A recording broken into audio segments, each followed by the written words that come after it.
Felicitations, my family of fledglings. And ghosts, it's so good to unsee you as well. My name is Damian Holm, a professional disruptor, and you are here to hang out with me and talk about things while I play some EverQuest Legends, because it's a new version of an old game. It's good. It's fun so far. I'm having a fun time. I hope you've been having a fun time watching me play it. And we're gonna play more of it and just talk while we play, because honestly, this is it's a hack and slash game. they've really expedited a lot of the game mechanics, and at the same time, it's still like you go out and you fight in the world as much as you possibly can. And that's the game. That's what you do. So I'm gonna do that, and then we're gonna hang out. That's my hopes for tonight. How are you? It's good to see you. It's been less than 24 hours, and yet here we are. All right, let's switch to the game, shall we? This one? I think it's this one. Yes. Excellent. Are you gonna fight that thing? Froggo Shadow Knight is gonna go fight that guy. So I'm gonna climb up and fight later on. For those of you that have been watching this as a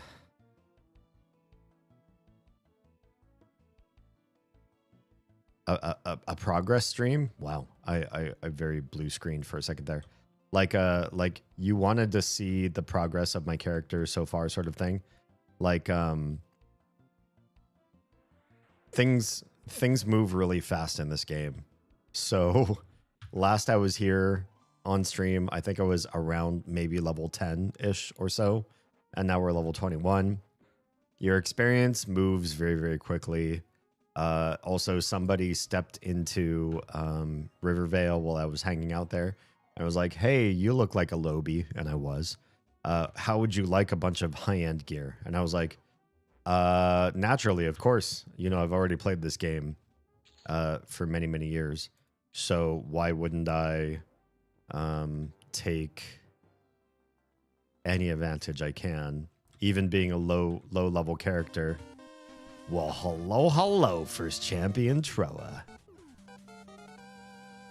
Why wouldn't I take a low-level character and make sure that I could play the low-end stuff very easily? So I graciously accepted this person's gifts. He gave me not everything, but like a few cool random items that filled part of my inventory up. We can take a look over here. Oh, it's kind of behind chat. I'll move it over here so we can kind of see. Stuff I looted. I looted. Ringmail Coif, I think I looted. I looted the Iron Shackles, Cloth Sleeves, obviously I looted. Darkmail Mittens, that was something I was gifted. Symbol of Loyalty to Vox, I was gifted. Bark Splintered Shoulder Pads, I looted. Hardened Bark Breastplate, that was gifted. Ringmail Cape, that was me. Ruined Sabertooth Girdle, that's me. Rawhide Leggings, that's me. Boots of the Long Road, it's a newbie. Gear that I still have in that slot. Crystalline Blade +3, that was gifted. The Spiked Buckler, that's me. Oh, I'm still using the hand drum. That's my mistake. I should not be using the hand drum while I'm fighting. Because I have a totem that's supposed to do much better than using an instrument. And the Greater Lightstone is also me. So yeah, maybe like 5 or 6 items that were gifted to me. I was like, yeah, they will help me progress faster, easier, go through old content without having to worry too much about what I'm doing and if I'm going to survive and what happens on death. I have died a couple times between last stream and this, but I feel pretty confident about my abilities. So we're here in South Karana. For those of you that know the game, this area where you fight these blackbird humanoids Um, I hate that it's called this, but this area is called by the player base. This area is called KFC because there's so many. You cook a lot of birds while you're here. So that's how I got to 21 so fast. I came here really early and fought these guys with all of my souped up gear, and the levels just like rolled in. Yeah. Your bot is posting in chat, but no audio or display for champion. Oh, I saw the display come up, but yeah, maybe I didn't. I don't know if I heard it. I heard it, but maybe you didn't hear it. Do I have a first champion command? Poop, I don't. All right, between this stream and next stream, I'll have to do some QA and see what's going on with that, because I totally heard the alert go off. Uh-oh. I have a red here. That's fine. This should be okay. Also, in between last stream and this one, we picked... Whoa. I heard that. Did you hear that? Uh-oh. Oh, is this stream extreme delay? Oh. Let me know, because I heard that and I saw the volume slider in OBS go off. So it makes me feel like everything... Okay. Okay, it was on your side. Woo. All right. Oh, hi. Another guy came up from probably a Z-axis value that you shouldn't have been in. Yeah, I don't think that was proper. But here you are. Now I'm fighting two of you. A level 30 at level 21, which is fine. I'm kind of twinked out by an anonymous benefactor. It's not, he wasn't anonymous, but I didn't write his name down. Somebody just decided, hey, I love you, have some free stuff that I probably won't use, and it's not really worth the vendor value anyway, but it'll be very much worthwhile for a newbie. So he gifted me. And yeah, then I just leveled like crazy between last stream and this stream, thanks to his benevolence. Well, I'm glad everything's working out audio-wise. A couple, or maybe like 4 or 5 streams ago, things were not going so well. So I'm glad that they're much better now.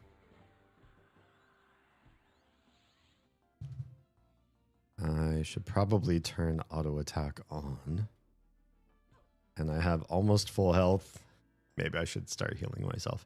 I don't feel like I'm gonna die per se, but also sitting on full mana is probably not worth my while. Did I say full health? I meant full mana. Sitting on full mana and not doing anything with it.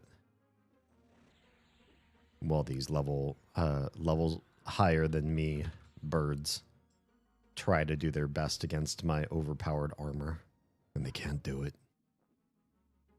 I've missed you since yesterday. Yesterday was quite a stream. I did change the stream titles for the VODs. So if people pop in and they're like, oh, what's this game? I wonder how this works out. Oh, he's gonna beat it. He's using a walkthrough. We're gonna see the end of this game. That they're not completely taken out of taken left field. What's the right analogy for this? That when they watch the stream and they see the ending, it doesn't completely blindside them. So yeah, I changed the stream details on every platform that I could. This will probably get me to 22 quite easily. From here, I have a couple different options. In the early 20s with a bunch of high-end gear. This is not really my best farm, per se. So I might consider going to either High Pass Hold, which is an interstitial area quite close to where the halflings start. So it would feel kind of like halfling... what's the word I'm looking for? halfling racial importance to my storyline to conquer the dungeons around the nearby threats around Rivervale. Halflings are not I don't know, the most racially critical people of the world. They don't have a lot of sway. There aren't a lot of halflings all over the world. And yet, if I just do a little bit around me,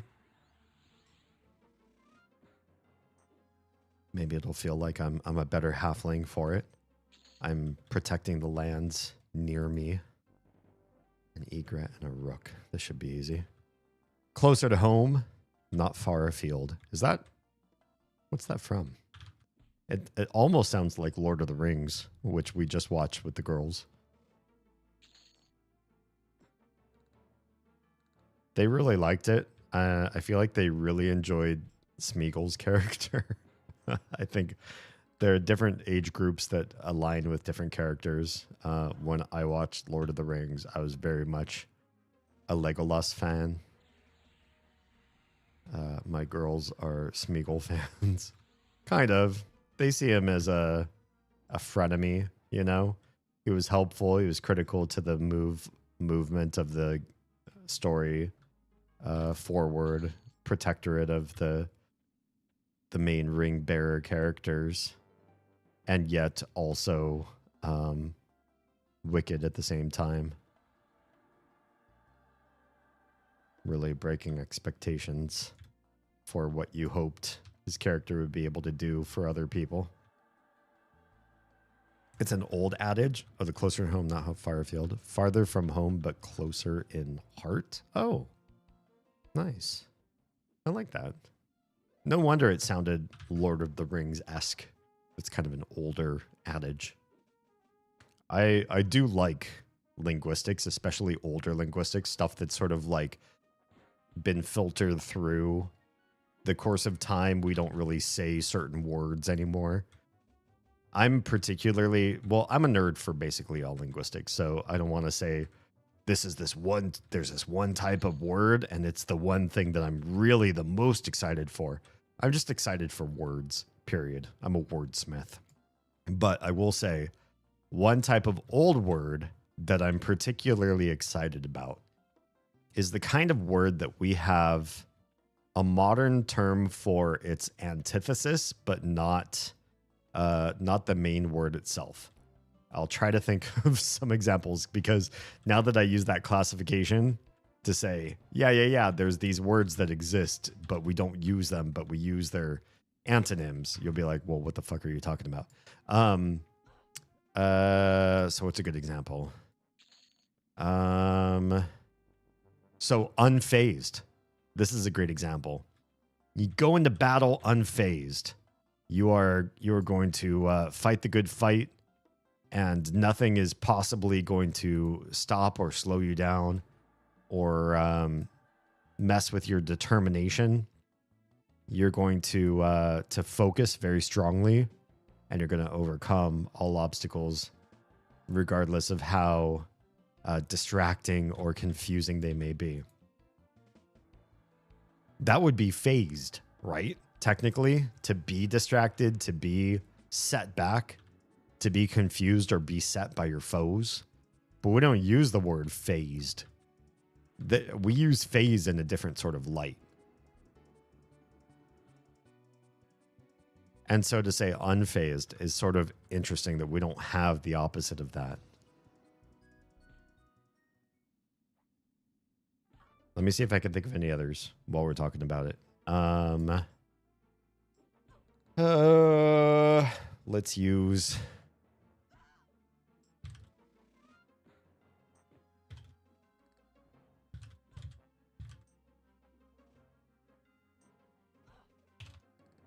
Anti-word for... let me try to find something. These are called unpaired words, apparently. That's very interesting. Antidote is a great one. I'm just thinking in terms of EverQuest words right now. Like words that would kind of make sense for this particular game. But antidote's a great one. We don't have anything that would be considered a dote, right? Dote is the kind of word that we use when it comes to putting a lot of attention or care into something. We don't necessarily have a dote as a type of poison, but we do have an antidote that is a type of poison relief. So that's weird already. Disgruntled. There's another one.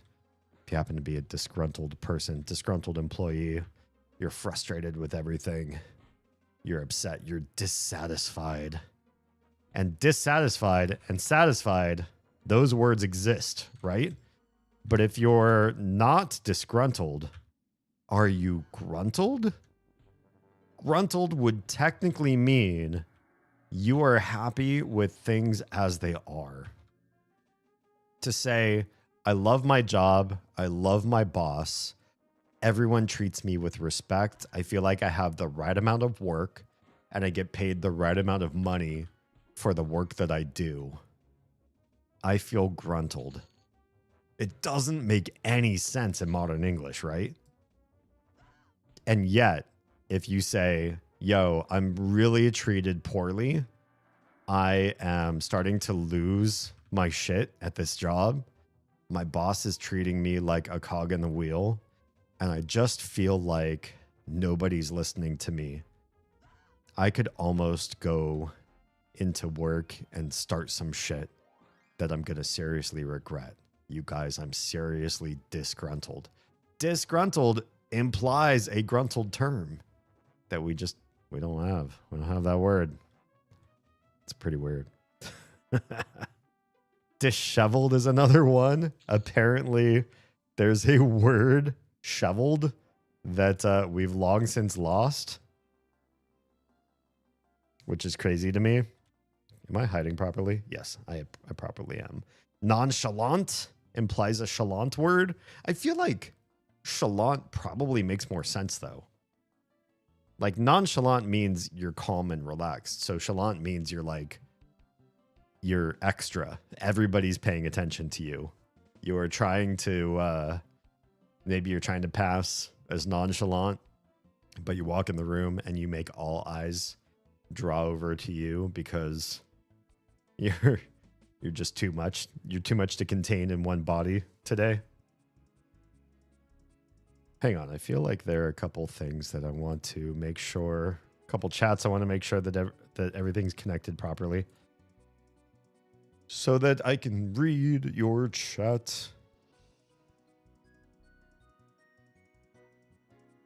All right. Hopefully that makes all the chats appear properly for the rest of the evening. There's no dote. Yeah. Dose, though? Maybe. Do you think dose and dote are related? I should have probably used the restroom before I started streaming. Let me take a quick break and do that. I'll be right back. Just so that I don't have to play this on a full bladder. BRB.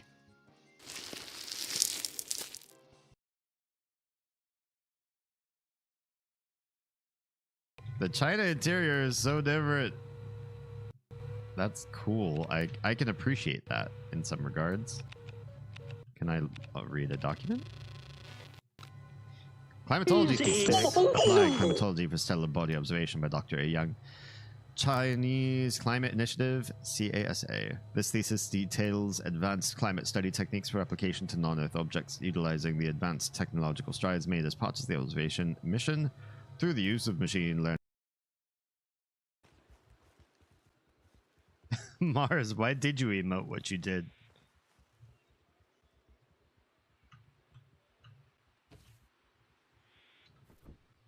I actually don't know how to get my horse back up now. Could she need for something? I'm not sure what she needs right now. Oh, your emotes can predict the future.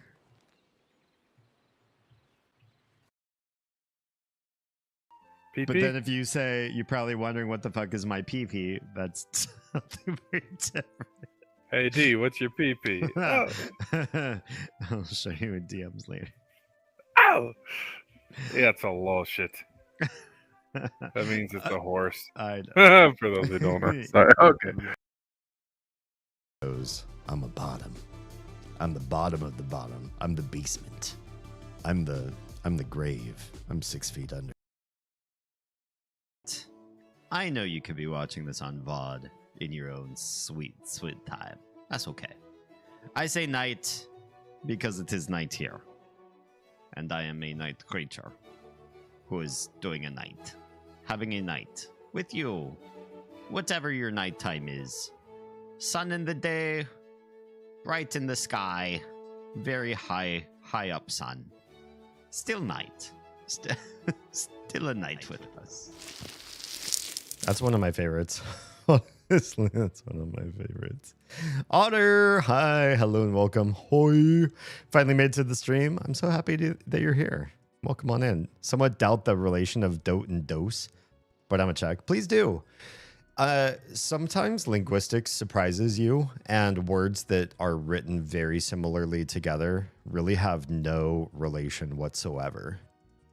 And it's sad, you know, you think like, oh yeah, these words, they're totally related. They're like one letter off, but that one letter means like the world, or they're just like from different languages and it's just coincidental, you know?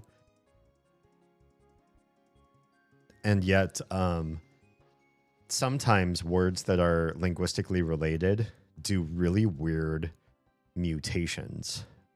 I feel like Latin-based languages do the least amount of mutation work. They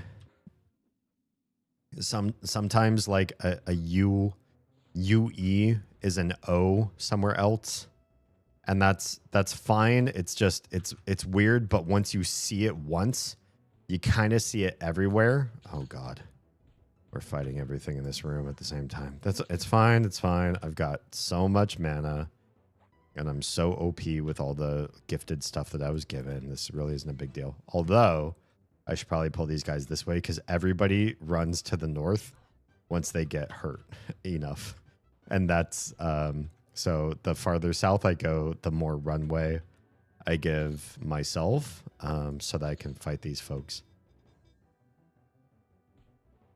But yeah, in some languages, like things that don't make sense until you study linguistics, which I was a linguistics minor at university, that you don't necessarily see them as what they are, like L and R being related.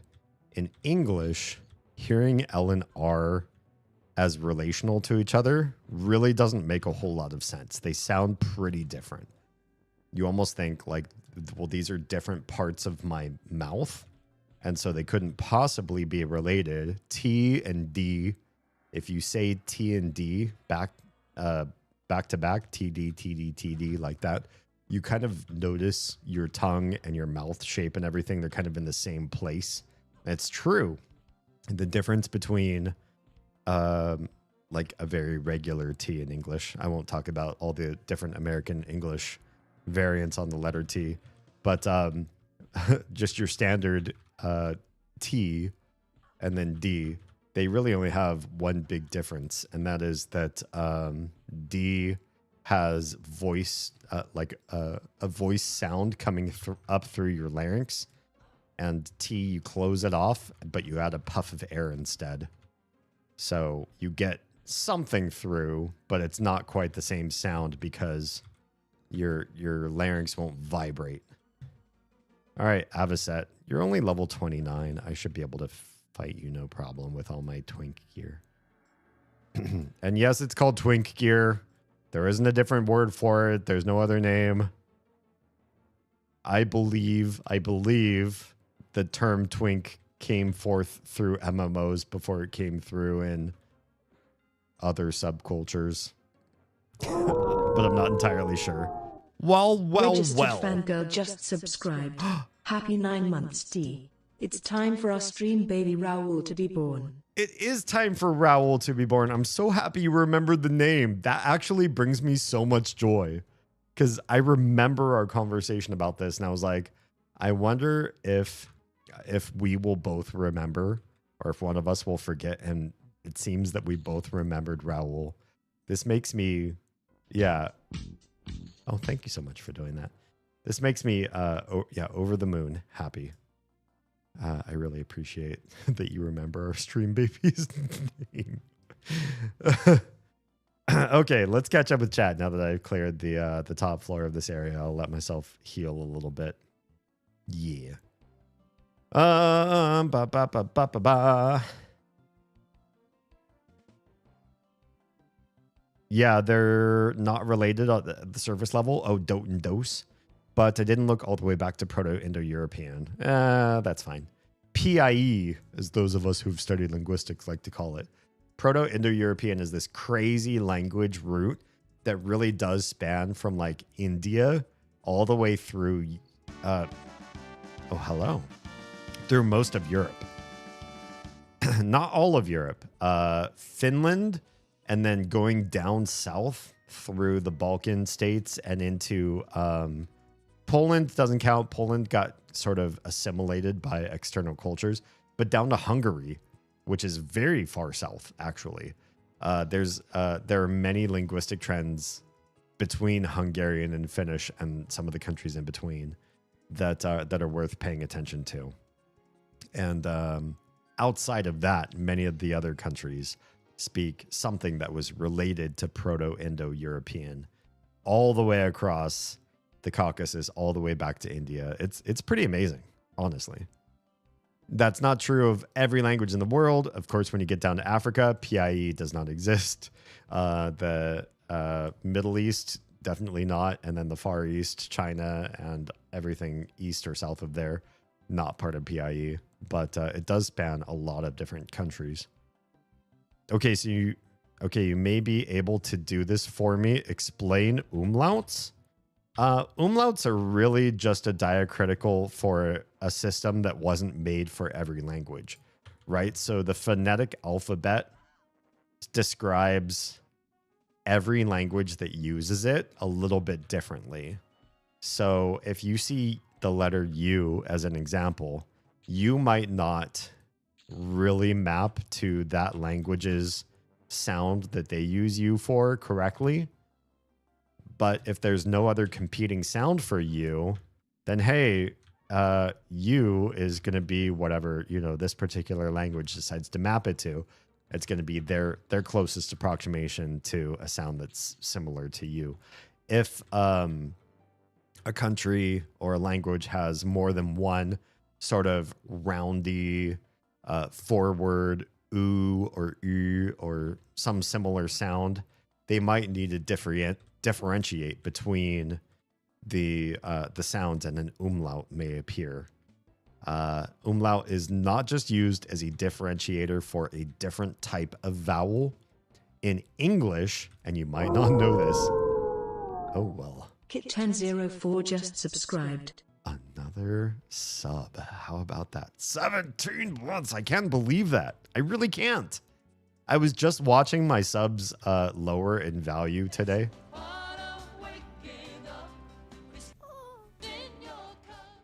Thank you, Kit.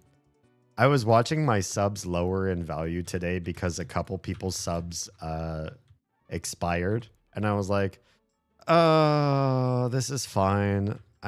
I'm now doing this for a living, and subs are a part of our household income.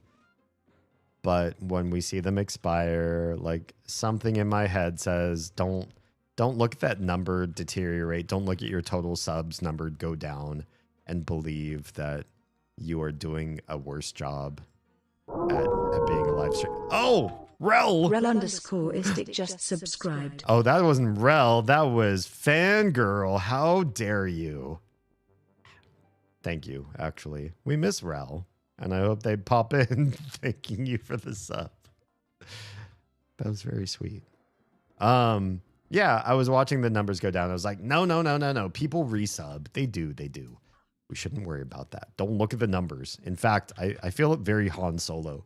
Since we started doing this as a full-time gig, I'm like, you know what? Just don't tell me the odds. I'm just going to move with all momentum, focus on every bit of me that I can to make this happen. And don't tell me the odds. I wanna win those odds without even knowing what the odds are in the first place. Yeah. What on earth were we talking about before that? Umlauts. Yes, in English, in English, we have umlauts. You might not realize this, or it might not be apparent in regular language because umlauts don't often appear in just casual English language. But the umlaut in English says there are linguistic rules that hide certain vowels from us. Like if you have two vowels together, they might diphthong together and be something that you wouldn't naturally be able to pronounce. And if you do need to pronounce those words separately from each other, that's okay. There's a way to map that, and you use the umlaut. For example, in the word, the English word Noel, if you have all those words, all those letters all together, Noel, the O and the E become a diphthong in English, and this becomes a man's name, Noel. And I'm sure you all probably know a Noel. My favorite Noel is Noel Fielding. I'm sure you have a favorite Noel as well. So Noel is spelled Noel.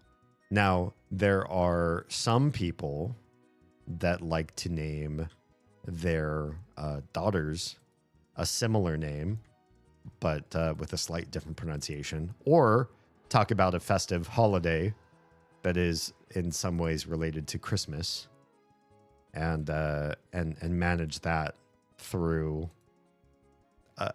a word as well. If you're talking about the female name or the time of year where Christmas is often celebrated, that's often pronounced Noel, and you spell that without any extra letters. It's Noel.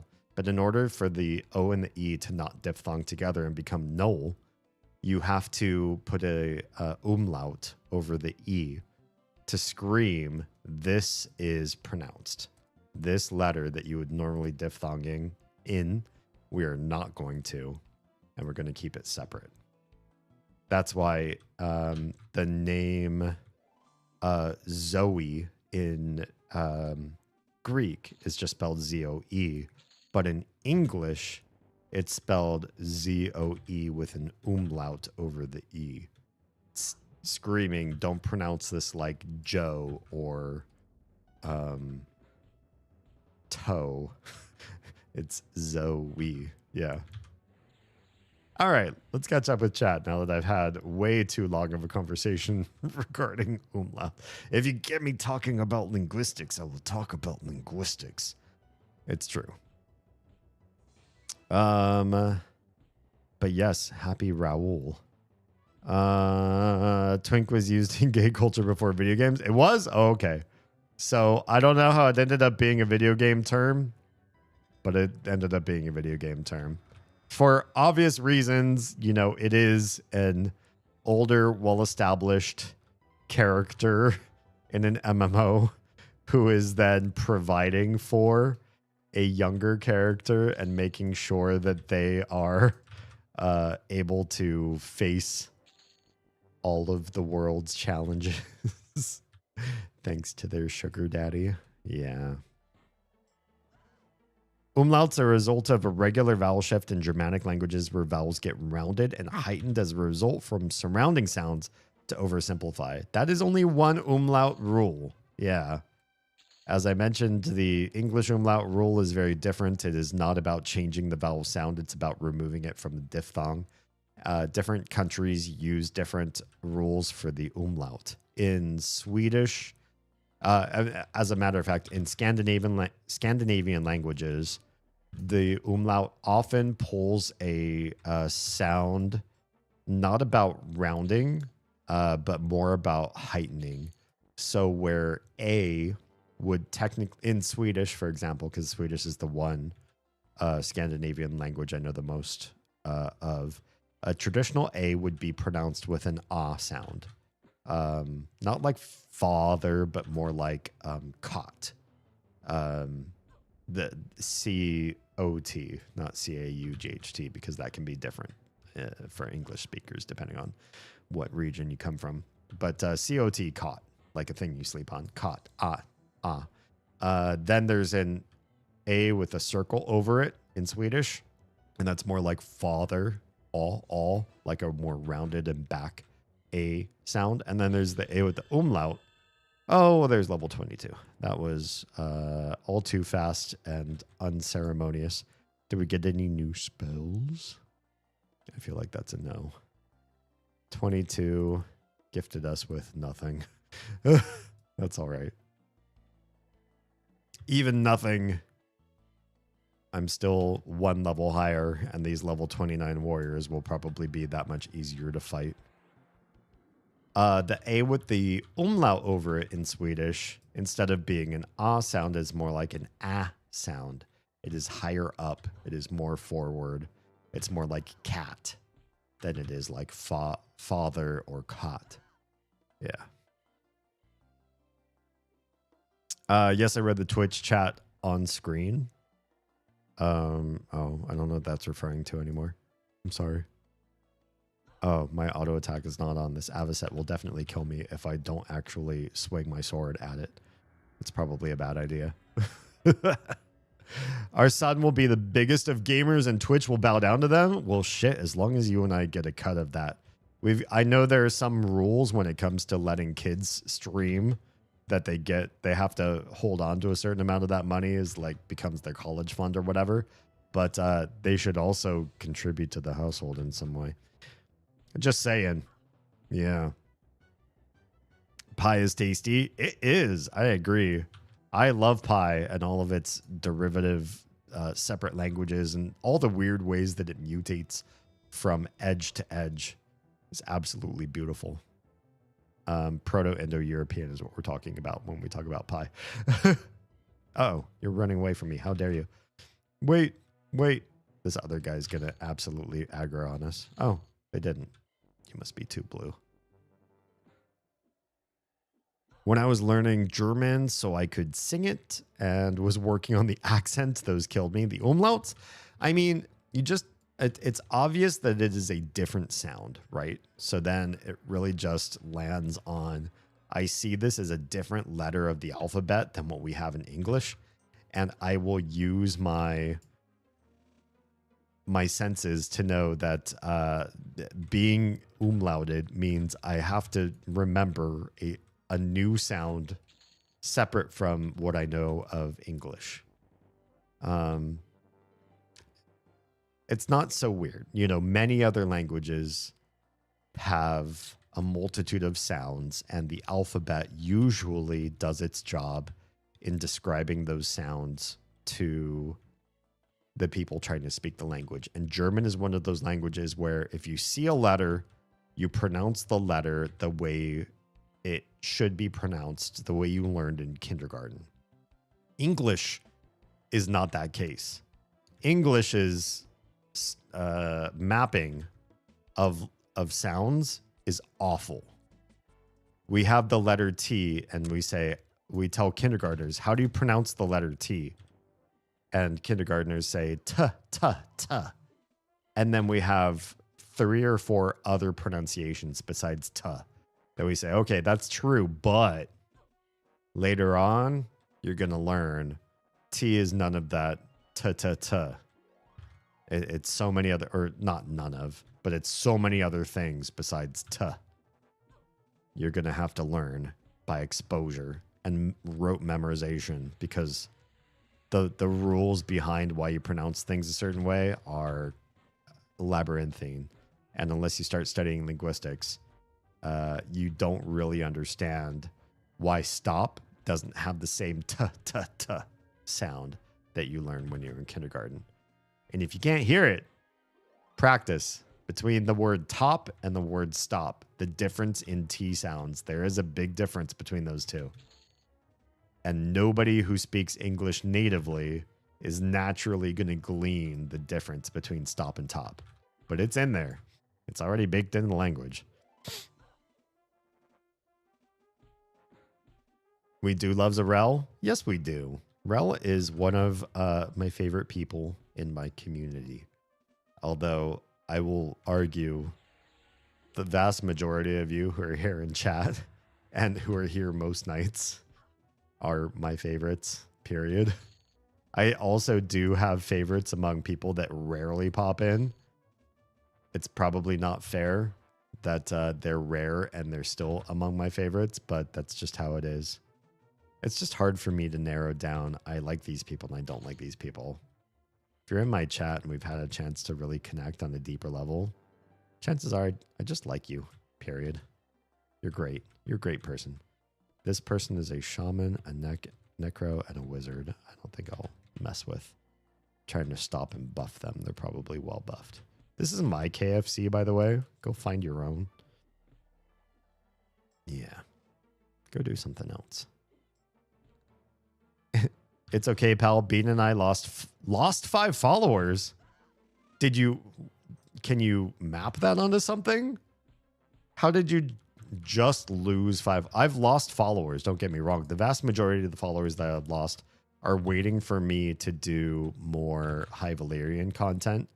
And I intend to, but because it's been so long, they've lost hope and they just unsubscribed. Even though it's on my roadmap of the speed of eventually that I want to get back into Game of Thrones linguistics. Some people just aren't down to wait until I figure out the logistics of how to do that and pay the bills, which is a little tricky because the number of people who are willing to fund me teaching High Valyrian versus the number of people that just want me to teach High Valyrian, both of those populations are very small and make the financial logistics of that quite difficult. Although I do have the blessings of the creator of High Valyrian, who I need to reply back to because I think I've left him on red. That's a story for a different stream, though. Anyway, let's keep catching up with chat, shall we? You got to keep going forward. Wait, what are we talking about as far as going forward? There are so many people hanging out in KFC's down. I think I want to hang out in KFC's up and make sure that we get rid of as many of the people, as many of the birds spawns as we can in these upper echelons. Because I don't want those people down there to think that they can come up here too and continue to get experience with me, competing with me for all of these spawns. Some people get testy about the difference between an umlaut and a diaeresis. Yeah, I mean, really when it comes down to it, every single language is going to have its own very specific rules as to why different diacritical marks above or below a letter of the alphabet do what they do. And you really shouldn't get hung up on the systems so much as, hey, if you're studying one specific language, that specific language has rules to make the phonetic alphabet work for them. Even Eastern languages, you know, Thai, Vietnamese, Mandarin's Pinyin system also use the phonetic alphabet and they mess with things dramatically. Me, who is now a semi-fluent speaker of Mandarin, I can tell you there are some weird letters that just don't make sense until you just let go. Like X is an SH sound, but it's more forward, and SH is the SH sound, but more backwards. So seeing SH spelled out in a word like SHANG, you might think that sounds like Shang, but it actually sounds more like Shang. Whereas X can't even be put in front of an ANG because A is not forward enough. Whereas X might be put in front of an I because I is more forward. So X in front of I doesn't sound like she. It sounds more like she. It's more of a forward SH sound. Every country is going to mess with the phonetic alphabet rules to suit their own needs. And all of those extra marks and everything, they're very specific to that particular language. And you shouldn't use them as rules for any other language and say, okay, well, I know what a diacritical means in this language, therefore I know what it means everywhere. It's very in-depth. It's very idiolectical. Idiolectical meaning it's only identifiable in one specific environment. That's it. There are 3 of you that already spawned in here. I'm going to pull 3 of you. Or just the one guy. Just the one little guy. This guy is not going to give me any experience, but whatever. All those kind of grammar and reading rules are what my older daughter, who is severely dyslexic, just says no thank you. Honestly, I don't blame anyone for noping out of written language rules. And realistically, linguistics is more the study of how ideas get translated from one brain to another brain, and much less about what sort of rule sets exist and why. There is some of that, but a lot of that, like learning of the mapping of glyphs and how they sound and how they've translated over time, that's more forensic linguistics, whereas the real study of linguistics that I personally find interesting is just how language has evolved and changed and let go of those rules so that information can get spread in new, novel, and fantastic ways. That part is fantastic to me. I don't so much care for the old rules that barely apply or are starting to phase out so much as I want to know what new systems are coming up just over the horizon or just around the corner that produce either a different way of viewing the world or just a new, a novel way to see things, maybe an optimized way of seeing things. Oh shit, I feared this guy without even trying. I'm sorry, I'm coming after you though. Good thing I have safe fall, so I don't take an amazing amount of damage while I run after you, while you're feared. Man, that was a long-ass fear. I have a skill called Intimidation. It was given to me for free. Just part of this particular game. And we're going to lull you. I don't really want to, or calm. I really want to fight you for any good reason. We'll fight the level 29 Avocet, because that's actually going to be a reasonable amount of experience. The other guy doesn't matter at all. I forget where I was going. Oh shit. I feared another enemy. Well, this is great because there's just free damage that I do to you while you do 0 damage to me running away. The intimidation skill is very low capped for me. I think it's in the 20s or 30s and the rest of my skills are in the 100s. And so it's wild that it goes off every once in a while. When it does go off, an enemy just runs from me like a free fear spell, and I get to stab its back the whole time it's running away. It's very nice. I guess my point is, spoken language I feel matters so much more than written language, and so when it comes to glyphs and rules behind what characters go above or below letters of the alphabet, or like how things work as far as how you're supposed to write formalized whatever language you speak, it's so far behind the spoken standard and how people relate in real time or on their phones. It's not even worthwhile studying the forensics at some point unless you're just fascinated with it or you're going to get paid a nice scientific grant to study that kind of stuff for posterity's sake. But the juicy stuff is really in the evolving modern languages, I feel. It's so much more interesting and so much more applicable. English needs more linguistic terms. Umlaut with different sound shifts. That would really help people understand English. The only problem with that is, and I think the reason why English, or especially American English, hasn't really had a spelling overhaul is because it's only been maybe 500 years, which is a small amount of time in the greater schema of linguistics. It's only been about 500 years worth of dramatic, insane changes in pronunciation in English. And you either change the spelling entirely such that older English is rendered unintelligible, or modern English requires a significant amount of study to learn it from anybody who has antiquated systems. Or you just say these really badly misspelled words now are pronounced this way, which is our current system.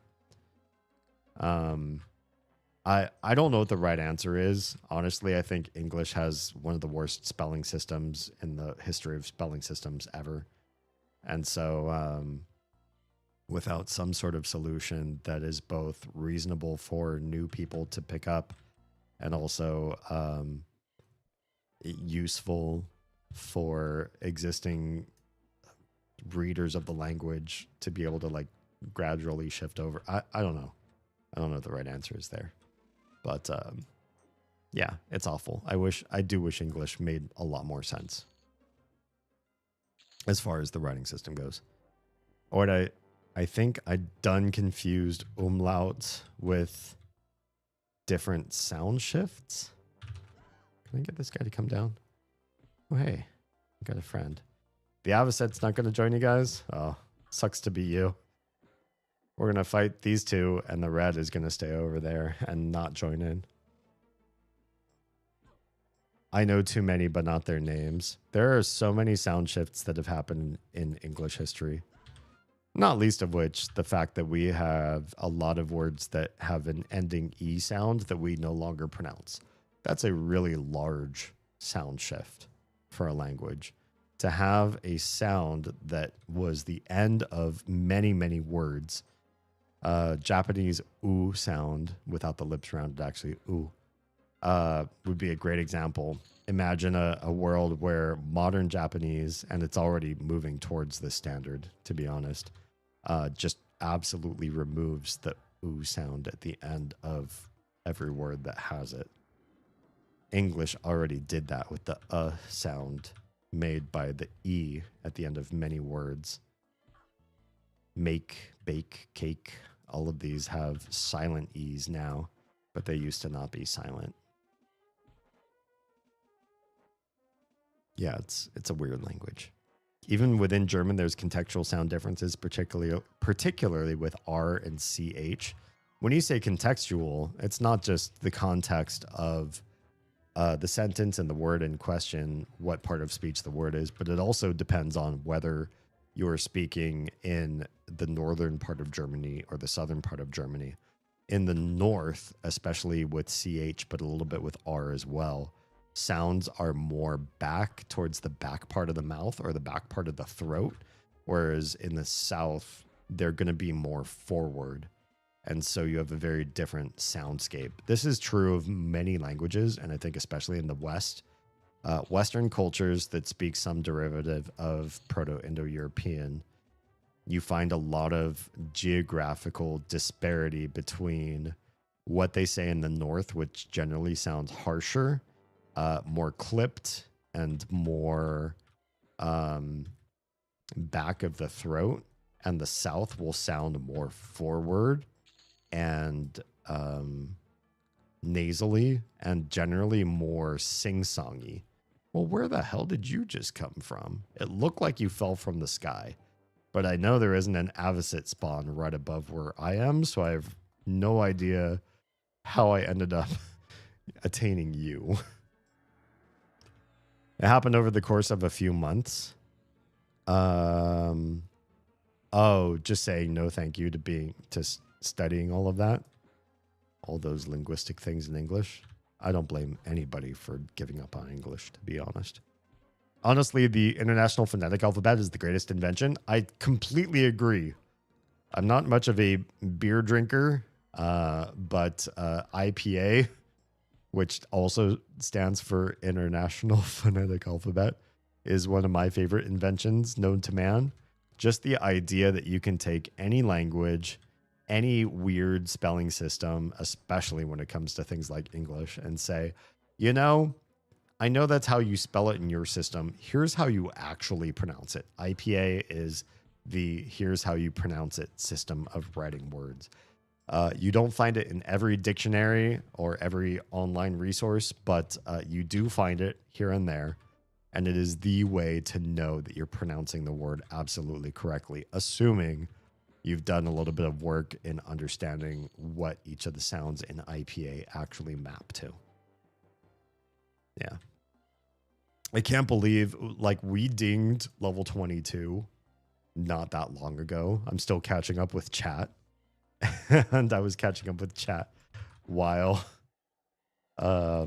dinging over to level 22, and we're like halfway to level 23. Yeah, the levels in this game are just so compressed and so convenient. The game really is for the solo player, for the person with not enough time or dedicated resources to just sit and play a very grindy MMO.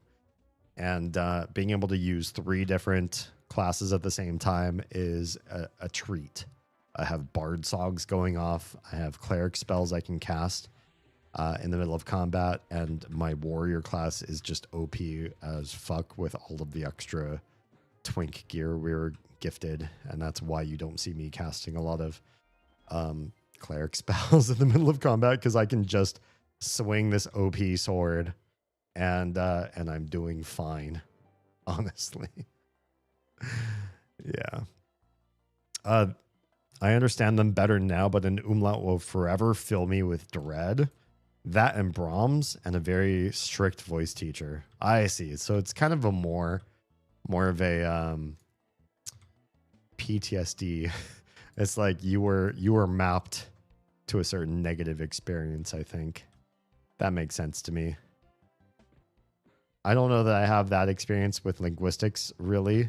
Most of the languages I've learned, I've had very great teachers who meant a lot to me and did so much work in my life. They were transformative. Almost every single linguistics or language or foreign language teacher that I've had has been transformative in some way. And if they haven't been, I've purged them from my memory. Just moved on. But I've studied 11 or 12 world languages and have gotten some fluency in 10 of those. And I still want to continue forward while understanding that because of my limitations and the amount of people that I know and talk with each day, and also trying to be starting a new business and be a family man, I don't have time to communicate with as many people as I would like in order to ensure that any language that I've learned sticks. So as I learn new words in a new language, old words from an old language absolutely get purged from my brain. That's just how it goes. I don't have the time to maintain that many languages, and I don't have that many personal contacts to be able to say, well, I've got this one friend, they speak Gaelic, and I want to keep my Gaelic skills up. So I'm going to just keep talking to this person, and I will have this language continue on somewhere in my synapses. It's just not going to happen. So the sad part about being a polyglot is every single language that you learn is at a different level of mastery. And as you focus more on one, you're almost guaranteed to lose mastery in another. It's true. I was watching, some of you may know the content creator. He's a white guy, an American guy with dark brown hair that has spent most of his content creation career in China. And he goes by the name Xiao Ma, which means little horse. I don't know why that's his name, but he's originally from New York City. And Xiao Ma speaks better Mandarin than I do. He knows more vocab than I do and really sounds awfully fluent when it comes to putting words together. He knows a lot more vocab than I do.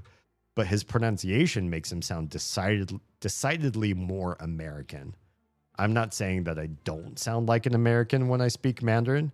Just he speaks way more white than I do. His pronunciation of Mandarin's worse than mine. And mine's not 100% authentic. His is just worse. But he speaks so many other different languages. When you watch his videos, you can see that when he goes to other countries to speak other languages, and the descriptions like, oh, look, an American is speaking Flemish or this other like endangered language with these residents, or he goes to India and tries to speak Hindi or whatever. All these titles that are intended to entice people to watch and see how the heck he does. He is often using translating services. He learns the basics of a language, and then for all of the holes in vocab that he has, he's got his phone and he's got Google Translate or whatever else open in the meantime, and he's like, okay, I'm going to look this sentence up real quick, and then I'm going to say it to you based on what my phone says, and it's going to sound like I said it. And he does say it out loud, but it's not quite the same thing as mastering as many languages as his channel seems to suggest. I could do that too. I could, at least for the languages I've studied, use a combination of Google Translate and standing in front of somebody and trying to put words together in sentences based on what minimal grammar I have, as long as I have my phone to fill in all of the missing words in my vocab and make it work. It could work that way. It's less a impressive trait to me, who I've already seen sort of like how it's how the sausage is made. Yeah. I've seen some of Xiaoma's vids, and all of his pronunciations are very American. Yes, very true.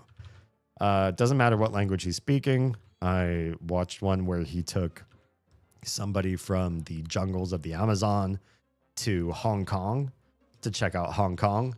His Cantonese sounds incredibly Americanized. The person that he met in the Amazon jungles, who runs a what's the word I'm looking for? Like a tourism service through the jungle. And he wanted to take that tourist guide guy to fascinating new places like Hong Kong. He originally wanted to take him to New York, but they couldn't manage the immigration status thing under the current administration in the U.S., which, you know, sucks. But they managed to go to Hong Kong, and then in Hong Kong, you can hear him speaking Spanish to the Amazonian, which is not the Amazonian's native language, but they're both using it as a bridge language, because he didn't speak enough of the guy's tribal language, and the guy who lives in the Amazon really only knows his tribe's language and some Spanish at best. So they're speaking Spanish with each other, and you can really see in the videos Xiaoma's inability to pronounce Spanish or even speak Spanish at a reasonable level. It's just been a language outside of his purview, but he tries, and I appreciate his courage in. Oh, Nico Crushing just subscribed. 6-7. 6-7. I have kids that are that age that will use the 6-7 reference. No, they're actually growing out of it. It's crazy. It's 2026, and I got to tell you, that's an elder meme to my kids. They're like, oh yeah, that one. Yeah, I remember doing that in kindergarten. I don't think it's that funny anymore. If that doesn't make you feel old. But yeah, Xiaoma, he really does show a lot of courage in trying different languages, including ones he's really awful at or doesn't know almost anything about. But he'll at least pull out his phone, use Google Translate, and try his best, look at something, read something out loud, and say it wrong. When I watched him moving around through Hong Kong with his friend from the Amazon, he spoke so much Spanish to that guy, and not once did he say the word or in Spanish correctly. In Spanish, the word or is o. It's just the letter o. It's pronounced o. It's not a diphthong. It's not o, like English o. It's just o. And every time Xiaoma said "oh" in Spanish, he didn't say "oh." He said "or," like he was speaking English, even though all the rest of the words in his sentence were Spanish.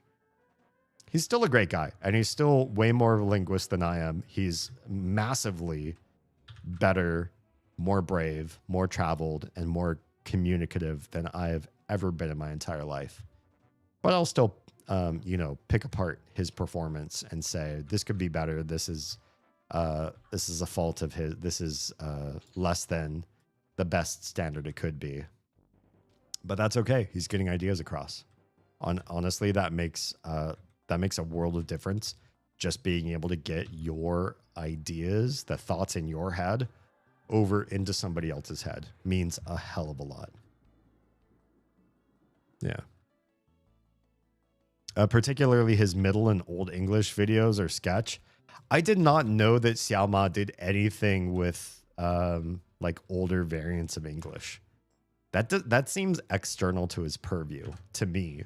He seems like the kind of guy that studies a modern language and then tries to go to that country and pronounce and spell and say things with people live. But he doesn't seem academically linguistic to me. He doesn't seem like he's been somebody who's studied linguistics so much as he's just studied languages, which is different. You know, speaking a language and knowing the concept of how languages are formed and their historicity and all that are quite different from each other, honestly. Yeah. Oh, I need that.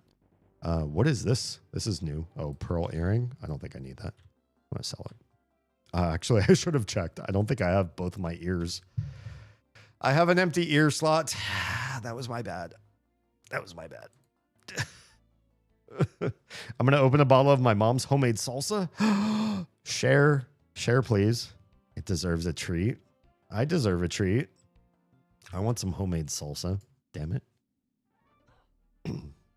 Nico, how the hell are you? Let's do a shout out now that I'm caught up in chat.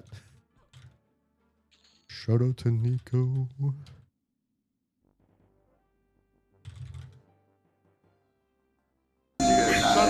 Oh god. Oh no, I'm dead. You got the spot though. You got 5%. 5%. Oh god. Welcome everybody. We Omega is literally all mechanics together, so good luck.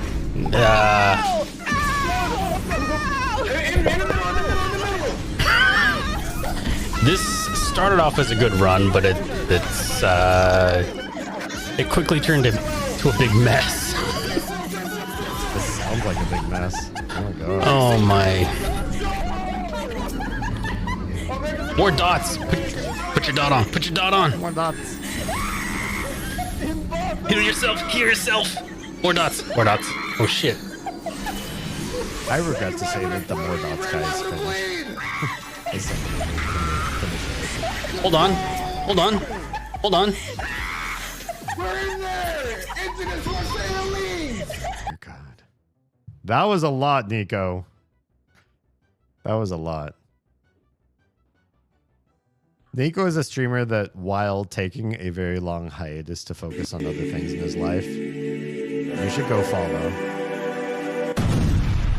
Because I think it is important that you understand who in the world is very, very much like built for streaming and somebody that you just should know because they're a fantastic person to know. They will enrich your life for knowing them. Nico is one of these people. So please go follow him. If he never comes back to streaming again, I'm just kidding. I don't know if he'll never come back, but regardless of those choices, go follow and be enriched by who he is as a human being. I certainly have been. My life would be far more inferior had I not gotten to know Nico. Nico has unlocked, unearthed a whole other deeper part of my life that I owe him a life debt for. That sounds like a lot, I'm being very choosy of my words here. I know I'm talking very stinted for a reason, because I want to be able to approve of what I say and not just sound like I am yanking somebody's chain or saying like, oh yeah, he's my friend, so I'm going to say a lot of good things about him.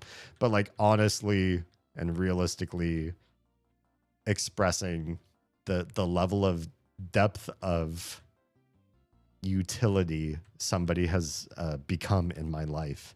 Not that you need to be useful to be my friend, but Nico's been both useful and a dear friend. Bananas. It's true. Wait, no, you're kidding. Are you streaming tomorrow? Are you really streaming tomorrow? Is Nico really streaming tomorrow? This is not your first stream back. Wait, yes? Don't toy with my emotions right now. I will cancel everything. I will tell Oz whatever we were doing tomorrow, that date night that we were having, the special anniversary dinner. Just kidding, it's not our anniversary. But even if it was, I'd be like, you know what? But also, Nico streams, and that hasn't happened in a long time. So can we reschedule? Damn, Nico is a fun streamer. He's not Damien's Nepo babe. No. We're very different people too. We're different. We're slightly different vibes. No, I'd say we're pretty different vibes. Honestly, we're different vibes. We curate different audiences. We play different type of games. We're both very much our own unique ecosystems. And while there was a point in our careers where we enriched each other for the sake of the fact that we were both streaming, I think we're both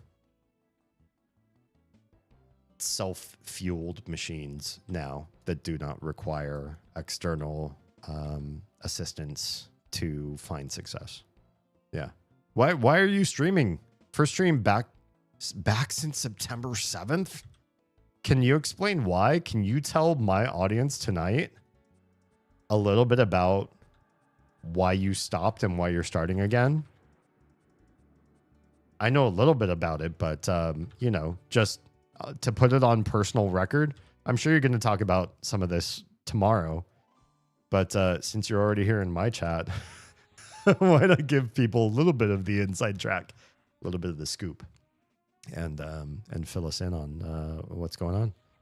Yeah. Oh shit. Did not mean to fear this guy, but here we are. I used intimidation and it actually worked. Hi, friend. How about I smack your back a few times while you run away from me in amazing fear? This is great. This is great. I mean, I was going to win this fight anyway, but why not just spend most of it smacking your back instead? Nico's badass. He has one of those naturally gravelly voice. I do like his gravelly voice. Yeah. He's shown up in a few of my stream clips that I've used for posting shorts and reels on various platforms. And yeah, he's just got this really great gravel tone to his natural voice. He's not straining it. You know, he doesn't end stream and he's like, oh God, I need to get a drink of water. You know, I'm ruining my vocal cords talking like this. That is his natural voice. He doesn't have to put on a front. Oh shit, I'm losing all of my my buffs right now. Give me a sec while I do all this. 1 second, a frontline match. Oh yeah, sure. I might take a quick bio break, actually. Let me do that real quick. And then we'll come and buff myself up and do all the things. Be right back.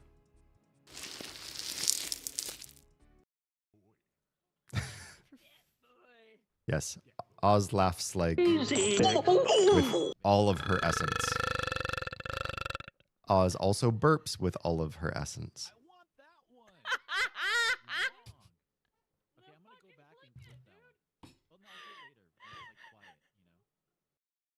I can smell you.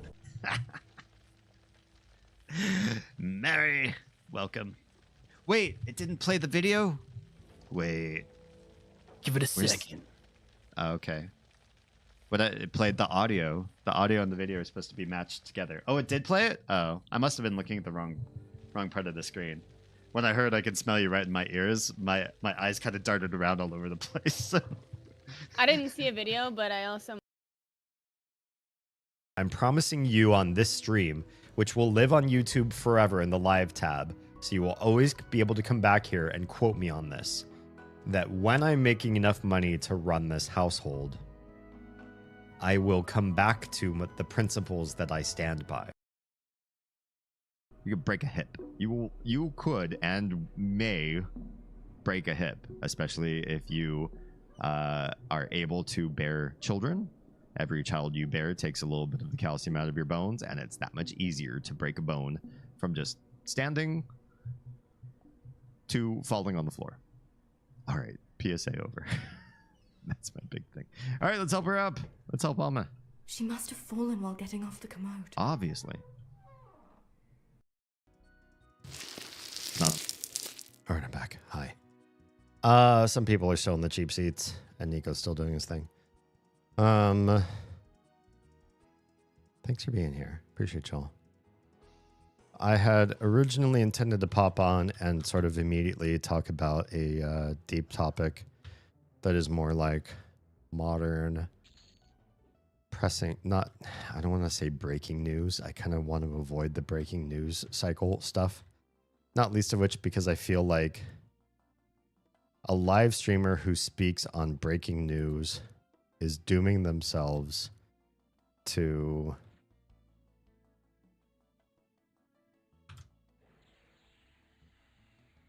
make mistakes. Because breaking news is always based on some modicum of assumptions, right? Like, here's the amount of evidence we have. It's like 20% of what you really need to be able to say anything overtly. And yet here I am telling you some things, and I'm trying to assert to you that they are real and tried and true. And there's a lot of basis behind why I'm saying what I am. And it's just, when it comes to the breaking news cycle, unless you're really great at redacting and everybody follows up and you're overt about this was wrong, this was bad, my bad, that was a bad take, I need to tell you all about what I did wrong, you can really destroy your reputation very quickly. So I do not try to talk so much about breaking news, but I originally started the stream thinking I kind of want to talk about AI a little bit. Not least of which because Hank Green, it's Hank, yeah, Hank. Out of the Green brothers, John and Hank, they run Crash Course and SciShow, some really amazing, prolifically famous YouTube channels in the worlds of history and science and maybe a few other subdisciplines as well. Oh, I forgot to cast all my shit. What did I put on me? Just daring? Okay. Hang tight. Let's add some more besides daring. Blessing and piety. Absolutely. This should actually happen first.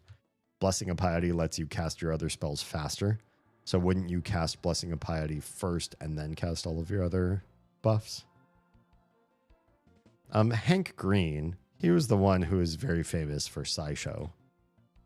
He was called out for saying something involving the word pushback, like give me some pushback on this or something like that, that his audience felt like they were hearing AI. He must have been using AI to write his scripts, and he forgot to edit out something like the pushback term. Let's look up exactly what it was that he said so that I'm not paraphrasing. Yeah. Hank Green AI pushback. Let's use that. Hank Green stepped back from creating content. Wow, he really went far with this. After internet users criticized his use of AI in a recent video. Crazy. That's a lot. So Hank did more than Crash Course. I think John was really more involved in Crash Course. whereas Hank was much more involved in SciShow. So he was doing a video, and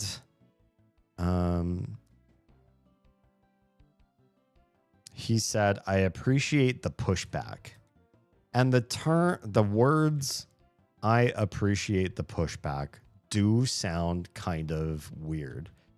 I don't think they necessarily scream AI, unless you're somebody who maybe uses ChatGPT every day for, myriad insipid purposes. You're like, oh, I could do a Google search, or I could just ask ChatGPT, or you have a paid ChatGPT account. And so you're like, okay, well, I already pay for this shit, so I'm just going to use this for all of my online searches. And then you realize in the usage of ChatGPT regularly, daily, as your resource of knowledge or research or whatever it is you use it for, that ChatGPT says certain things regularly. Oh, somebody's fighting the opposite down there. It's fine. It's fine. It's fine. Oh, okay. I'm out of the match with the question. Yeah. Can you explain to my audience tonight why you took the hiatus and why you're ending the hiatus? I just want the inside scoop. I want some section of the internet to hear one day early, because I'm sure you're going to talk about all this tomorrow, in chat to your, be succinct if you want. You don't have to give me a whole personal essay on it, but I'm sure my audience would be curious to understand what it was that caused the hiatus in the first place and why you would come back from that. Why now? Oh my goodness, so much to type. Yeah, I don't know how to say. You can soundbite that while you're typing, because I have no idea if it's soundbiteable in the first place. If you want to hop into a voice chat and just sort of speak it out too, that's fine as well. If it's too much to type, it's too much to type, I want to be the inside scoop holder on all of this. Good idea. We have the we have the technology. Why is this egret coming after me? You are gray, sir. You do not even belong here. I'll tell you what. I'll hop into my main chat, and if you pop in here too, all the better. Did that guy already die? He did. No, he's not. He's not dead. He ran away. He ran away fast. Poor little guy. It's not even going to be worth any experience. Hello? Hello. Hi. Hi. Long time no chatty. Well, hello, Lady Nico. Peak. I have a feeling like this particular story of yours has summoned Lady Nico specifically. Maybe. Possible. Yeah, it's possible. I did happen to mention. Oh, okay. I don't. You can actually go back and watch past broadcasts. I think they're still up, but you'll notice as I'm playing.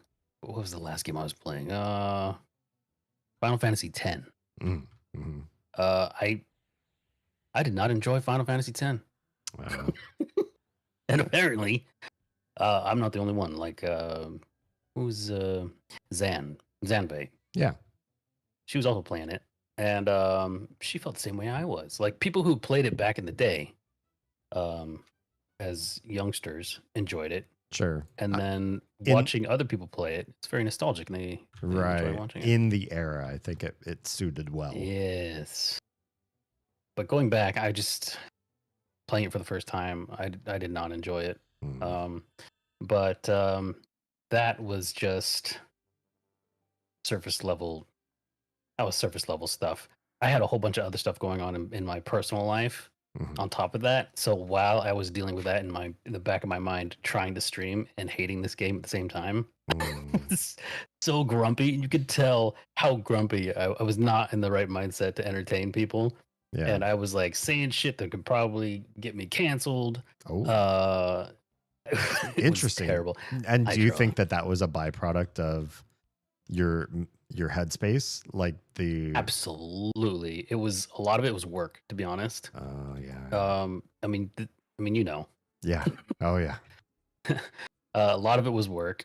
And then on top of that, we were miserable living in the rental house we were living in for as long as we did. Mm. And so we were searching for a house for, I don't know, the better part of a year. Yeah. And we were doing some serious house hunting. We were going to open houses, talking to a couple different realtors. And finally, we were getting really close to doing it. I was like, I can't stream and deal with work, and there was too much going on in real life. Yeah. That I was like, I got to put a pin in this for a second. And I honestly wasn't sure when I was going to be back. I thought I would take a little break and then come back and do like random streams without telling people, just popping in every once in a while. But that didn't happen at all. So it was just a matter of getting back in the right headspace and playing games that I enjoy playing. And there's a Final Fantasy 14 lull. Those of you who don't know, most of my streams are Final Fantasy 14 or Final Fantasy based. And it was a good time to take a break, I think. Yeah. But again, I had no idea when I was going to be back, if I was even going to be back. But really, we're all playing Final Fantasy again. What's that? Did you really feel like maybe you would never come back to streaming? There was a good possibility that I was probably just done with it all. Wow. But I know that, and from experience, well, from seeing other streamers who take breaks, yeah, they lose a lot of their audience when they take a break, and they come back and they go back to streaming to nobody. Fair. And I did lose followers. I was really close to breaking that 1,000 follower point. Mm-hmm. I think it was at like 980 something. Mm-hmm. 990 something like that. Now I'm down to, I don't even know. It's like, actually, let me pull it up now. 975. Okay.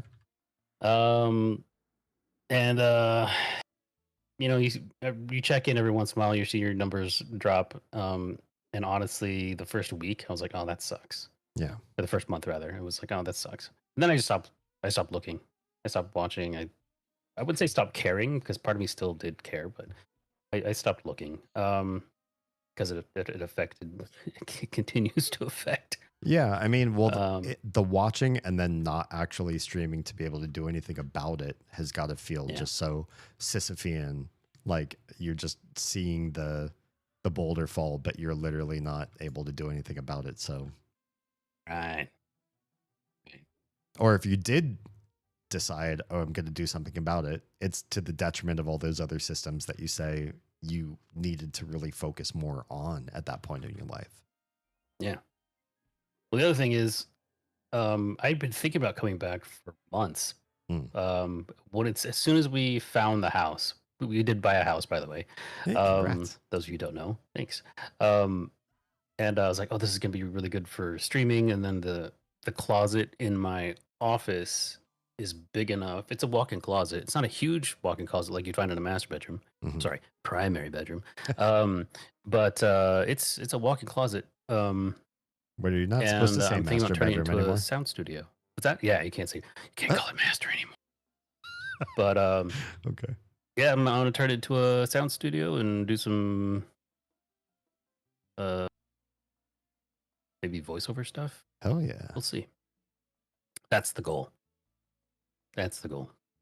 Well, as somebody who started a multimedia empire, you let me know how I can help. Oh yeah, absolutely. Because I care about your success. Yeah, I will probably take you up on that. Honestly, excellent. You do have experience. I do. Yeah. Now that I've been doing this for a full-time endeavor for more than half a year now. Yeah. We're slowly building our multimedia conglomerate. Excellent. Yeah. Excellent. Lady Nico says, been dealing with things and currently sick. Ugh. I hope the sick passes real fast. I hate being sick during the summer. I feel like it hits harder because everything's hot and awful. And like you can't bundle up and like hide under covers and just incubate yourself because everything's just garbage. It's really the worst time to be sick, personally. Going back to streaming, 14 may get me to finally go fight Mog. You should fight Mog, Troa. You should. Absolutely. It's a good fight. Such a fun fight. Wait, Troa, is that where you left off? If that's where you left off, that's a fantastic. It's such a fun place to be, honestly. It really is. Yeah. Depends on how active they are with the community. The real ones will always be there. That's true. That's true. Yeah. Even if Nico is gone for a certain amount of time, I think the only people who would really decide to go and hit unfollow on various platforms, they were casuals to begin with. You know, they're for some reason they're curating their follow list, and they're just gonna miss out when he comes back. Yeah. He's the Vox. Wait, who's the Nico? The Vox? What does that mean? The Vox. I only know Vox, the multimedia company. There's air fans though. Like for the closet. I can also guide you through making sure that the closet is properly ventilated, because we have a Harry Potter closet in our house, and that's where the server machine lives. And I got to tell you, in order to make sure that machine gets proper ventilation while living in a closet, we had to do some funky things. So we have there's like an intake fan system and an output fan system. We have this whole, it's bougie, but at the same time, it's also kind of funny because since that server machine lives under the stairs, it is definitely perpetually going to be called Harry Potter. Funny because this closet actually has a window. Oh, that's it's weird. It's not a big window. It's pretty high up.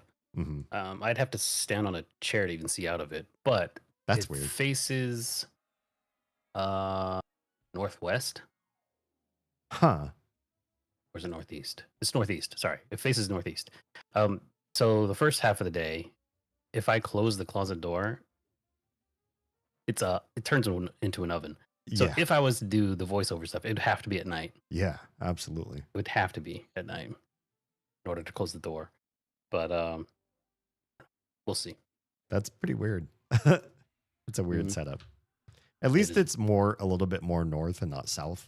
Because if it was more south facing, it'd probably really cook you in there. Probably. Yeah. Probably. Me and Nico are in game if you want to do it. Wait, in Final Fantasy 14? Final Fantasy, yeah. I hate to say it. This is my MMO right now. The one that I'm playing right now. I noticed. So can we talk about EverQuest for a little bit? Sure. I'm happy I don't even know which one I played. I created a character. Sure. And I think it was probably an elf. Because that was the time when Lord of the Rings came out. Oh, and I was yeah, like, of oh, course. Yeah, I want to make an Yeah, elf. 'Cause elves. that's what people do. Yeah. When Lord of the Rings came out. Mm-hmm. Be your best Legolas self. But I didn't name myself Legolas or any variant of the name. Sure you did. Variation of the name. So I don't even remember what I named myself. It sounded elf-like, I think. Probably something I would have done. But I didn't, after creating the character, I remember running around, but I didn't do anything because it was right in the middle of the beginning of Final Fantasy 11 online. Oh, yeah, so you were busy with a newer MMO at the time. Yeah. Sure. And I was trying this out, and the gameplay I remember being fun, but I couldn't get past the graphics. Yeah. Because back in the day, everything was all about who has the best graphics. Sure. And less about is it fun? Right. And Final Fantasy 11 wasn't it either, which is interesting. But if you only knew EverQuest and Final Fantasy 11, it was definitely Final Fantasy was going to win because the graphics were definitely higher. I mean, you can look at the spinach ground that I'm standing on right now, and this is just it's the worst, right? It's basically pretty awful.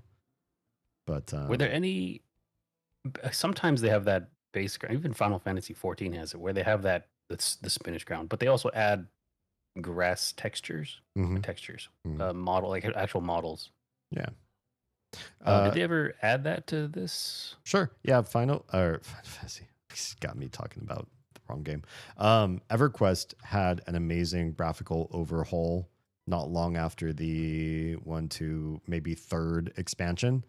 They went through and changed all the character models and a lot of the world build. They went through and added so many new and updated higher density textures and foliage and all this sort of stuff, and really made the world much prettier and updated for the time that it was in. What I'm playing right now is a nostalgia server that is based on a number of different mod communities that made those illegal emulation servers where it's like they have a copy of the game and they're able to sort of play around with the rule sets and stuff and do some fun things with it. And if you have a legal copy of the game, supposedly it's a gray area in some of these companies' terms of services that you can, with your legal copy of the game, log into a server that's not officially that company's server and play an alternate rule set version of the game. This is the culmination of a lot of people's work in the mod and emulation server worlds, but as sanctioned by the company that now owns EverQuest, which is Daybreak Games. Daybreak hired a number of those emulation server developers and said, why don't you join us and do this legitimately and put together the best version of this game that ever existed. And so they put together everyone's fan favorites from the most popular illegal servers and made it legal and said, if you want to play this variation of the game, we'll go back to the very beginning. We'll go back to 1999 when the game was first released and make everything look and feel like that era, but with all of the quality of life conditions that have been discovered over years of emulation servers, making the game more palatable, more what people would have wanted if they had a say, if they had the ear of the developers. And that's what we're playing. You know what? Somebody needs to do that with Star Wars Galaxies because I would play the shit out of that. You know who technically owns Star Wars Galaxies? Who? The same company that owns the intellectual rights to EverQuest 1. Yeah. So the very game that I'm playing right now, Daybreak Games owns the IP to Star Wars Galaxies as well. It's pretty crazy.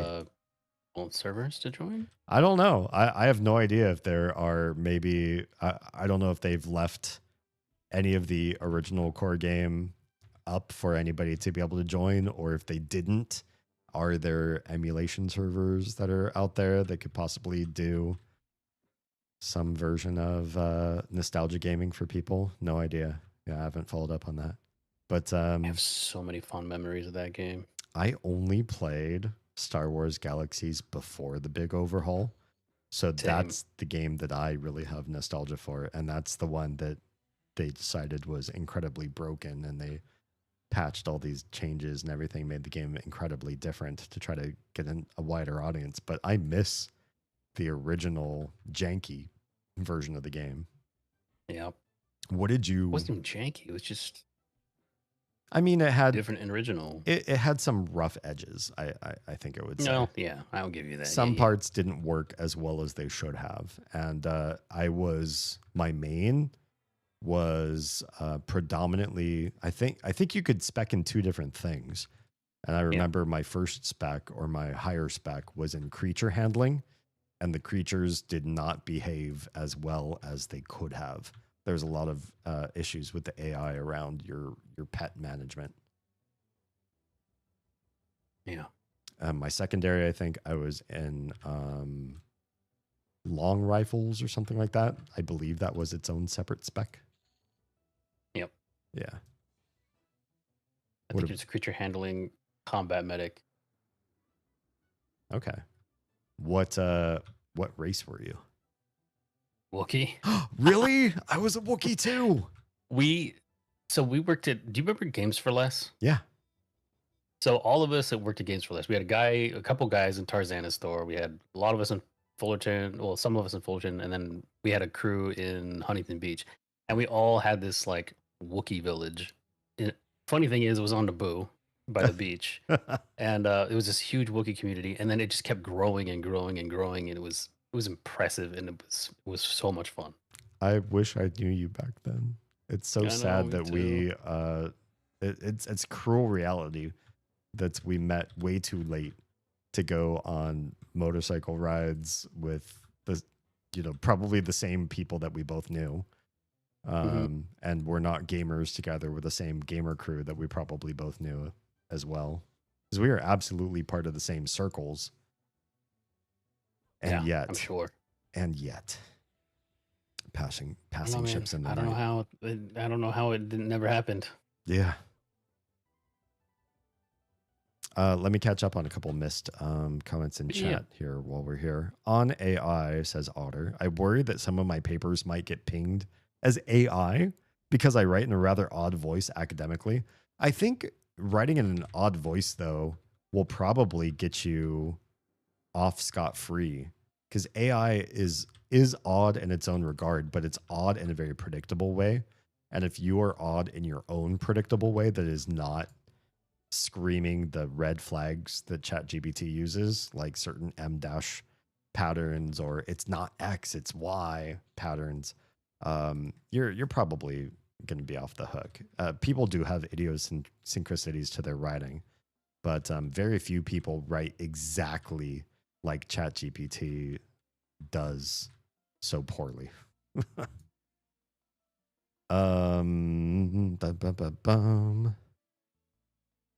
Yes. Oh, thanks for the self-care. Hi, Stuart. I'm right as the mail. Tro says Mog is where he left off. I was like, you don't fight Mog, you cuddle him. No, I don't blame you there. He's very cuddly.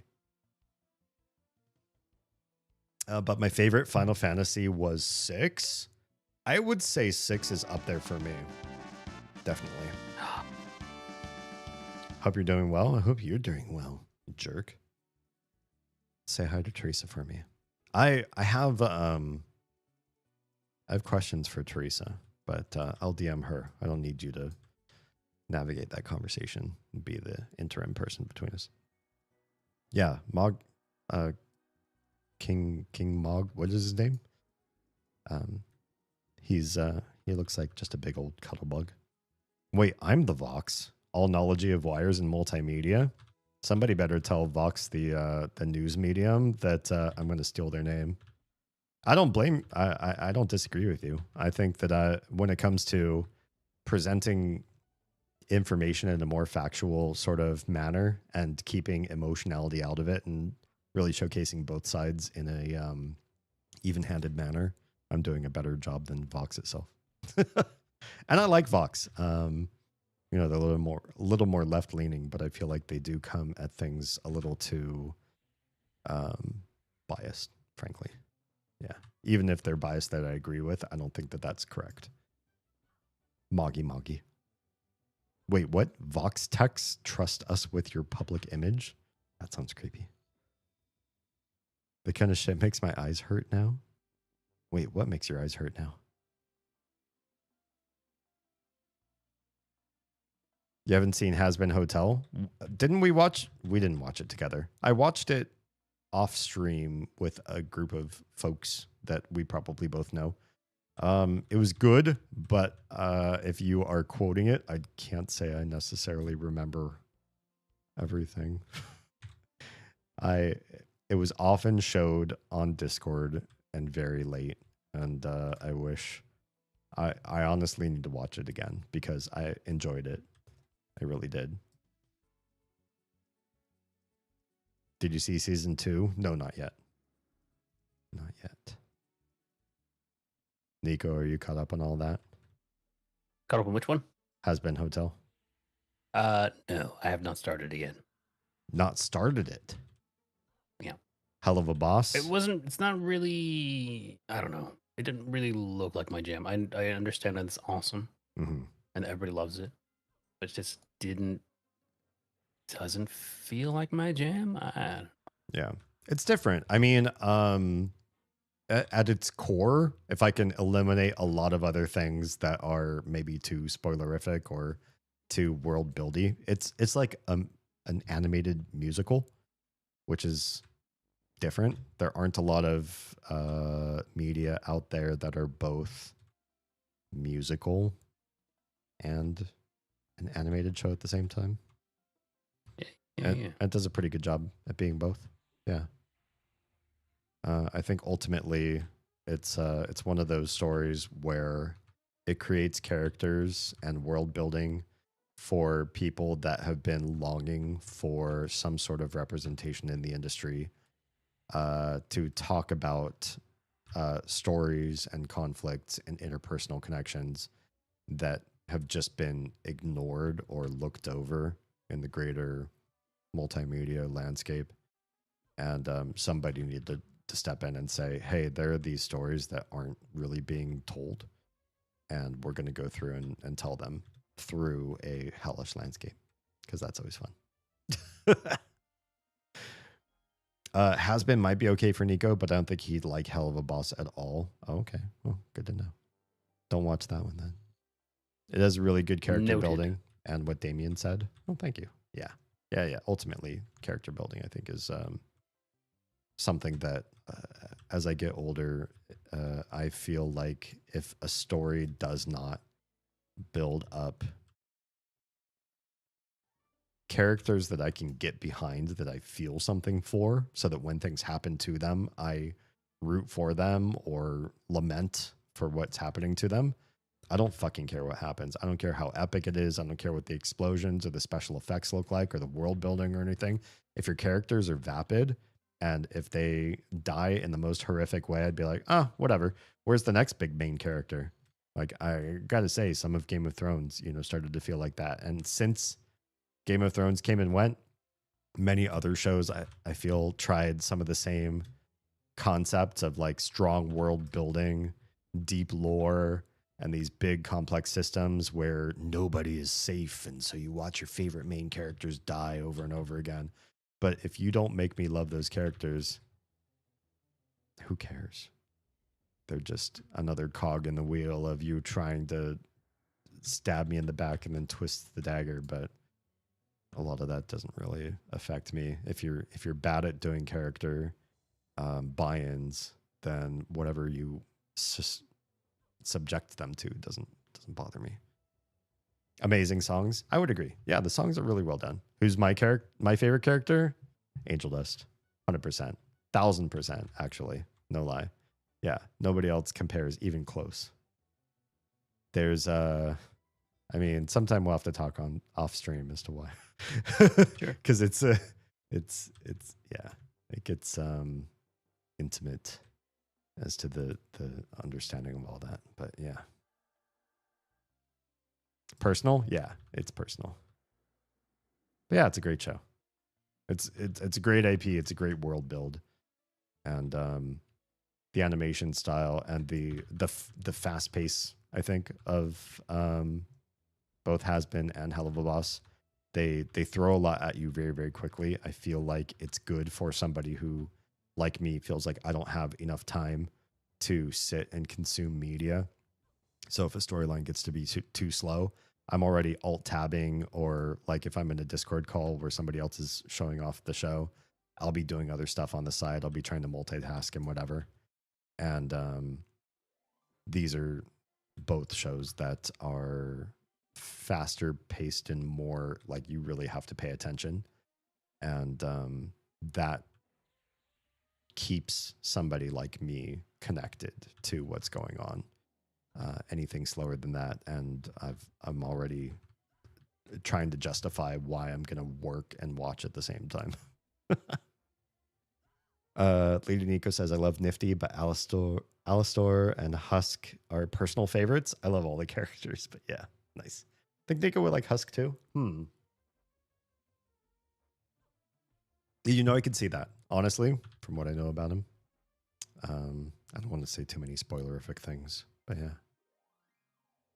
So we've heard a lot of your backstory as to why you're coming, why you came away from streaming, and what happened with your recent past that needed your direct attention and connection to your touch grass part of your life. Can I ask, Nico, what is now aligning for you that you are coming back to streaming and deciding that it's time for you to be connected to your community and to live shows again?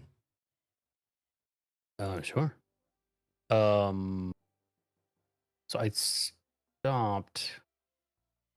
You know, I kind of want to go back and look I made the announcement as to why I was taking a break.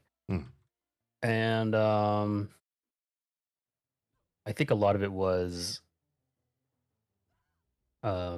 work-life balance is way off. Mm-hmm. I was spending way too much time working and working late. And by the time I would finish work, TG's like, I'm going to bed. Ugh. And she was taking care of the boys. I say the boys, Kato and Tellus, the cat. Yeah. She was taking care of them mostly while I was working, and then I'd finish work and be all a little bit stressed, but angry. That's probably the biggest difference between now and then is I was angry all the time. And that anger carried through to my streams. Like, if either I was messing up, or if I was playing a game I didn't like, but felt obligated to because people wanted to see me play, see my reactions, I wasn't giving genuine reactions. I was finding reasons to hate things. And yeah. Like I said, if you watch the last few streams of watching Final Fantasy 10 or whatever it is, 10, you could see how unhappy and angry I was. Yeah. Bitter. And yeah. And I don't know if you've ever watched your streams back.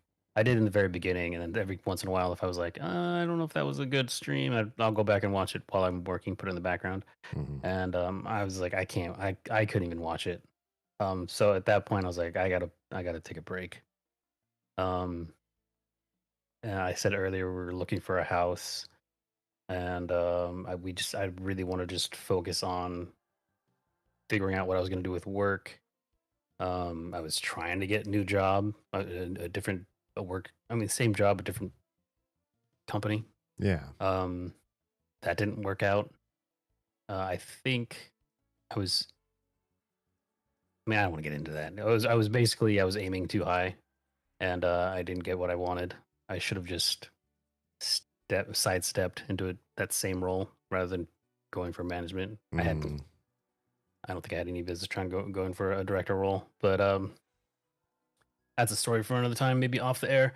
Yeah. But I was essentially I felt stuck at work. But shortly after I took a break, actually no, it wasn't short. It was a while, probably 6 months. Opportunities opened up, and I grabbed it, and I'm working on it now, and things are looking really good. And with new management, a manager took over, and he's okay. He's okay. Is he better than the one you had before that I know of? No. Oh, okay. No. It was his first time managing anybody, and he had gone through some training, but it was a bad. He was given he was dealt a bad hand. He took on not just the responsibility of managing people, but also we were acquiring the company we were working for was still acquiring other companies, and he also helped with that. He was stretched too thin. I don't know how he did it. I would have left, but he was stretched too thin, and nothing was going the way it should have been, and everything was a disaster. Yeah. But now that everything sort of leveled out, I'm in a much better place professionally, and we got the house, and the couple months of moving and cleaning the old place and prepping this place. It was I didn't have a whole lot of free time. I don't know. There's no way I would have been able to stream anyway. So I would have taken a break then. Yeah. Had I, been streaming at that point. But I don't know. It felt I started to miss it, honestly. Some of you remember Momo from my stream. Oh, yeah. Momo reached out. He's like, "Hey, when are you streaming again?" And other people from our circles asking, "When are you streaming again? When are you streaming again?"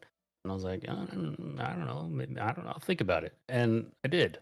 I kept thinking about it, and it was in the back of my mind for the longest time. And I was like, okay, well, now that we have the new house, I just fix up the office the way I want.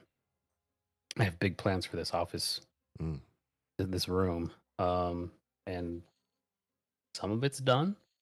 It's not completely set up yet, but we have the furniture up. There's one more display case I need to build. I just finished building one today, actually. But I think the first stream back, we're gonna do some unboxing of stuff I've been carrying around since the late '90s. What? Nice. Yeah, like collectibles. Yeah, that's awesome. And we're gonna see about filling the display case, at least for the first 30 minutes or so, and doing a little bit of show and tell, and then we're gonna play some Final Fantasy 14. Excellent. Yeah. That sounds good. Nothing too crazy in 14. I think we're gonna work a little bit on. We're gonna do roulettes. That way, we can invite some people in. We're gonna do, I don't know, maybe some PvP. Who knows? Mm-hmm. But I don't know how long I'll stream. I definitely won't be doing 3 nights a week. I'll probably pick one night as a static schedule, and then pepper in some random streams every once in a while. And those who follow will see that I'm going live. Those who don't, I don't know. We'll see. But Sunday will be definitely. I think I'll do Sunday. Sunday will be the steady stream night, and then cool. Maybe if I have time during the week, I'll fire it up again. But this is your calling. Everybody who's in my stream that has not already decided to follow Nico Crushing, please do so. Or just pop in on Sunday nights, because that's going to be just pop in. Yeah. Which reminds me, I need to set up Kato's camera. I don't know where that is. It's in a box somewhere. Oh no. Yeah. He's the star of the show. He is the star. He's the streamer. I just push the buttons, man. Well, I mean, if he had opposable thumbs, he'd do his own show, but he's got to have at least you. Yeah. Right. And maybe Tellus, the cat. Oh, he yeah, maybe. has been spending a lot of time on the couch behind me. Oh. And there's a really good chance he'll be in the background as How well. about that? We'll see. Yeah. Your show is quickly becoming a menagerie. Right. And we'll have fish and birds and lizards. Wow. Not really. Lady Nico says, I hope I didn't contribute at all. It sounds like it is very much endemic to the Nico Crushing household, to be honest. Yeah. All the hugs to Nico. Yes. Thank you for that. He deserves them all. I wanted to ask, but I didn't want to. Oh, wait. Otter says, I've enjoyed the stream, but I think I'm going to go do something else to take my mind off life. By all means. Yeah, if this isn't enough of a distraction for you, there's probably some more distractible people out there. Hope you have fun with the rest of the stream. Yeah. If you want to catch up with the rest of it, you can just go to YouTube, and everything for EverQuest Legends is going to be on its own playlist there. In fact, it already is. Yeah, I already started the playlist there. So easy to catch up on anything that you missed out on. Lady Nico says, I wanted to ask, but I didn't want to be a bother. I miss bullying you. Yes, Kato is the official streamer. Now you need a fish or a snack. I don't know. I feel like they're harder to get to do what you want on camera, especially snacks. Like if you had a really cool snake terrarium or whatever, and then had a camera set up for that, chances are 90% of the time that snake would not be visible on camera, and you just have to convince people that you do own one and it is in fact there somewhere, just in hiding. My snack would just sit around my neck and chill. That's nice. Yeah, some snacks really do love being around people and could just wrap around you and be happy, but that's it's also not a guarantee. we've never, Oz and I have never owned a snack between the two of us, but we lived in a household with 6 other people, I think. Wait, 1, 2, 3, 4, 5 other people at its peak, I think. So there were 7 of us in one house. It was a big house. And among all of the people we lived with, there was not a snake owner. But the person that we paid our monthly rent to, one of their best friends was a herpetologist, somebody who really loved lizards and snakes and all that sort of, and brought stuff over all the time. He would just bring these Tupperware containers over, and then when he got to our place, he'd open them up, and there were just all sorts of various reptiles, different sizes and shapes, and they would be worn and fed and all over the house while he came over to hang out with us. It was a weird dynamic. That was a weird time in our lives. Lady Nico says, I had a whole menagerie at one point. Oh, ball pythons. Nice. Good stuff. Well, I'm personally excited for your return, good sir. Thanks, man. Me too. I'm happy to hear that, one, you missed it.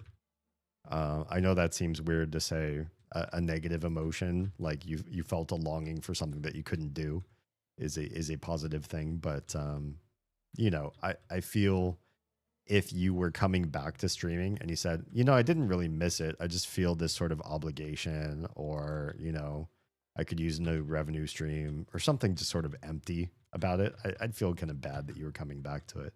But the fact that you miss it and you're coming back, that feels more heartwarming. It's like, okay, you're standing up for yourself and your joy, and you're bringing something back into the mix now that you finally can, that's going to enrich and develop you more as a human being.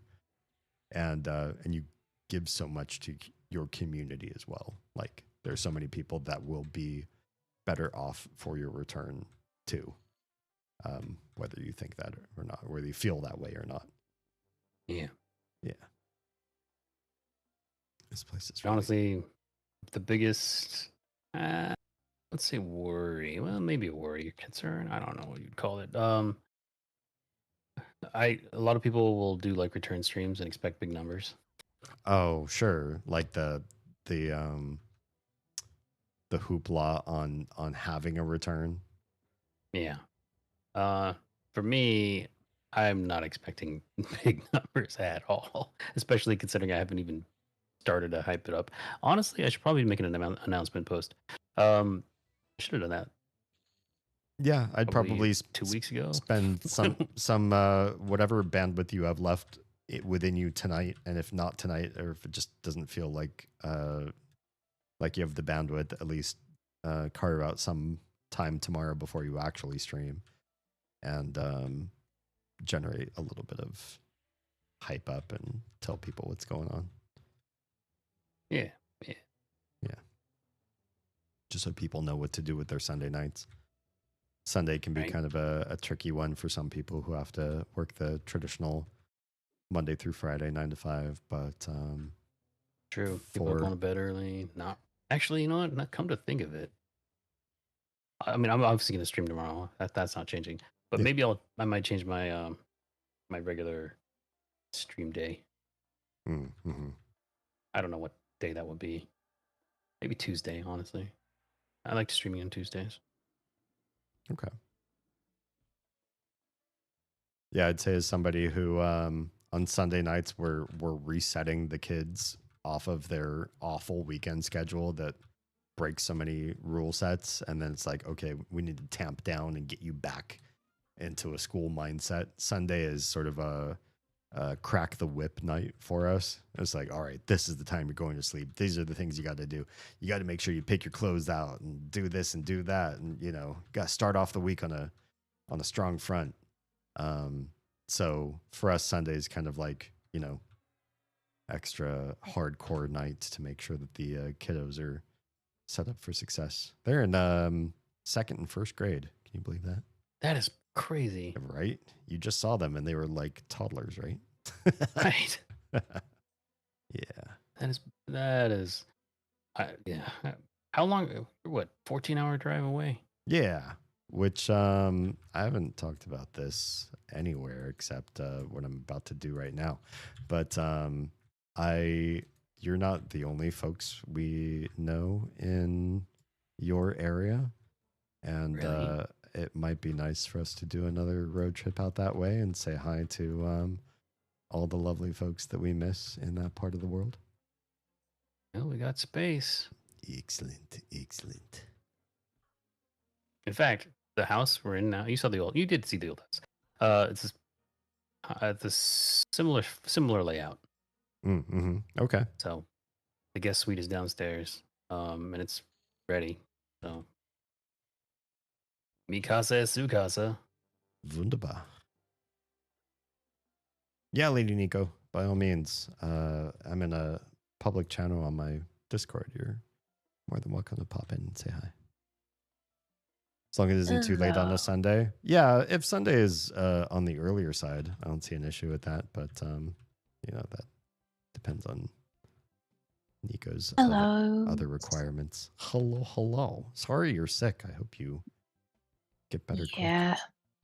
My friends from Illinois came to visit, And they and brought just like the something last with time. them? Yep, just like the last time. Brutal. How dare they? I hear Illinois is just like full of disease right now. I'm just kidding. I have no idea.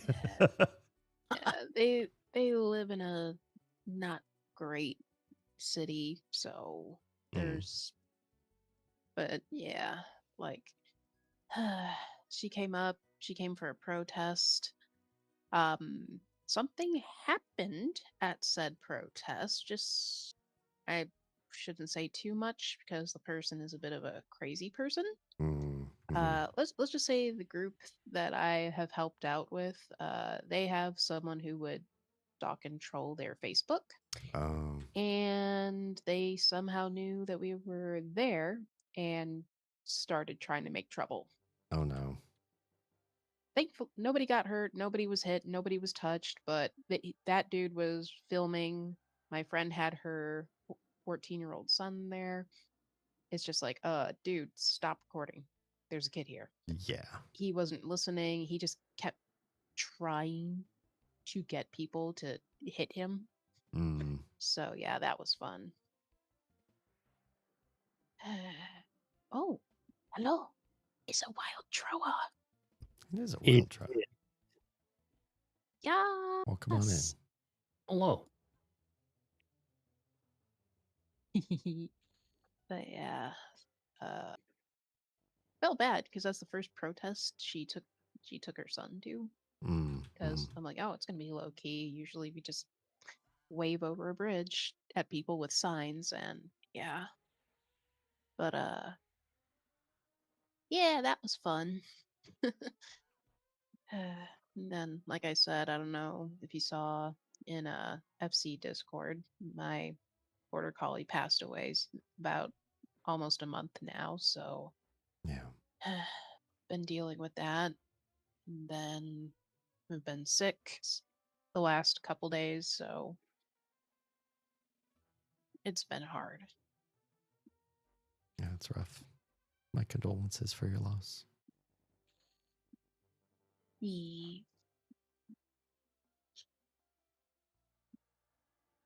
But as far as the menagerie, I had a snake, I had 2 or 3 hamsters, I had a cage full of white mice.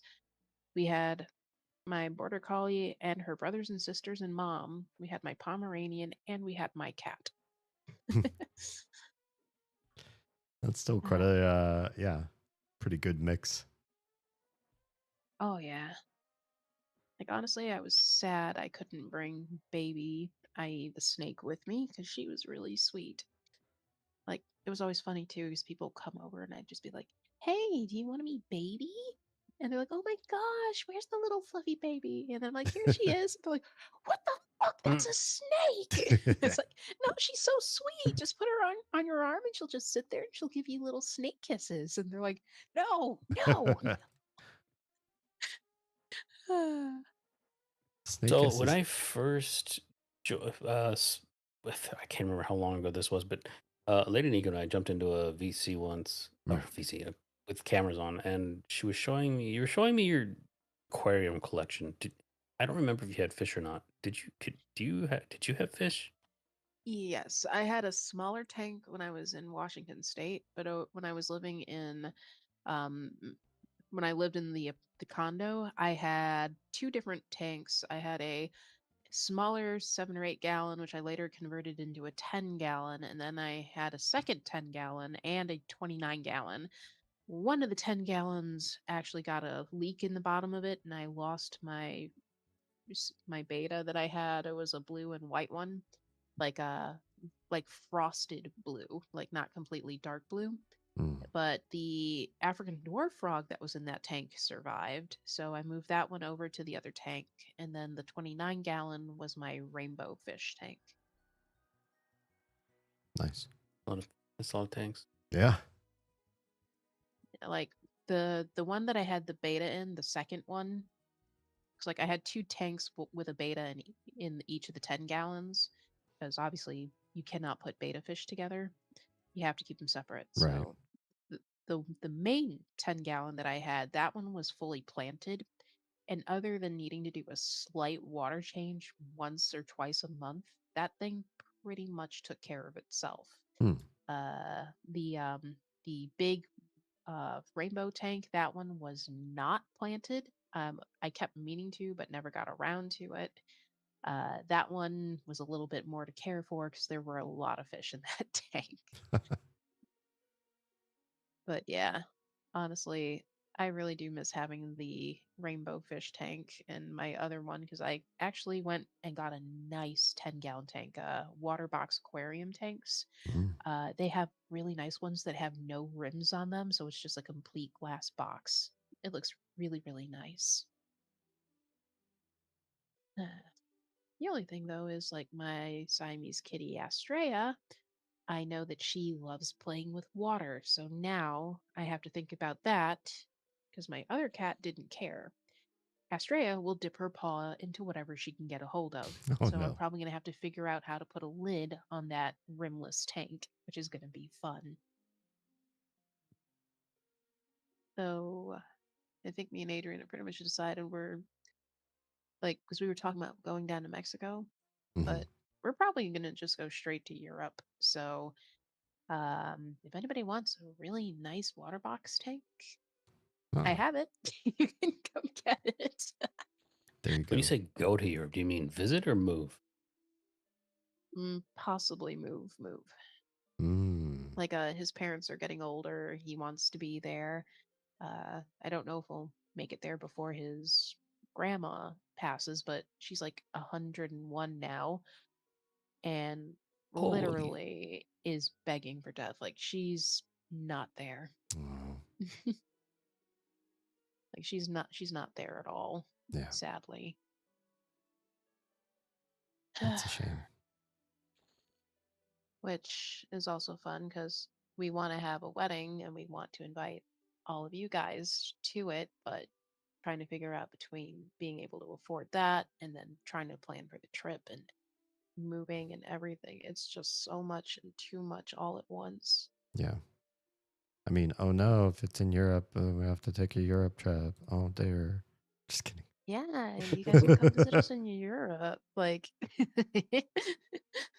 like it would like Europe is very, very nice. Like reasons and no orange man Right. pretty much trying to destroy everything. That part.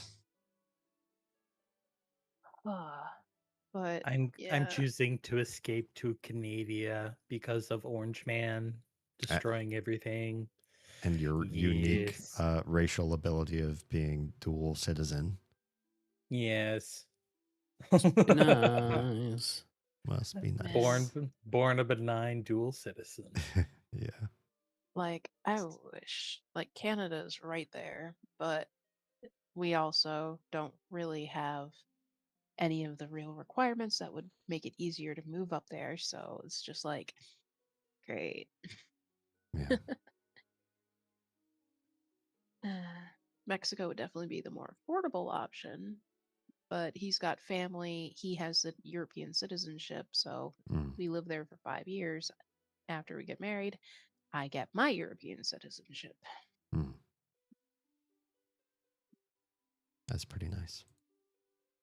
Where in Mhm. Mexico would you go? Oh, we were looking at a few different places. At first, we were considering it was down on the Yucatan Peninsula. God, what was the name of the city? But it is super humid, super tropical, which I love tropical, but I think as I gotten older, I don't deal with the humidity at all anymore. Mm, So that would be a bad choice. We thought about maybe Guadalajara or one of the other areas over that way. God, what was the name of the other place? There's a big freshwater lake over there that is also really nice. The city that's over there we were thinking about, but considering that Europe was probably going to be the end jump anyway, I'm like, well, we don't have our dogs anymore, so that's one less thing to stress about. The cats will probably be easy enough to move, and so why not just make the jump straight there? mm. Yeah. By the way, Mars. Oh, thanks for the rose. Says, how are the old men and women I love? First of all, how dare you use that adjective? And Hey then now. and then give a rose like everything's okay. Well, I'll just call you guys Not old. old. Call you guys old and then give presents. You jerk. Wait, Mars is here? Wow. Yeah, Mars is here. Mars, I miss your You face. can tell how young all three of you are because of the fact that you actually take that as an offense. My Being called personal old. reaction is just like, yes, this is appropriate. Thank you. I mean, I guess technically I would be old for the current generation of Twitch users, which is like I just turned 40 in January, but I also know how old Mars is, so I suppose you're allowed to call us old. It counts, I guess. Yeah, You jerk. we'll allow it Yeah. this one time. I mean, I call it middle age. You're not old until you can collect your senior citizen benefits, which, yeah, if certain people have their way, there won't be any whatsoever. Right. That depends on what you actually refer to as feeling old or being old or yeah. Mars says, Misa sorry. How dare you Jar Jar Binks us like that? Wow. Unbelievable. And then says, but I miss you all. Been super busy handling college students. I think that's how you lose tenure if you handle them. Manhandle. Yeah, I probably wouldn't Wow. if I were you. Yeah, probably don't handle the students. Um, Hmm. Mars. Mars, I'm gonna reaching out to you. There's something I've been meaning to ask. Oh my. Actually. Mm-hmm. I don't know if it's Oh my. it's something. Actually, I don't know exactly what this is. So if you, I'm looking at and he's got a Discord channel. He used to stream. I don't know if he streams anymore. Good question. Yeah. But in his general chat, there's a kind of I noticed this recently. Like I don't know how when it was. It was I don't know. It was right before we moved out of the old place and into this new one. But there's a message in there that says some pretty disturbing, not disturbing, upsetting things. And I wanted to check in on him, but with everything going on, I totally forgot to reach out.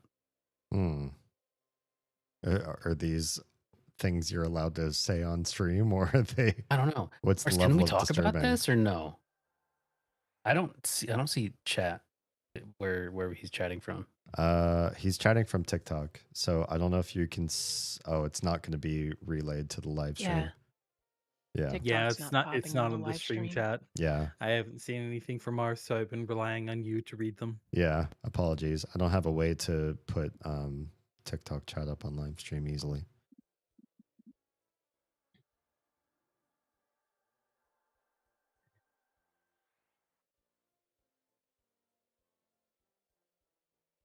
That's everything. I'm sure he. Well, I don't know if he heard you. He might have already noped out. We might have to just DM him in Discord. See if we can get answers. It's kind of fun to be on voice, and it's a Nico whole lot Nico easier to 86 speak just as opposed to having to subscribed. type We things need away. less than 3. This is true. Also, Yeah. thanks, Lady Nico. Of course. 28 months. That's more than 2 years. That's so crazy. Yes. That is a long. Yeah, I was long thinking about time. this. Like the other day, I don't remember. I think it was Onyx. We were laughing about. Oh yeah, no. So I remember Onyx came to visit with a few other people, and I was driving them around, and on the way back to the house, I was like, I was nodding off at the wheel. I was like, you guys got to keep me awake. So Bad. I know they started to pull up old clips from Yeah. the stream, and I mean, there's some gems in there, but I didn't realize. Like, I mean, it took me a second to. I don't know. I was I don't what's the word? I'm not sure. There were some from like 2020, 2021, and I was like, I can't believe how long it's been since I've known a lot of these people. Yeah. And just time has flown by, and it's crazy. Crazy. Right. You're all You such. guys are the. Go ahead. Oh, go ahead. You started Oh, first. Go I was ahead. just going to say, you all are such an endemic part of my life and my history now. Like, I cannot fathom the current act of my life without you all in it. And every conversation we've had, both on stream, in DMs, and all the raids, including all the goblins coming over from the Streamer of Oz right now. Hi, everybody. We're just talking nostalgia and how important you all have been to us over the last 5-6 years now. Roa says guys- hi. Yeah. You guys literally are like the best people that I have met. That means a lot, honestly. I hope to continue to hold to that standard. Not that I feel like I'm going to turn into a bad egg anytime soon, but at the same time, like all I've ever wanted to be was supportive and impactful in other people's lives to some degree. Holy shit. Wow. Of all the people to have popped in, Is that a too. Waz? That is a Waz. Hi, Waz. What the hell? Serious nostalgia. Waz is the, first of all, one of my best friends of all time. Second of all, a consummate streamer. Third of all, the only way I would have ever have met Nico in the first place. Yeah. Yeah. So I important. think I still have that Pokemon I named after him in one of my games. Because why not? Why shouldn't you? Yeah. Mars says I'll check on the Discord channel because I haven't touched it in a long time ago. Sick. I love you all. Gotta go. Bye, guys. Okay, bye. We will definitely poke you in Discord because we asked questions of you in live stream, and I don't think you were around to really hear it, so we'll just bother you in DMs. Hello. Oh, hi, bye. Hi. Hello. Oh God, it's you. Spicy Spider-Man time? Wait, I think that has to be behind a paywall, you guys. I'm pretty sure. Oh. Yeah. Spicy implies monetized. No, okay, no. Spicy could also just be like neuro spicy. I mean, yes, but the spicy Spider-Man. Spider-Man. Spaztastic Spider-Man. Speaking of Spicy. spaztastic, loves you, Oz. Okay, this is gonna sound really strange, and I apologize if this is weird. So Oz, when you started talking, I smelled vanilla. What? I'm all up in your olfactory bulbs. Did you say jalapeno? No, I'm all up in your Jalapeno. olfactory bulbs. Jalapeno. Yeah. Jalapeno. Well, here's the real question. Jalapeno vanilla. Oz, are you wearing vanilla scented body spray, lotion, anything at the moment? I'm not. Ah. I I kind am of wish au you were. natural right now. I so kind of wish you were, because I really think it would be so interesting if Nico like managed to sniff you from a long ways away and be like accurate in the vanilla scented prognostication. Next. Nico, what do I smell like? Banana. I don't know why, but my brain No. went grapes. I was eating grapes not that long ago. We have finger Interesting. grapes at the house, so I was eating those. I say amber. Oz actually told me what I smelled like once. Oh, So wow. now I know. True. It's true. However, we do have an inside track on how Troa smells. It's true. We got a package from Troa. True. Oh. Yeah.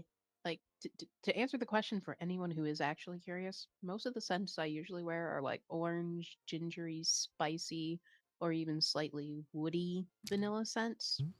So, yeah. Neat. Like, those are my go-to scents I really like. I use a lot of natural wood oils, bath salts, things like that. Bath salts. Sorry, that just maps to something else in my brain. I don't Same. ingest them or insert them in any way that is not aside from that is not a bath. Thank you. Yes, I agree. I'm a AFK 2 seconds. I'll leave the Discord open, which means you all are able to speak to the audience without me being around, and you all know what that means. We already have one clip in my clip show from when I did that. I think Lady Nico was front and center in that particular clip. Anyway, on that note, be right back in 2 minutes. Well, fellow inmates. I'm afraid I've got nothing for shenanigans. I'm sorry. I would love to contribute, but I'm running low. No, I feel that. I feel that intensely. I'm just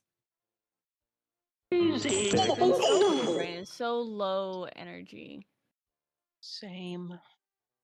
I have been so bored and so shiftless and so focusless, and it's been nice to have a little project to work on in the meantime.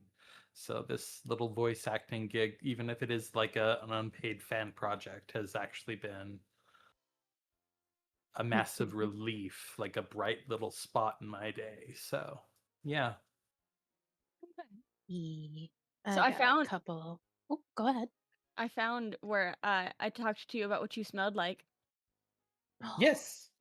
Feel free, read away. There is an undercurrent of warmth, an earthiness like picked clover and dandelions. There's a brightness that smells like water and sea breeze. Ooh. And I call myself the old earth witch from the library in the forest, so it all maps out.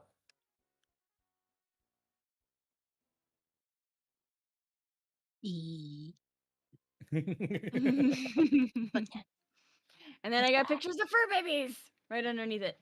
Yeah. You mentioned that a few of the blankets had dog fur attached, and that is dog hair is my glitter. Yeah. Dog and cat hair. Yeah, I wish I could have cats. I love cat personalities, and I absolutely adore cat attitude. I think we've talked about this before. You said you're allergic, right? My throat closes and I can't breathe. Yeah. Oh, Yeah. not great. I mean, there are cats that are supposedly non-hypoallergenic, but And that is actually true. Yes. So I think it's Russian blues is what they were called. But my sister and my brother-in-law adopted a pair, and every time that I would go over to their house, the cats would just be all butting up, but like buddy with my face and butting up to me, and I was absolutely terrified the first few times that I came over to their house because I'm like, I'm gonna die, Aw. and nothing. It's like So Russian blues. I actually got to be friends with cats for a change, and it was so nice. We have a Russian Uh, blue ourselves. and Yep. I think you're thinking of the Cornish Rexes. You Well, are. but like the ones I'd heard were like either the Norwegian forest cats or Maine Coons. Hmm. The biggest things that I also know, which I think I've mentioned before, female cats would be your friend than a male cat would, because at least as far as the whole thing about their fur, if it's not the dander, if it's the actual like hair with the spit in it, it's an enzyme that is developed in their spit that can cause those allergic reactions. And male cats tend to produce more of it than the female cats do. Mm. And I heard someone say that, or like cats from like Asian countries, like Oriental cat breeds, produce less of that spit, Interesting. less of it in their spit. So that would be another thing to possibly look into. There's also a homebrew way to make most cats hypoallergenic to you. Oh, If you know somebody that raises chickens that have cats, like the cats and the chickens interact, hmm. and Their you eggs, their really? eggs will the chickens will produce an enzyme that's like resistant to the cat's dander, and it will actually, if the cats eat the eggs, then the production of certain enzymes in them will lower. It's weird, That's right? really Ooh. cool. And by the way, as far as the old chicken and the egg argument, the shell that an egg is made of is a Hmm. protein that's only created by chickens. So chickens had to have existed before the egg. That's interesting. Me like. Waz also says, Nico, what the fuck? Miss your beautiful face. I agree. Yeah. Mhm, mhm, mhm. Not as beautiful as it once was. Oh, shut the fuck up! You Thank you got for that That's a old matter of man opinion. debonair. That's a matter of opinion, and frankly, the opinion that matters is the person that you're seeing. And I don't think that you're coming across many complaints. So enjoy it. It's just like your opinion, man. They're Yeah, curly what Bo curly said. haired Shut cats your dirty too. mouth. Aren't they like poodle like? Do curly haired cats produce less Oh, I allergenic have no idea. allergy? Not Yeah, I sure, don't but I know. can get you a picture of one. I'm curious about that too myself. Yeah. The Majestic I'm Beats. kind of Oh, curious Waz about says which shut your dirty cats mouth. that my sister and brother actually have, because I really thought that it was Russian blues that were the hypoallergenic ones. Could be. We can't really test here because nobody Well, here is allergic to cats. We have the Russian blue, I'm but not the allergy. slightly Well, allergic, but I grew up around my technically, Siamese, so I don't have any reactions really anymore. Hmm. technically, Jasmine is allergic, so Okay. So we just have to rub Susie on her for a while and see what happens. For science, we need to know. We science. could look this up online, Science! but we have you, so I really hope you have long leather gloves, Right. because claws. Yeah, She is. Susie. She's our spicy cat. Oh my god. She has never learned how to retract her claws. So even when she loves on you, it's claws out. Waz says, I believe like poodles, curly haired cats' hair is close to human hair. How is that possible? I mean, yes, it curls, but like, is there It's Curly hair is hair, and then there's also fur. So fur is completely different than hair. Hair yeah. is going to be longer, stringier, drier. It's going to be a little bit more bristly to the touch. Fur is softer. It's going to be what chinchillas have 3 layers of. So I have a dog, Buddy, that has both hair and fur. interesting? Isn't Both. Yorkie fur? Isn't Yorkie hair like similar to humans? Correct. And he's half Yorkie. How weird. Mm-mm-mm. What about Prince Charles? Prince Charles? King Charles. King What's Charles, Prince yeah. Charles. The King Cavalier or King Charles Cavalier Spaniels. Yeah. That's the one. Oh, Prince Charles is a piercing. Oh yeah, Oh no, like Prince that's Adam. Prince Al. Yeah, That's a Prince Albert actually. or Albert. Oh, Yeah, okay. not Yeah. Adam. Albert. Yeah. Could I you remember one of the imagine as guys on my royalty just be like, "Well, I have a piercing named after me." I remember one of the guys on my first boat got a Prince Albert, and and like some of the women on the boat that were friends with him were laughing at him, like, "Who the fuck did you get that for? You're not even dating anybody right now." Oh my. Some people It's like, just have to shut the fuck up. live life large, I guess. People And crossbreed then golden retrievers with poodles. What does that look like? golden doodles. Oh, that sounds familiar. Golden doodles, yeah, Yeah. that's actually a very popular breed. They look like golden retrievers. They're just curlier Mm-hmm. Yeah. and slightly more sleek. And slightly less, well, golden retriever brain. So Yeah. Aw. Let's see. That's probably I better in the sent long haul. you. I posted the Cornish Rex link in the chat, Mhm. and here is a golden doodle. Let's see. Can I pull this up on stream? hello, Well, hello, Toady. What? a toady arrives. Oh, that's cute. Hello, toady. That's I not don't as believe I've that's not so actually said weird. hello to you in like on mic. It's Troa. Hi. This almost looks AI generated. It's so just like perfect fuzzy fur and cute That's face why and they're everything. so popular. Yeah. Golden doodles are so cute. Honestly. That Like is a that one, I think it's just they had a really crappy quality camera. that could be it too. Yeah. Yeah, I mean, I'm not trying to accuse it of being AI. I'm just saying like it's such a like cute and perfectly coiffed pup that it feels like it can't be real. Yeah. Waz, to answer your question, I'm playing on EQ Legends, and on EQ Legends, you can play 3 classes by the time you hit level 10.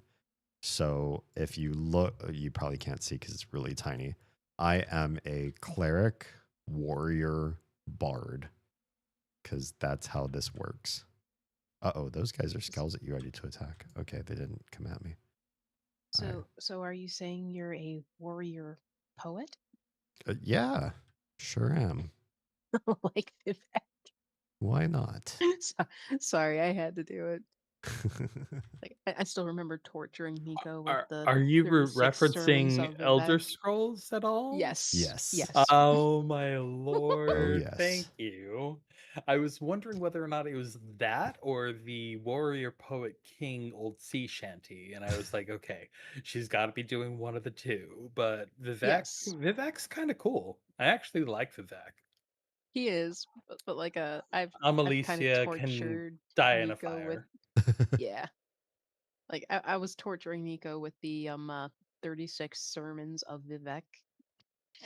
You did on my streams too. Yeah. You actually Yes, know yes. all of the 36 of them? We voice Oh acted God, some of them no. on stream. They were Thank honestly God, because I fun was stuff. going to say, like, what?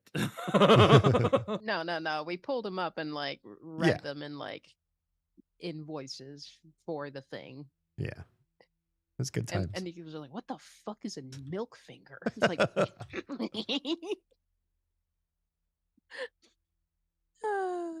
Waz says C word.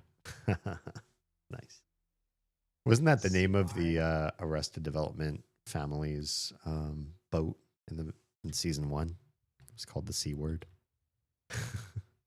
Also, Toady says, "Beat me to the warrior poet line." Yeah.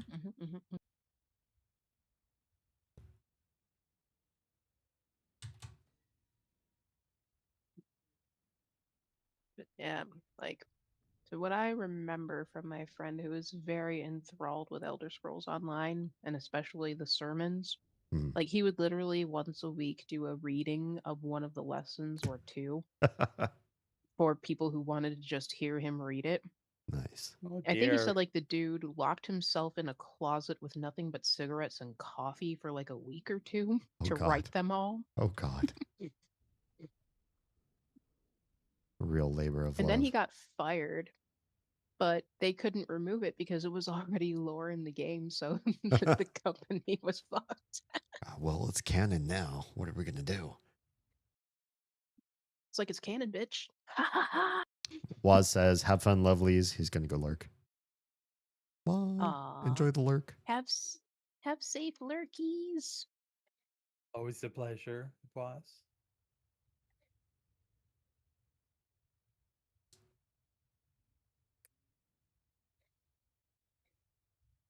Okay, let me check because I think I'd named one of my Pokemon in Pokemon Go after him. Be able to walk past these guys without aggroing? The answer is no. Toady says, today I learned to not listen to the whispers of scissors. This sounds like a valuable life lesson. How did we learn this refusal of the whisper? Yes, please help. Why do you say please help? Did something happen with you and scissors recently? No, just preventative work. Oh, gotcha. Yeah. I do feel like there's some things in the world that are better learned from other folks' mistakes than from figuring it out on your own. Okay, maybe it wasn't Pokemon Go. I don't know which game it's in then. It's one of my Pokemon games.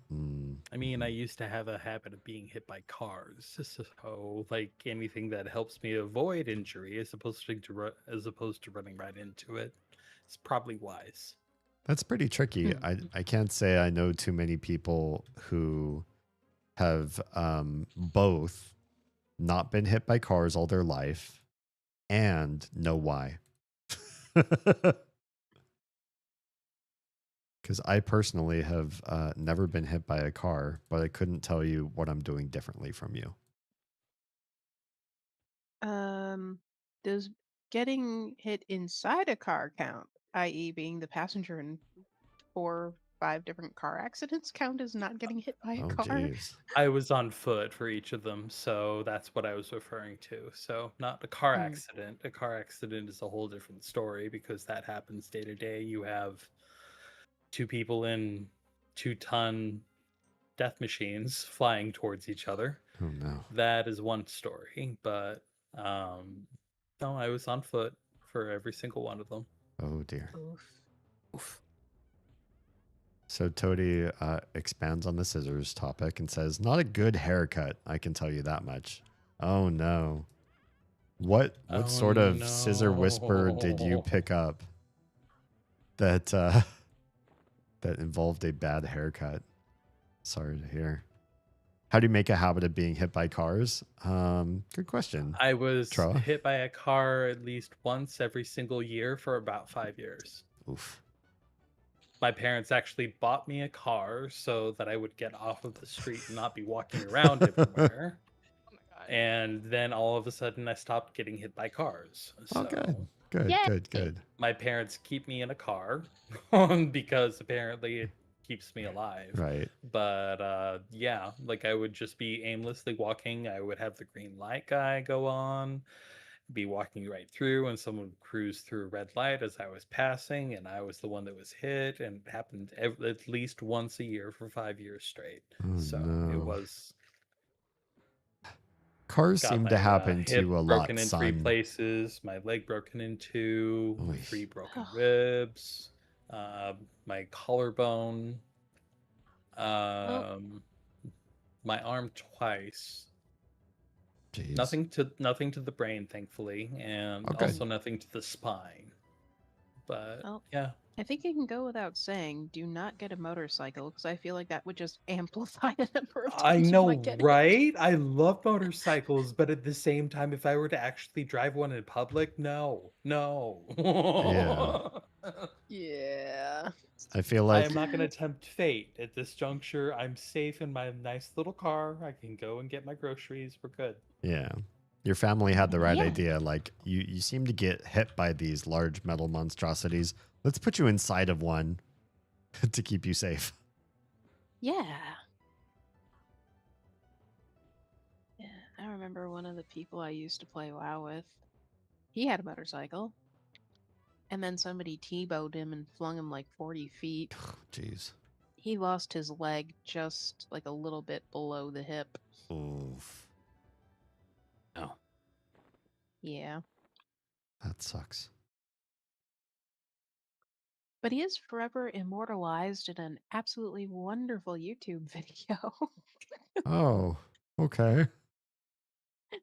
Like leading a WoW raid. So like screaming at people and losing his shit because they can't follow simple instructions. Gotcha. Is he the DKP minus guy?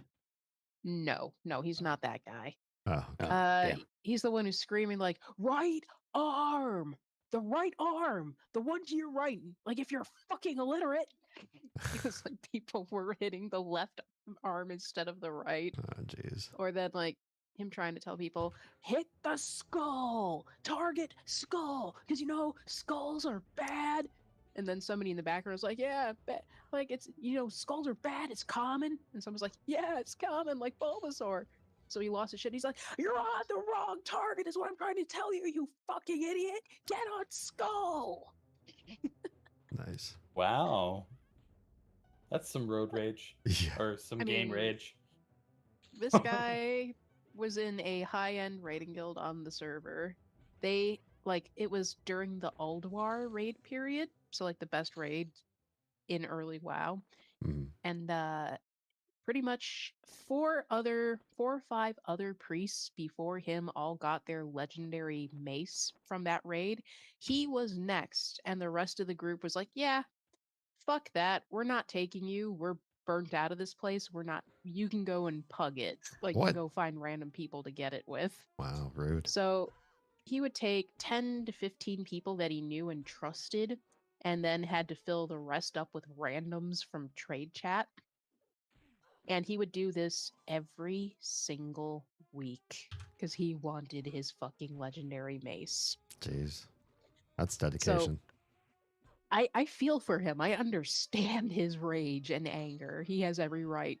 And then while he was doing that, they would just all be sitting on their mounts in the middle of Orgrimmar, just showing off their like 25-man heroic mounts or things like that. Thing 24. Oh dear. Video games. Yeah. They used to bring us together. That's debatable, or at least in some cases, anyway. Zynox says, will you play Monsters and Memories? Never heard of it. Is it good? Do you recommend it? Toady says, the scissors caught me in a moment of weakness. I got a little annoyed with how long my hair had gotten. Did you cut your own hair? First of all, did you look up a tutorial or did you just vibe check your own hair? You're like, I don't like my hair right now. Oh, Where are the scissors? I gotta know. Oh, Toady. Yeah. Okay, my dude, if you ever want to cut your own hair, I'm gonna tell you, go look for Brad Mondo's guide on cutting your hair. He has one for doing it yourself, and that will probably go a long way in helping. Toady says vibe checked. Oh no. I mean, I would vibe check my bangs, but I don't. Well, no, that's a lie. I Yeah. did cut my hair once or twice, but I had a mirror that I could put behind my head to see what I was doing. Mm-hmm. Please tell me you had a mirror that you could see what you were doing. I cut off the little like split ends and stuff on my hair, but it goes all the way down my back, so I don't really do anything that drastic. My Yeah, goodness. the impact is probably not so terrible then. Like, I've always had my hair cut at least somewhat short because my mom wouldn't let me cut it shorter than my like chin or jaw length. Mm. So I cut the back of it to like kind of like an angled asymmetrical bob, and I did a pretty decent job. like, at least I think I had done a pretty good job. I know that there wasn't any horrible, like, overlong pieces. Yeah. If you're careful, you can kind of feel for that stuff too afterwards too, right? Yeah. Yeah, like I pretty much went through, I held my head at an angle, pretty much was pulling pieces away from my head at about, I think it was like a 30, 35, 45-degree angle, and then cutting under the fingers, Mm. and then just checking and feeling, looking in the mirror like, okay, combed it down wet, saw if there was any pieces along the hair, like the nape of the neck that didn't look like they were lined up properly, trimmed that if it needed it. I didn't really go crazy for choppy layer. Like I always had choppy layers, so that kind if I did do bad, it was kind of hidden by the choppy layers anyway. Mm-hmm. Yeah. So Bangs are easy though. to make sure everybody knows I'm quoting this and I'm not actually disparaging him myself, Toady says, I had a mirror, but I'm a little dense. Long story short, cut it a little too high. Oh. Yeah. Oh. I'm sorry. That sucks. That's one thing that I've actually had a few hairstylists joke about is that you really always have to go towards the longer side of where a person says they want it cut because you can't glue it back. Right. Yeah. Or somebody having fun like with bleaching their hair. They're like, "Oh, I don't care. It's just hair. It'll grow back." It's Uh-huh. like, not if you damage your scalp badly enough because you decided to wash your hair before putting bleach on there and then get bleach burns that actually turn your scalp into liquid bloody mess of pus. Scar tissue no longer grows hair, my dear. So, Yes. no.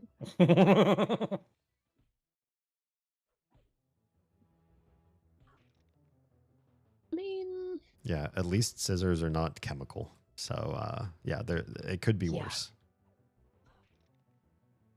I mean, if anything, you can always just go and get like a trimmer and then just different size of the guards and just smooth it out that way if need be. You could always go bald for a bit. There's always the final option. I Just think I may remember with the actually go that route. Yeah? Yeah. just remember with the trimmer when you use it, you have to push it like you don't push it all the way down and then you have to roll up as you do it. Because if you just press it straight across, you're gonna cut it too short in some spots and be choppy and it's not gonna look good. Yeah. Especially if you're trying to do like a fade, you really gotta be careful with that. No, I'm thinking full on bald like Monk. Monka. Return to Monka. I know you don't have like the Monka wide or any of those ones, but here, Monka S. Ah, there you go. Oh dear. The Monka shave. Actually, it showed up on stream chat. So yeah, I have it somewhere.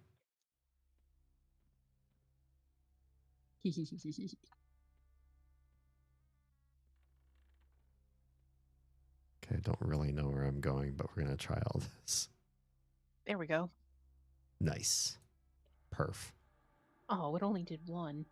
Oh, I well. really just want to throw the lever. That's really all I care about. As long as we throw the lever, I'm gold. What does throw the lever mean? Lever, crunk. I know, right?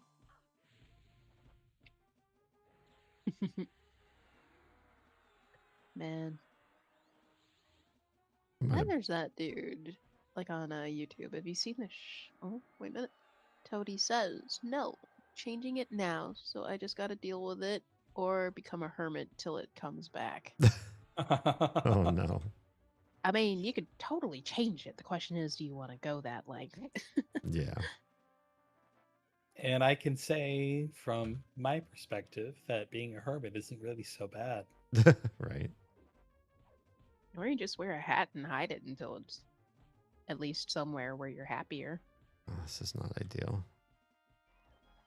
That's the thing. Like, no hair, you can put on a hat and warm yourself up, and then if you take the hat off, you don't have this mass of just skin that is growing out of the top of your head for absolutely no reason. Yeah, like if anything, like if you just shave it all, if you like not like completely like bald shave, but like very like a short, like maybe inch or two shave. Just be sure to wear a ball cap to protect your head because if your hair is short or if you have thinner hair, you're gonna get sunburned up there, and that's not fun. Oh, yeah. Not ideal. No, that won't be a problem for me. I don't sunburn. Keep in That's mind what they that all say. I used to spend every summer down at Lake Powell in southern Utah on a houseboat. I don't sunburn. Oh.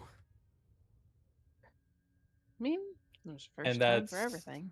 that's like desert area, and it would be like months at a time. So I would be out in the sun in desert area, playing in the water no less, which can also dehydrate your skin. I would peel, but I wouldn't burn. Okay. I always have to be careful at the beginning of summer, at least until I get a little bit of like a tan. Because once I hit a certain level of tan, then it's like, okay, I don't got to really worry too bad. But like that those first couple days or weeks in summer, it's just like, okay, SPF 20 or 30 at least, just because, I yeah. think a lot of it at the time may have had to do with the fact that I was out in my mom's garden so much when I was a kid. So the fact that I was already getting sun throughout most of the duration of the year would mean that I didn't actually have anything to do but tan. So I think that that would be the more practical explanation. Zynock asks again, will you play Monsters and Memories? Said he missed the answer and flared down. No, not like this. I can't watch. I survived, first of all. So yeah, but I don't know that game. What I was trying to tell you is do you recommend it? Yeah. I gotta hit the bed. Oh, Sounds miss good. you, Azu. Sleep Yeah. sweet and dream well, my dear. Thank you. Thanks for I'll go entrusting me crash with your out. goblins. Thanks. Yep. Have a good night. Good Good night. Bye, Oh bye, shit, bye, I bye, should bye, go bye, too. bye. I have an early morning. Fuck. Gross. Oh, Neil. I didn't realize how late it was. It's only 2 a.m. This is early by your standards. Yeah, normally yes, but I have an early start in the morning. Fair, fair. It was a good chatting with Nice. everybody. It was nice Yeah. to It hear you is. again, Nico. Yeah, man. Looking forward Can't wait to to bully you on stream again. Yeah. I can't wait. Make I sure to can't check out wait. Nico tomorrow. I'll be there. Yes. Sweet. Catch you then. Bye. Bye. Okay, so we're gonna plan, right? We're gonna synchronize the bully. Hell yeah. Naturally. I don't really bully, so I'm a bad choice for this whole conversation. It could be being sarcastic and stuff too, like just like poke at like maybe spamming emotes or something silly. Like I like the fun shenanigans bullying, not the actually okay, let's try to piss him off type shit. Like I don't like that. Yeah. I get you 100%. It's just never been in my category of me. I like to give people happy surprises and all that kind of fun stuff, and I'm just one of the nice and cuddly ones. I don't really do much else. Yes. Synox says Monsters Which and turns me Memories into a target. Yes. is a good game, but it's PvP. Oh, I like PvP actually. That's my jam. I know I'm playing a Care Bear game with only Care Bear servers right now, but I do rather enjoy PvP and MMOs. Yeah, I do. Yeah. Yeah. It's an open world MMO PvP. Okay, cool. Toady says I'll drop a couple thousand tarantulas in his Final Fantasy mailbox. For, before I even read FF, I was like, given where you live in the world, if you said that you could find 1,000 tarantulas, I was like, yeah, that's probably accurate. Just actually send somebody real tarantulas to their PO or whatever. We'll find out where to send stuff to Nico, and you can give him all of your exotic creatures where you live. All of the little death crawlies. Yeah. Don't forget to send a chupacabra. That's the one thing I don't think exists in Toadie's part of the world. It is down in the Central America area, so Yeah, that would be a hard one. It would have to be imported before being shipped, and the pricing, and the customs. It's just not practical. Yeah. In this economy. I know the one thing we would do in WoW, because they actually did not have a mass open for your mailbox. At least they didn't for a while. So when it was somebody's birthday, we would send a mail for every letter of happy birthday and whatever their character name was. Uh-huh. So if you had a long name, this really fucking sucked for you. Oh, no. But we would also put 1 copper or like a little bit of money in there just so that they had to open each individual one. And then when you have like 10 people all doing that, like we did it to one of our friends and he was like screaming. He's like, "Man, fuck you all. Like, what the fuck? My mailbox is full." It's like, no. what? How much money did you get? He's like, it came out to like 5 gold. It's like, see, you got money. What are you mad about? Just silly crap like that. Oh, hi, Adrian. Hi. You want to say it's Damien? Hey, Damien. Hey, I haven't heard that voice in a long time. It's great to hear. And the Proa. Oh. Hello. He says the hello. He is sick too. Oh no. I actually do say hi, so say hi. he said he actually says hi, so say hi. That was Tra. Hi. He said hi. Toadie says, Bye-bye. in regard to the spiders, that requires I catch those critters and I know better than to try. Oh no, yeah. Well, technically, all you have to do is be really good at figuring out where a tarantula has hidden their egg sac, and then you can put the egg sac in a box and just wait for the fun to naturally develop while it's in shipment. Oh god. That's true. Yeah, you don't have to send critters. You just have to send the potential for critters. Yeah, customs will open the box and be like, "What the fuck is in here? What's this little like cotton ball?" Oh, okay, yeah, that's fine, whatever. I'm sure this is legit. I have no idea where I'm going. There's supposed to be a great belt down here, but I don't know where to find it. And frankly, I never played this game, so I could not even begin to tell you. Frankly, I played it, but it was so long ago that I don't even remember any of this. Like, it all looks completely unfamiliar. Yep, it's a very new version of a very old game, and so I don't necessarily feel like I trust anything I know or anything I remember. And then what I remember is pretty sparse in the first place.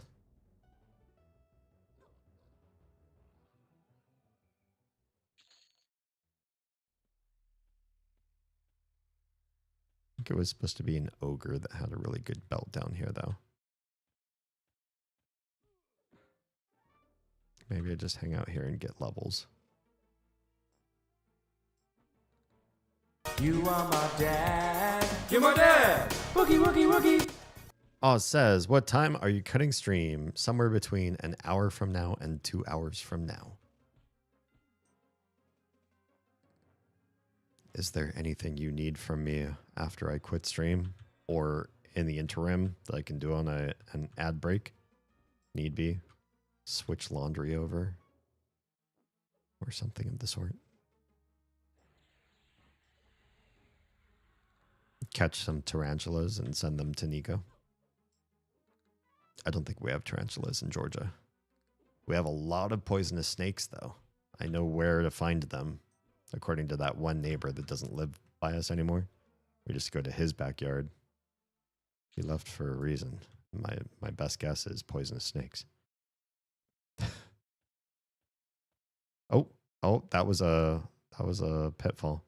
Now I'm in real trouble. I don't know that I should be this far deep, but I fell down a pitfall, so now we know.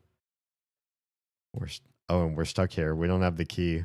Oh, there are other ways out here. I see. I'm gonna get myself killed. I'm asking because Susie wants to be inside, and I was thinking about doing it if you would put her out when you come up. Sure. If you want to bring Susie in, I will make sure that she makes it back out. Also, if you could swap laundry over from the wash later, sure. Oh, I don't need the key to all of these rooms. Oh, this is a hard room. Whoops. I might die.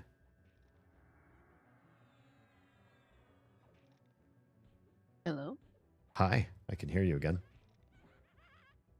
Yeah, you and Troa both had little yellow exclamation marks next to your name, and Troa disappeared. Oh dear.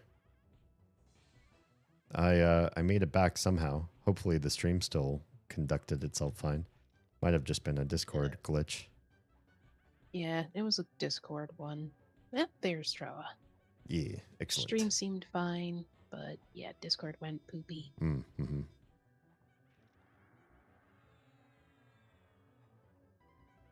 Aw, look at that. A healthy relationship. Where people actually help each other. Yeah. Yeah, we do that sometimes. No, I'm just kidding. We do that all the time. If you're not helping each other out and sharing the load, Mr. Frodo, then I don't know. You're doing it wrong. Doing it wrong, Mr. Frodo. Go back to the Shire. That's not the way of it, Mr. Frodo. You got to help each other out. Yep.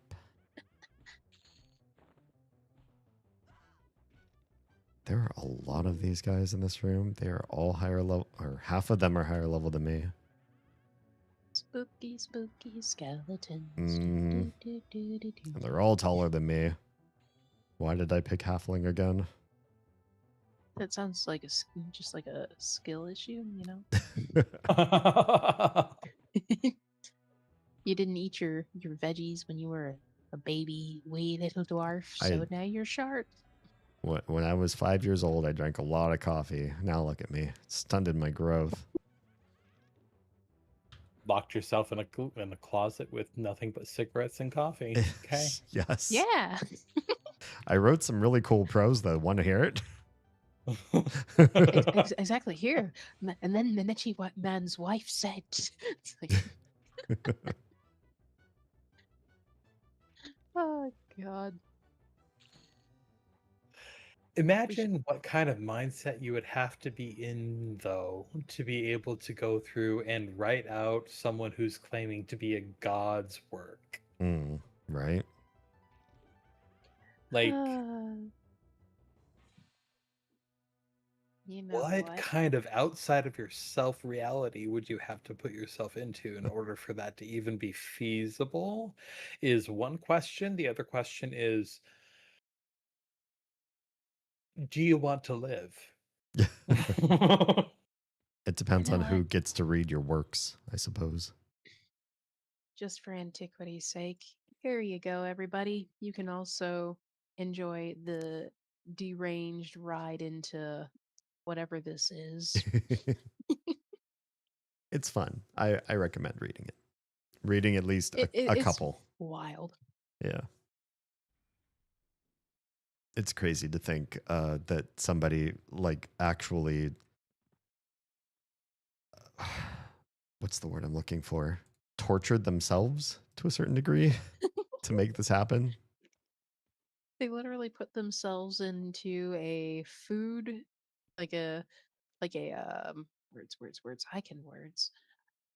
Into a hunger deprived, possibly dehydrated, and sensory deprived state of just pure chaos to come up with this amalgamation of words that somehow works. Mm-hmm. Mm-hmm. And this is all supposed to be the words of a god, a poet, a Yes. warrior poet. So not only is it supposed to be functional, it's supposed to be completely like breathtaking. You sit Yeah. back and listen to it, and you're like, okay, yes, this is how the world should work. You should be in awe. And the ending of the words is Om Survey. Interesting. Okay. No, that's how each one of the lessons of Vivek ends with the ending of the words is Om Survey or Om Survey. I don't know how you pronounce it. It's been so long. Mm-hmm. I love playing ESO. It's actually one of my favorite games. Very much like Final Fantasy XIV is Dee's favorite game. My favorite But game? that's what you said. Did I? I don't Yeah. know. I don't know if I agree with that statement still. Ah, well, you said it was your favorite game of all time, so if that's changed, Did then I? Yeah. I'm gonna amend that statement. It is a pretty fantastic game. I mean, I don't you know can if that's appreciate the greats of what it was and still consider it like your favorite game of all time, even with the slight errors of the ways of the current main MSQ story. yeah. Which is sad because the side dungeon or the side raid was actually better story than the main story to a point. That can happen. Yeah. so can amending a statement later. So Yeah, I'm not sure if I can immediately say what my favorite game of all time is. I can say it's probably not one that I've streamed. Period. Yeah, the various games that I've streamed are they're okay. They're all interesting in their own sort of fashion, but I don't know if I'd call any of them up there in favorite territory. I can't name any one specific game, but I will say the Final Fantasy series is my favorite game series of all time. Hmm. I love the Final Fantasy series, but I would say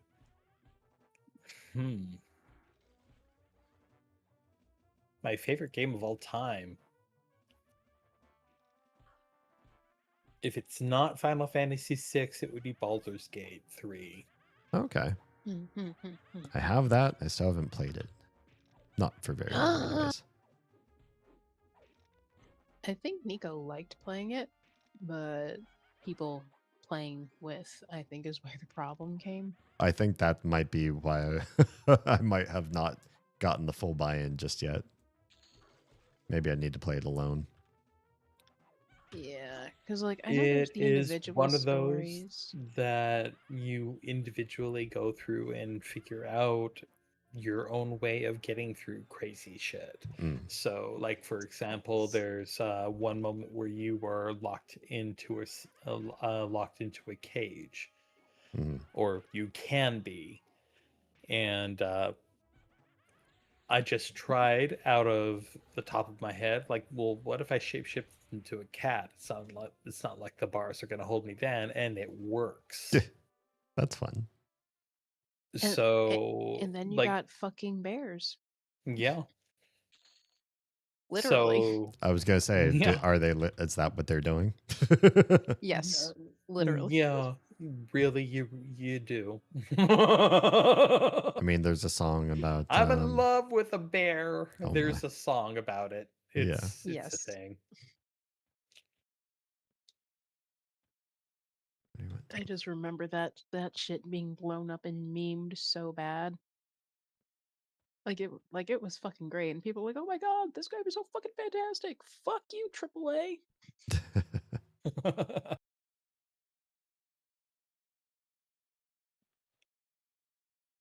Okay, I have bravery, blessing.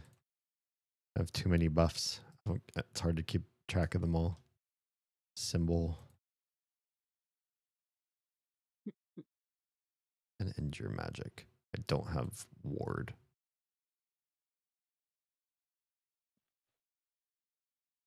Let's see.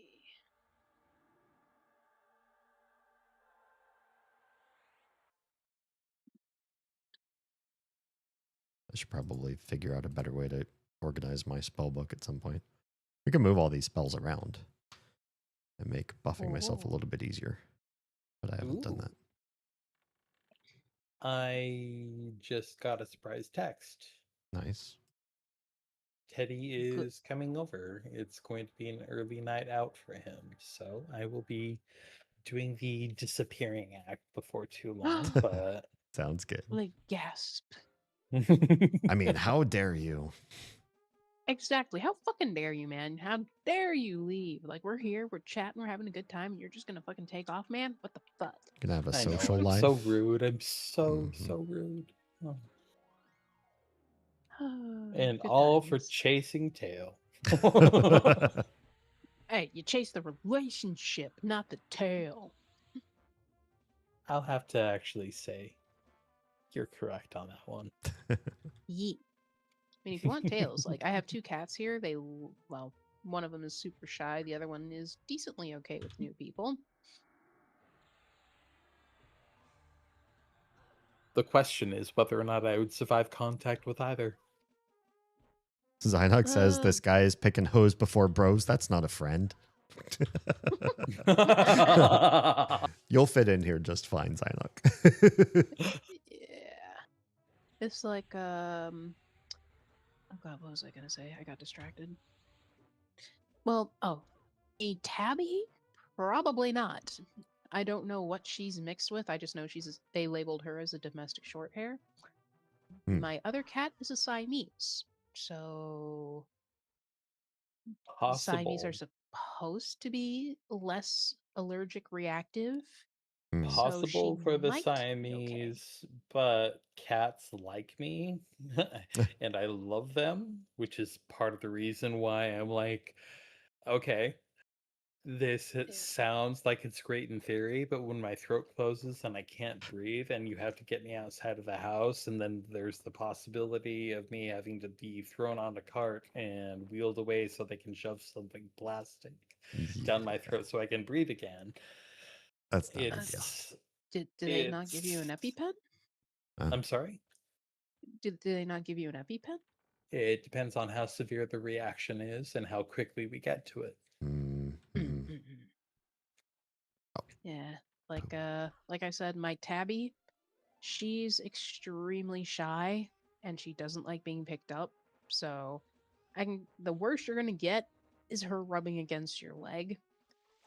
The Siamese, she will let you pet her, but she's not like a going for the face of people that she doesn't know type. So they would both probably stay at somewhat of a distance unless we gave you their favorite treats to give them. Knowing me, I would probably just be like, well, let's try it out. Let's see whether or not I can actually be in your house, and be like, okay, let's give the treats to the cats because I love the cats. And Oh yeah. And then the notice Siamese. how the cycle is perpetuated by me alone. Well, you want to get close to the kitties, but you I can't because you're love allergic. Yeah. He loves the kitties. But yeah, I love pretty much anything with fur. My Siamese does go for walks outside on a leash. So, if anything, we could even try that. We'll have you sit outside where you won't be affected, and then bring her outside and see if she'll come up to you. Cats always usually do. So, I would be willing to wager that would actually be a safe, effective method. Yeah. Who the fuck is this guy? Kick him from the guild. Lucky for him, he's not in the guild. Yeah. We don't have a guild. We have a free company. Yeah, we not have a free guild. company. It's a completely different thing. I think I trapped myself in the world. I was trying to break out of this prison cell, and I did a thing, and now I'm completely stuck here. You are not cat, Damien. You cannot slip through the wall. But look at how tiny I am. Come on. If Winnie just turned sideways, She should absolutely be able to squeeze through these not bars. I mean, was strafing a thing in this game? That's part of the it, reason why I absolutely adore Baldur's Gate. It allows you to use real life application to something that seems like a fantastic problem, and it works. nice. Strafing does exist in this game, but clearly not in this particular dungeon. Wow. I'm gonna have to pour it out. It's fine. I'm not bitter. Porting looks pretty in this. It's pretty, yeah. Although then it freezes, and it freezes for a long time with no load screen, which is a little bit annoying. Yeah. Oh, look at all Yeah. them dwarfs. They're halflings. I'm a halfling. Oh. One of the other things that I put into the new city that I built in Minecraft is a gigantic tree that actually looks like a tree this time, as opposed to the other one that looks like a tower that you put a tree on top of. Mm-hmm. Oh. So you actually built out the branches and all the things with all the leaves. Yep. Nice. Beautiful. And made sure that nothing spawns, because creepers spawning up in the branches and things along those lines was a constant problem every single time that I was trying to get up into the branches. So there's light inside of the leaves, so there's no creature spawned. Mm-hmm. Like a solstice tree? Tree of light, tree of life, something like that. An Yggdrasil. Nice. Yeah. Nice, nice, nice, nice, nice, nice, nice.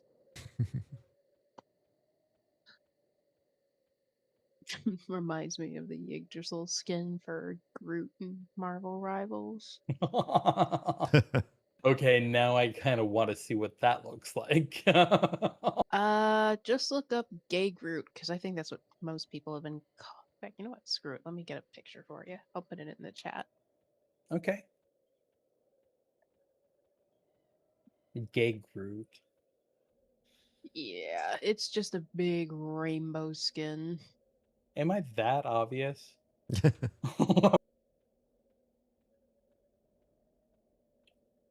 Okay, no, not this one. That's a good. Okay, fuck it. This picture works. Okay, it's a link to a Reddit thread, but this gives you the animation for the skin too. Groovy.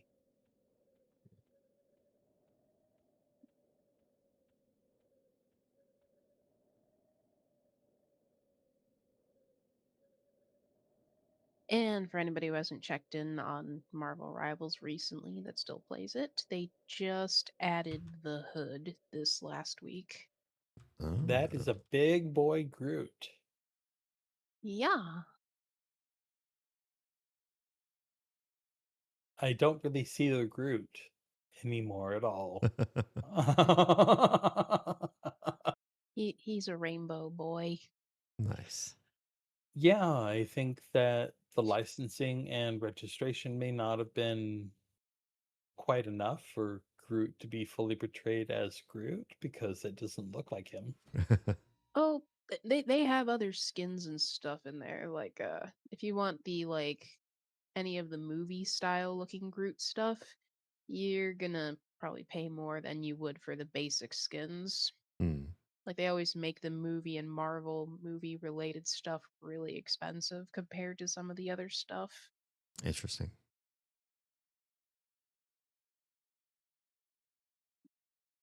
Good stuff. It looks cool. Yeah. That's a nice skin, that's for sure. Like I know they added one that he kind of looks like a giant dragon tree, and he's got a little dragon poking on each shoulder too.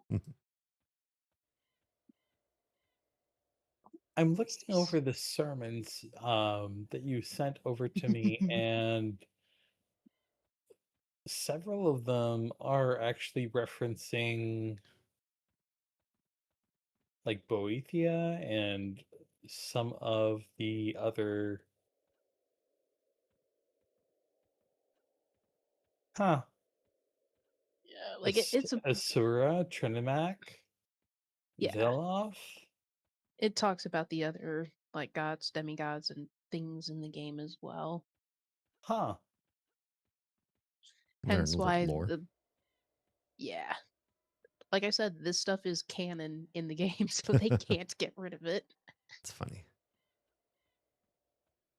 Because I guess typically whenever they fire somebody, they get rid of anything that they were working on, or something. I don't remember what the friend who was obsessed with this said, but yeah, this was already like canon integrated to the game. So when they fired him, they couldn't get rid of this stuff. It's funny.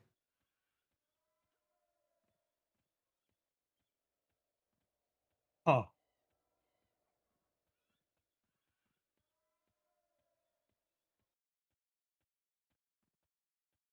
It's been a hot fucking minute Sermon since I've 29 is a scripture of the numbers, where it's the a bunch of numbers. links. He's a numbers man. Hmm. Lawless Grammar 2. The hours. Interesting. I'm gonna have to read this because I absolutely adore that game, and Vivek has always been kind of a fascinating creature to me. Sil more so, but Mhm. Vivek,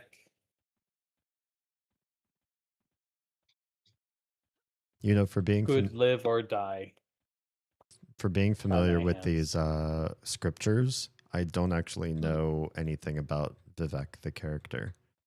Can you fill me in a little bit on who exactly this crazy writer is? You Wait, first. you want to know about the writer, or you want to know about the character? The Vivek? character, yeah. I will leave that to Traw. He probably knows more than I do. Like, I know of the game, I played it for a while, but I am not insane in depth in the lore as he probably is. Mm. But here, I will Vivek pull a picture while he is talks. Vivek is one of 3 people that ascended to a semi-godhood um, by stealing power from the remnants of an actual god. Oh, Does that make sense? yeah.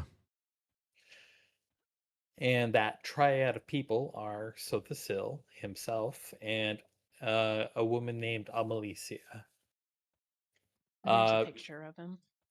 he is by far the most benevolent, especially to the race that he comes from, which is the Dark Elf race. Okay. What he is tasked with is essentially kind of protecting and preserving that race. And Amalicia is supposed to be the martial law or the martial arm or the more potent, uh, more cruel variety. Mm. Amalicia is depicted all in gold. Vivek is pictured as being half dark elf, half Altmer, all in gold.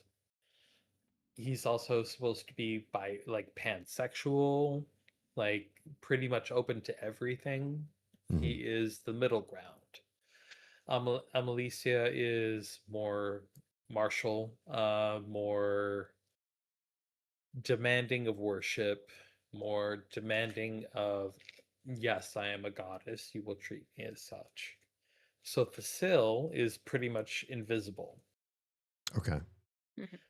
And his role is he is the super, super, super, super, super intellect that went through and created an entire cosmic realm that he could go to and retreat to outside of the common world. Mm. And um so the seal is also a recluse and kind of has to maintain the entire world that he created because his god energy was essentially stolen. So that would be the three.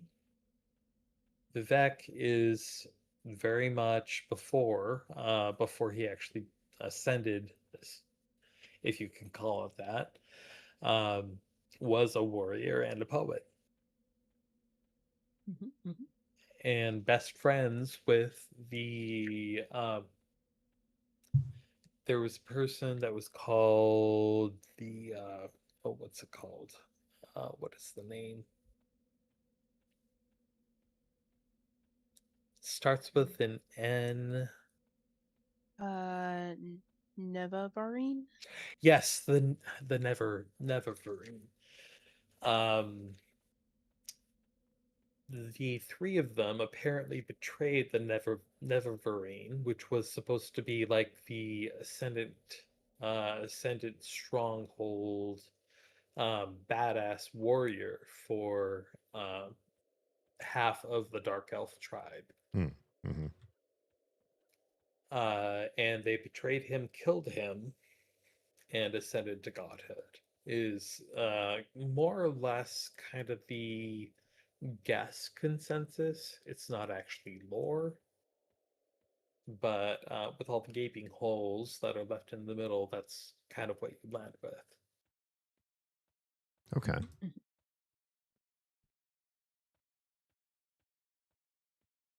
Let's see. I love games with story. Yeah. No. I do too. That's why I asked, because I was certain that there was some sort of like deeper lore to all of this that they I'm wouldn't just have. getting started. Like I could go on for hours just talking about those three, and that is those are three false gods in one portion of one game in one corner of the world. The rest of it is so much more massive. Wait, let me find it. I know what we need.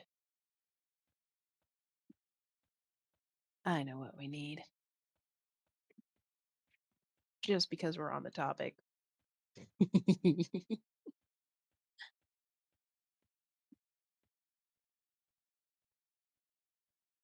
What is this?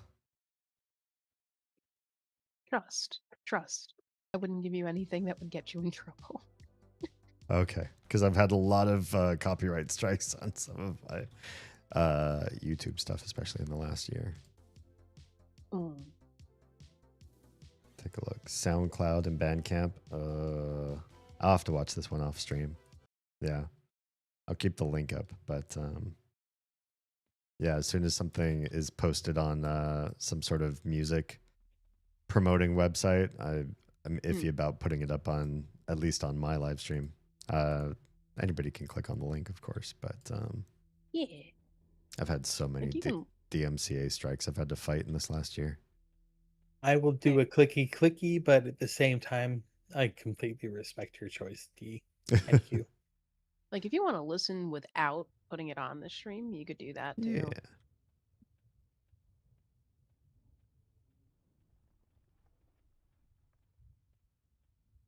And somebody made a like 10-hour loop of this song too. Of course. Why wouldn't you?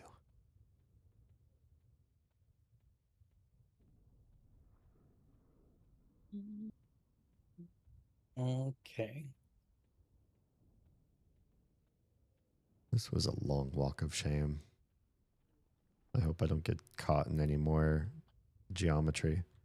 I wonder if there's like an unstick command that I could have used instead of porting all the way back to my hometown. I couldn't hear the song at first at all because I had your loop running in the background. Every single time on this computer that I pull up anything YouTube oriented, I'm like, where's the sound? Where's the sound? There's no reason for the sound to be off.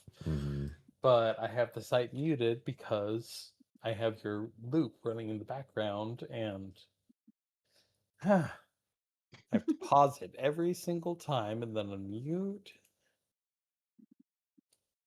I appreciate And you I doing absolutely love it. that. I thought you would.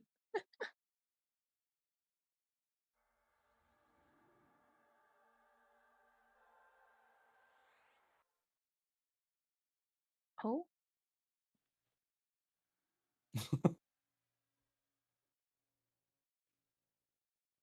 Yeah, like I said, somebody made a 10-hour loop out of this song too, so that's out there if you want it.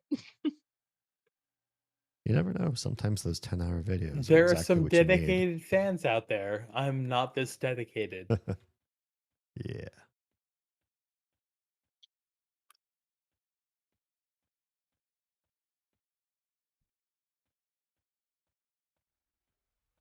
See.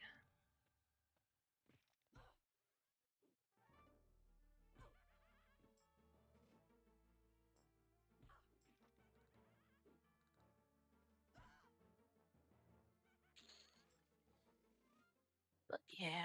One It's a of the bop. other canon parts about Vivek that I absolutely adore is that he is pansexual, like across the board. Like, Mhm. if you're looking for sex and you want to have sex with a god, Look the no answer further. is yes. Nice. He's a blitzo. He's a what? He's a blitzo. I'm not familiar. Hell of a boss, main character. Oh. Yes, I am familiar. Oh. He's pansexual. Yes.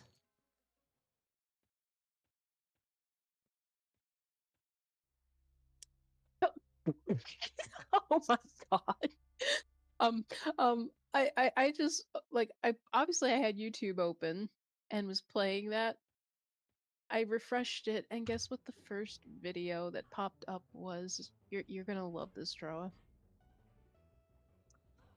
It's Call Me Kevin. If you guys are familiar, he's an Irish guy, and he has a video on here titled "Why Getting Hit by a Car Was the Best Thing That Ever Happened to Me." Oh god, are you serious? Yes. Oh my god. Feels like the algorithm was listening to you. Not gonna lie. Like I've watched Call Me Kevin, but I haven't seen him make anything in a while. So I was like, what the oh okay. That's a thing. Here, I'll link it to you. I am not sure I want to see this, but I will go ahead and take a look. My goodness. I haven't watched it, so I have no idea what the content of this is, but just the video clip of it was like, The wow. instant image, if that were the fact, he would be dead. Yeah. Oh yeah. dear. So obviously that's not an actual actual video or picture of the incident. No, no. I went over the hood or hit the windshield a few times. There was one that actually stopped and got out of their car and was like, "Dude, are you okay?" Like 1 out of 5. Jeez. Mm-hmm. But No. this guy that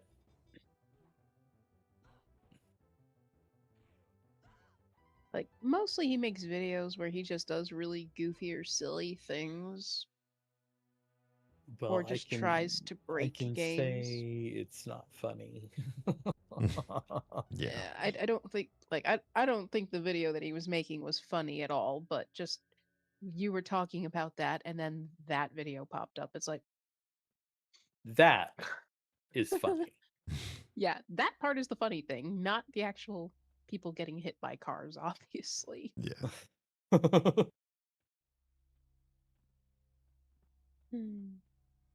Honestly, I hadn't seen him in a while, so I was wondering. And he posted this video 11 hours ago. Oh, so brand new. Yeah. if he actually pulls up his sleeves or his shirt or something and everything is just purple, I'll believe it. Let's see. Okay, so no, why I have not been getting any of his videos in my algorithm for a while now. Seems like he posted something a week ago and then 2 weeks ago. I don't And know then if people actually manage algorithms, but if there is a person that actually looks at them and says, okay, this direction, that direction, or algorithms in general, if that's just how they function, I'm pretty sure that mine is going to need a little bit of therapy. As far as I know, yeah. they're not actually managed by people except for you. So you can manage your own pathway. In fact, for a while, I was doing this with myself. I was watching a lot of political commentary sort of videos. And I realized, a lot of the stuff that I am watching, I feel like it's very much in sort of like one ideological vein. And what I would love is if I could just get out of that one specific vein and start to watch more even-handed content. And so I started to watch a lot of stuff from like the opposite side of the spectrum just to balance out the algorithm. And now I get a lot of extremes from both sides, which is really interesting. Um, it's almost like I've force fed political solidarity, or not solidarity, but like even-handedness through my own efforts. But at the same time, it's also a lot of loud opinions from very extreme viewpoints. I mean, that's kind of what sells too when you're doing content. Yeah. I'm not surprised that would be what you're seeing, especially given that your content is about breaking a cycle. Yeah, well, I mean, I think it does help to see what people who are highly influential but very extreme think about and say and decide to make content for online, because then that helps me figure out, well, where's the like grift on all of this. These people are obviously like pushing a monetization scheme. They're trying to get the most easily disenfranchised people on their side. And if you make the right kind of outlandish claim, especially the kind that can't be fact checked, it's like, oh yeah, how do you prove that?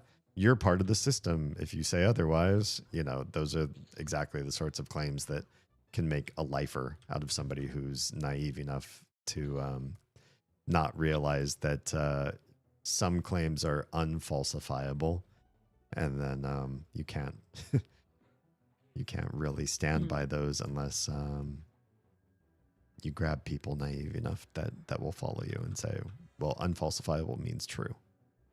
That's part of the reason why my approach with my older brother that's fallen victim to a lot of conspiracy theories despite being absolutely brilliant. Yeah, I kind of approached him with logic, and these are the actual facts, and here are the court findings, that kind of address, and he's responding to it, which is wonderful. That's pretty impressive. No, he's super intelligent. Like, he can't ignore facts. But so if you're careful about how you rebut him, if he presents something that seems like it's impossible to refute, if you get the right fact through, he will actually change his mind. Correct. That's pretty cool. Good for him. My family. He is a badass. Yeah. I love him to death. It's like, it always blows my mind when people sit there and will say, oh, Asmongold and Hassan are two sides of the same coin. It's like, what in the fuck are you on? And you know what? No, I don't want to know where you got it, and I don't want any of that. Yeah, just whatever you're doing, get off of it. Yeah. Speaking of, did you see I don't know what I'm supposed to have seen. Asmongold finally got himself suspended. Oh yeah, off Twitch. Yeah, I did see that. Yeah. Yeah. It Something it to takes consider. it takes a lot. It takes a lot of incendiary language and just eventually pushing the wrong parts, the wrong seams on your platform to finally have somebody say, "Hey, hey, hey, this is He actually has hurting our said- platform for you doing this, for you being here." He has said so much shit that lesser people have been permanently banned for, and he's still here. Yeah. Like 2-3 years ago, like a bunch of streamers were making like a ratings of certain things, and they put Sabra hummus on the very bottom of the list. Like, this was like the most disgusting hummus. Mm. But because it was that place's brand, Ooh. all the people that participated in that got their full 30-day suspensions. They did not let them appeal it. Wow. Yet, Asmongold calls Palestinians subhuman, supposed to be suspended for 30 days, but I think it was only like a couple days, if that. Mm. And then they took him right back off. So, yeah, whatever. It's like he was talking about, like, oh yeah, if migrant women and children are crossing the border and coming here, expect to get shot. Like, I'm all for it. Like, they just need to, pew pew all of them. They need to do that to everybody. Wow. It's like, yeah, like you got to do it, because if you don't, then they know that they can use women and children as shields, and that's how they get themselves in here. Jeez. My brother's perspective is that they aligned with gay right activists temporarily just to be able to get inside of social areas, to be able to understand and be able to control them. And then they revert to their natural selves, which is to betray, backstab, and kill. And I've never seen anything of the sort. Yeah, I'd love to see some evidence So backing that claim. talking to my brother, I'm like, no, actually, those are some of the people I feel the most comfortable around because they've been oppressed for forever and now forever. Yeah. It was really funny too, because like Asmongold was yelling about how it's migrants who do more crime, or it's like other countries that have problems with marrying children, and people are like, yeah, that's actually a problem in the United States. He's like, no, it's not. He's like, no, it's not. He's like, yeah, it is. He's like, okay, fine. I'm gonna look this up right now, and if you're wrong, I'm banning you. Wow. And obviously, he got proven wrong on stream because he's a fucking idiot. Yeah, the age of consent in some of the states in our own country is kind of yikesy, and I just don't understand why we haven't revisited this. Because Republicans won't let them make the age of or like the child marriage cutoff at 18. Wow. They don't want to do away with it. I mean, fuck. There's fucking Republicans in some of these states that have actually voted no to ban making AI videos of CSAM. Wow. I was impatient to find out what sex was, so I was a person that kind of stepped outside of what you would call the norm for sexual contact, for our first contact, especially. So a lot of what I did is stuff that would be called problematic, but at the same time, being gay as anything, it was something that was whispered and spoken about in side rooms, and you would go and meet a date in a coffee shop off of a bookstore because looking at books was a good way for you to go through and cruise. Like, yeah. Yeah.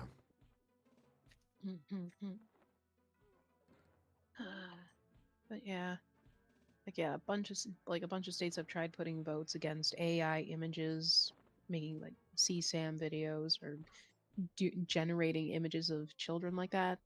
And there's so many states where Republicans across the board are all voting no, don't make this illegal.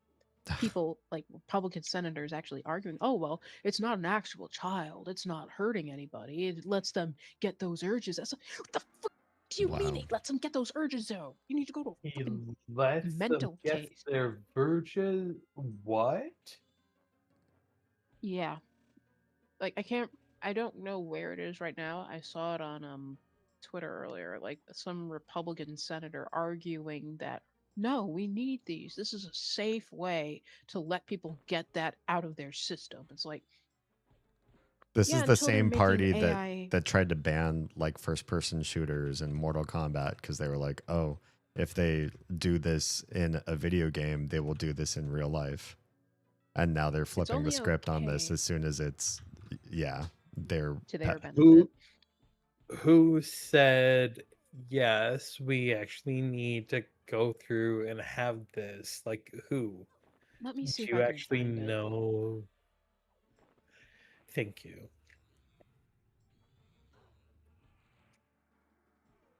This room is spawning ogres faster than I can kill them. I'm not arguing that I'm not getting good experience. The experience is quite nice. I'm just a little bit nervous that at some point I'm going to run out of mana. Your health hasn't dropped below halfway point. Yeah, it's because I'm a cleric, but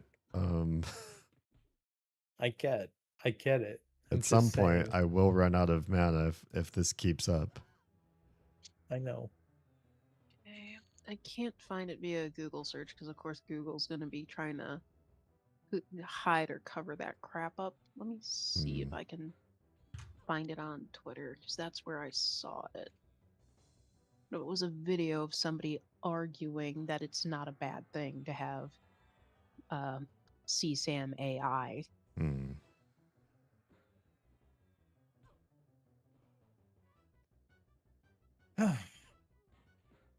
Well, one thing that I decided to stay in the United States for was the midterm elections. Oh yeah, appreciate you for staying for that. Let's see. Okay, seriously, where the fuck is it? Oh, I think I can rest for a hot second. Whew. Caitlin.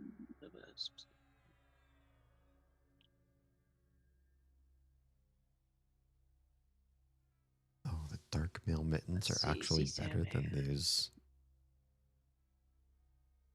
Okay. Let's see. Why was Telegram removed? Still according to Pavel Durov. Attackers planted AI, edited illegal CSAM in public groups by editing old messages. Blah, blah, blah. Okay, that's not it.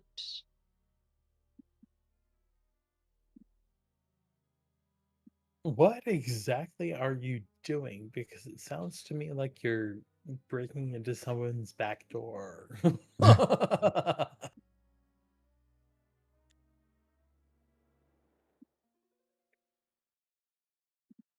What the?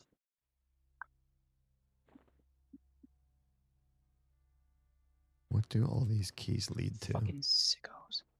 Too many keys. Oh yeah, and Elon Musk was also filing a lawsuit to stop AI child porn ban from going I into think that effect was in Minnesota. I was going to say Michigan. It was Minnesota. Yeah, but court denied XAI's attempt to stop Minnesota's AI notification ban from taking effect. Wow. Okay, go over that again. The court just denied XAI's attempt to stop Minnesota's AI notification ban from taking effect. Wow. The law will take effect tomorrow as planned. This is great news. And this is coming from Attorney General Keith Ellison. of the Minnesota Attorney General. Let's see, what does it say? So the law itself states, let's see, blah, blah. This matter is before the court. Plaintiff XAI LLC's XAI emergency motion for temporary restraining order and preliminary injunction asking the court to bar enforcement of Minnesota's nudification ban. HF It was 1606. the enforcement of it, not the notification. Okay. That makes Yeah. so much more sense. Okay. Yeah, here, I'll link the thing to just directly so if people want to read it over for themselves. Mm-hmm.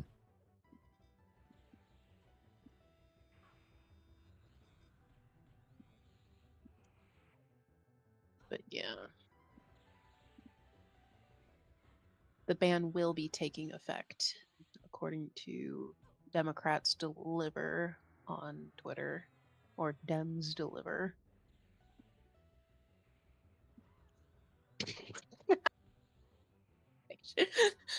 Somebody made a very goofy generated picture of a muskrat before he got his hair implants. Oh, jeez.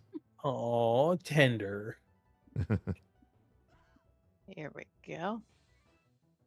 If anybody wants a good chuckle. Oh, why? Let's see. Blah, blah, blah. Guards keyring, right? Middle school teacher. I thought you would Alright. like that. It's fair.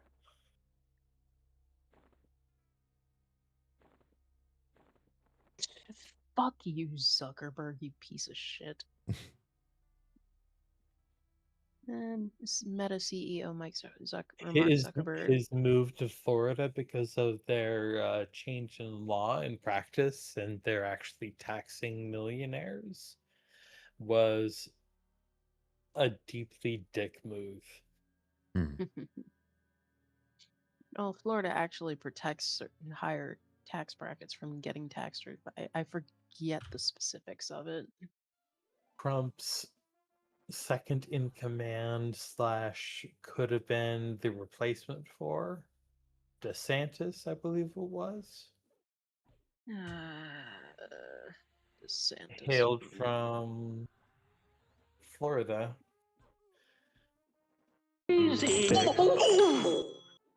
I would still like to see Florida man actually apply for politics. It could be interesting. Let's see. Okay.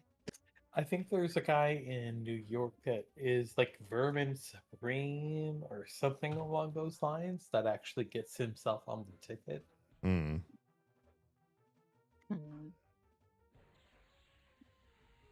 Like, I'm trying to find. Aww. That's cute. Okay.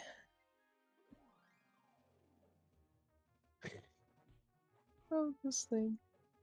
Oh, and did you see the kid in, I think it was Oklahoma? He strangled and two female classmates. One of them he strangled while in the act so badly she had to get surgery on her neck. Jeez. And he's not going to jail for any of it. The heck? Yeah. Teen charged with the of two high school girls, one of whom needed neck surgery after being strangled, just had his case dismissed and sealed. Jesse Butler was given youthful offender status in Oklahoma. He completed the program and the charges were dropped one day before his 19th birthday. Jeez. The case will now be expunged as if it never happened. During the final hearing, the defense claimed the perpetrator suffered more than the victims. The new district attorney said it made his blood boil. 2 victims, no prison time, case erased. Wow. Yeah, that's pretty awful. Extremely. Wait. I have nothing to say for that one at all. Like, that's a scar on humanity. That's not okay. Yeah. People are calling police, women especially, about guys doing shit, and the police don't do a damn thing about any of it. Yeah.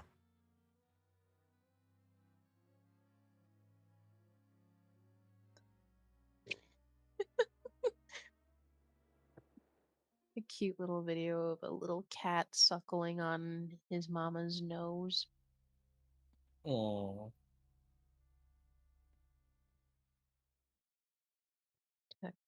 Let's see. Just that's one thing that's always bugged me. Hmm. What's that? Vegetarians saying that no other animal drinks another animal's milk. What? I'm pretty sure that exists. Yeah, like cats drink cream. Yeah. It's kind of a common trope in shows. Technically, if it's an adult cat, like cow milk and cream from cows is really bad for them. Mm, But if you would want to give an adult cat milk as a treat, your better bet would be giving them goat's milk. okay. Interesting. Yeah, Good cats to are know. actually supposed to be lactose intolerant as adults. Hmm. And then especially if it's a kitten and you're trying to give it milk as a supplement, do not give them cow milk. It's not good for them. Good to know. Yeah. What would something like a nut milk, like an almond milk, do you think? Well, I drink oat milk. Cats, my Siamese will actually come and try to lick some of it from my cereal bowl, but I never let her have more than like a little like teaspoonful of it. So it's not like she's getting a bunch of it. And I think almond milk is okay for them. Let me check. It's a fascinating concept to me because, they're these nut milks haven't been around, for a very long time. So it's not like cats have evolved to drink stuff like this. And then surely there must be somebody's job out there to evaluate like what sort of foods are okay and not okay for different animals, especially domesticated ones that you might have in the house, to be exposed to, because sometimes they're accidentally exposed to just what you have in the house. And it's like, well, who do we contact to say, help, my cat ate some of this? Is this okay? Somebody out there hopefully has done the science, so we have those answers. Okay, according to this, no, cats should not regularly drink almond milk. Tiny accidental lap or a single lick is usually not toxic. Almond milk offers no nutritional value for felines and frequently contains added sugars, oils, or thickeners that can trigger an upset stomach, gas, or diarrhea. Hmm. Then, what to do if your cat drank some? A few licks. If your cat only had a tiny taste, just monitor them for any signs of an upset stomach, such as vomiting or diarrhea. Watch out if they drank chocolate. I don't get chocolate milk of any variety for that reason. I don't want to risk them accidentally getting into it. Mm-hmm. It sounds like it's going to be along the chocolate lines, like one of those things that we just don't like. So cow milk is actually the safest so far. No. Out of all the milks, goat's milk is safest for cats. No. Oh, sorry. Thank you. Thank you for the correction. Goat's milk. Yes.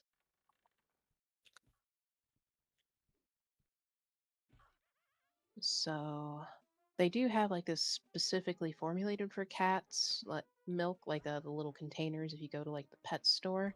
Mm-hmm. But if you wanted to give them actual milk, um, they like it says here, goat's milk, it's lower in lactose than cow's milk, but still high in fat and should only be given in tiny amounts. So if you're gonna give them any type of milk, goat's milk is safer, but it's still not ideal. Mm-hmm. Good to know. And then cow's milk is unsafe. Most adult cats are lactose intolerant and will get diarrhea, gas, or stomach pain. plant milks, almond, oat, or soy are unsafe or unhealthy due to added oils, thickeners, sugars, and potential nut sensitivities. Water is best if you, but yeah.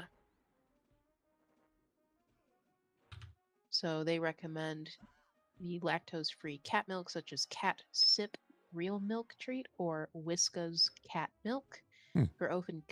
For orphan kittens under 8 weeks old, a commercial kitten replacer like KMR is necessary. Regular I cow's milk love the and fact plant. they include this. That is so awesome. Yeah. Like, obviously, there's lots of people and they find kittens and they're like, well, fuck, what do I do now? So they got to give the information. Yeah. Like, I know people go back and forth on the whole should you give your dog garlic, and it's like, well, if you got a tiny little dog and you give him a whole clove, yeah, that's stupid, especially if it's uncooked. Right. But like if you put like a clove or two of garlic in your food and it's simmered out, it's cooked, it's dissolved, like giving them a tiny little nibble or like a piece of food from there, that's not gonna hurt them. But it's like use your common sense. Like don't give them a whole clove. Don't give them something that is loaded down with garlic. That's just being stupid. Agreed. Yeah. Yeah. I think a lot of people forget that dosage does matter. Hence the antidote antecedent being anti-dose. Right. It all looped back around. Thanks, Tra. I do what I can.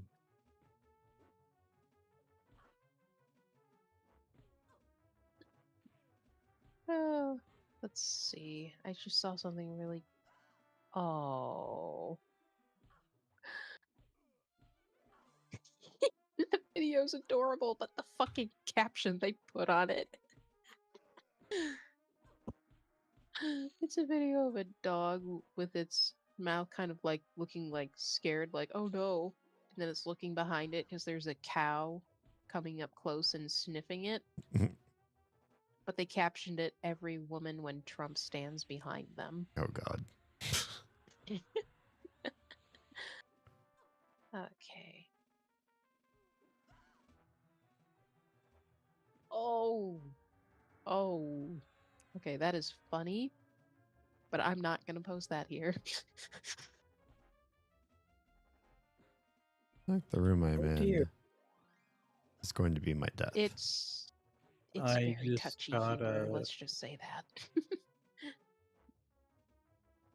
just got a viewing error on Damien's stream. Refreshed. Uh-oh. Everything's fine. Okay, good. On my side again. Yeah. Let's see. Okay, where did it go?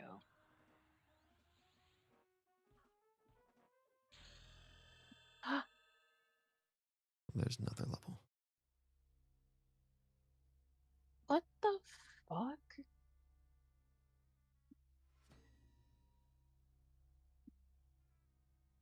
I think that you've finished getting all of the things that were not twinked to you replaced, right, D?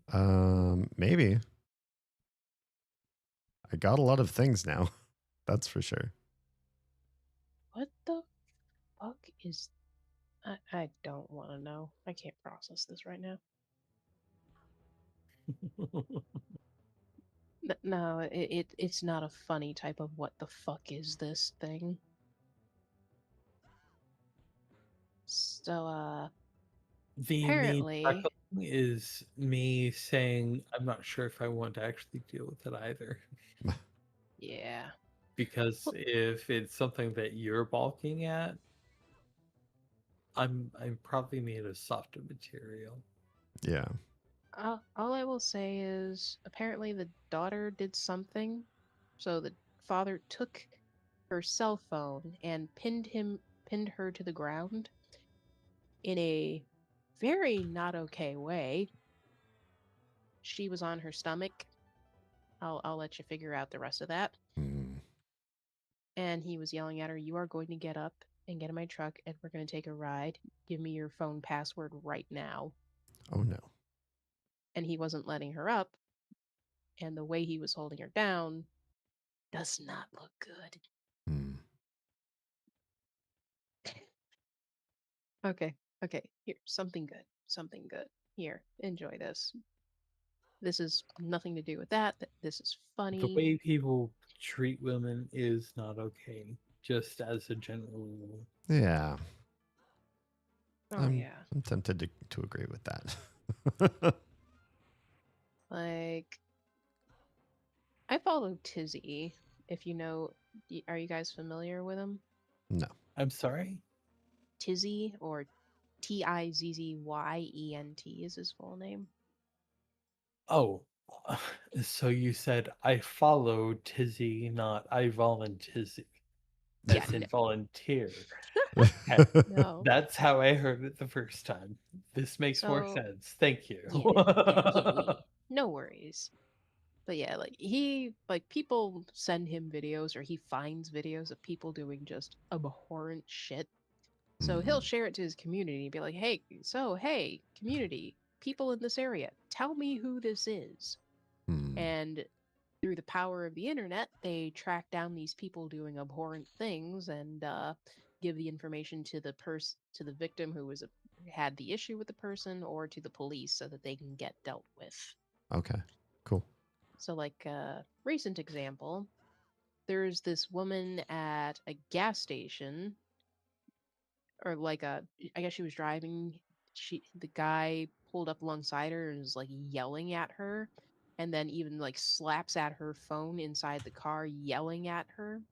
She's just screaming, "Get the fuck away from me!" And then somebody else had a video of this guy yelling at them at a gas station. And apparently, the reason he's doing this is, one, he's Turkish because he's screaming at them in Turkish. Somebody tried to say it sounded like, "Oh, it sounds Argentinian." It's like, that's a jump. But yeah. So apparently, the dude had a neighbor that he was obsessed with. She never spoke to him, never met him, had no idea who the hell he even really was. But he was leaving her flowers every single day, and messages like, man equals humanity, woman equals man, let us become one," and a whole bunch of random shit. That's weird. So she put in a Ring doorbell to see who it was and found out it was him, sent in a police report. So now he's been attacking random women, screaming at them and accusing them of stalking him because of the girl that he is obsessed with but rejected him. That's weird. It can't possibly be the person that I'm obsessed with. It has to be all of you. Yeah. You are all involved in this massive conspiracy against me. Of course. It all makes sense. I recently watched a Dr. K video on having to deal with narcissists as clients. And yeah, he said one of the things you look for immediately is everything somebody else's fault in your life? It's like, yeah. If your narrative is entirely, it's not me. Absolutely never. I've never been to blame for anything ever that's happened to me. Yeah. Wait, what the? If that is real, that's wild. Guy got a full tattoo of his woman on his body, like a photograph of her with her name. Oh, with the name And too. Apparently they broke up. So he turned Vanessa into Vegeta. Nice. Again, if it's real. Why not? Could be fun. Ow, but okay. Like, if you have to, but I remember I was in high school and this definitely on the fast track to a bad adulthood classmate. I don't think we had any classes together, but he told me never get anybody's any girlfriend's name tattooed on any place in your body. And I was like, that's a really interesting thing to randomly say to me, who we had like no pretext together. Like, why would you randomly say that to me? And then he said, I think what it was is he was sharing his own personal story, because he just pulled down his lower lip at me and he had the name Sandy etched into the inside of his lip, so that when you pulled it down, it was properly oriented. I was like, well, I mean, at least you have to do something really weird to show people your tattoo. Most people don't go around, pulling their mouth open like that. So you probably don't need to do a cover-up tat. that tattoo is definitely not something that you need to worry about in family photos on the Right. beach or anything along those lines. Yeah. Anytime The anybody only sees, way- if they see Sandy, you did it on purpose. Okay, this is absolutely that adorable.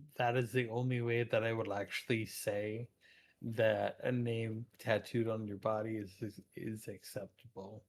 Like that.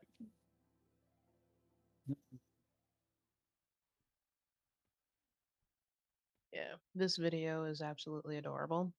It's a dad making dinner, and yeah, they pour mashed potatoes on the table and then stick broccoli and asparagus shoots into it. It's so cute. They're making like a dinosaur park with dino nuggies in it. Oh, how wholesome.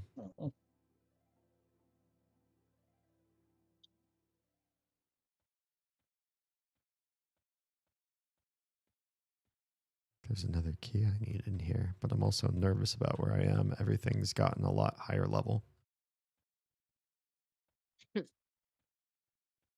Which, if I fight things 1v2 or so, or 1v3, that's fine.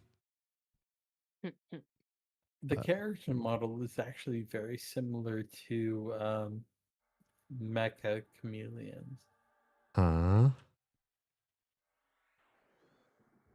What character model? My character model? Yeah. I guess so. I am just an old, low polygon creature from the late 90s. See, my mom wouldn't let me get games when it was the like 8-bit theater type-ish stuff. So I never really got used to that other than playing like Pokemon. So my parents had 10 kids, so the first thing that they would absolutely love was a distraction. Of course. yeah. Wait, what the? Okay, we're 25. Let's see how we do against a level 34. This is the first time I've tried this level disparity. I am 3 classes, though, so I feel confident in my abilities.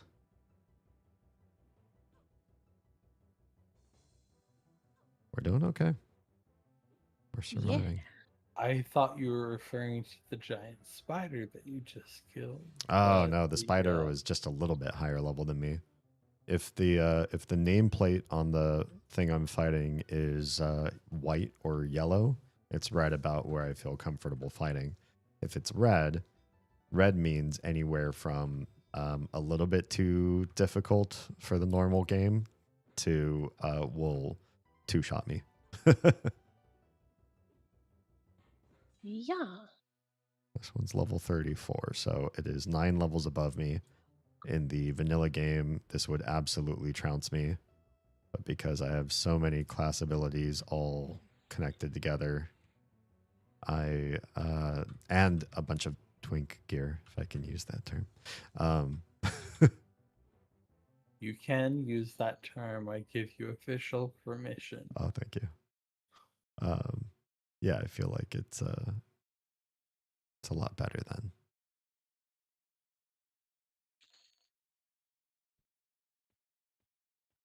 So she was here for some sort of quest, but I wasn't here for whatever quest she was built or designed for. Oh my, there's a whole bunch of gobos in here.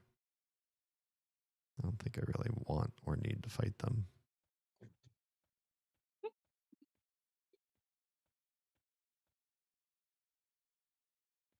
There's a dude here that is not aggro.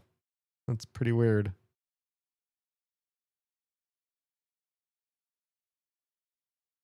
What do you want, foolish halfling? I am in no mood to treat with beggars. I have half a mind to summon the great Jabober here and turn him loose on you.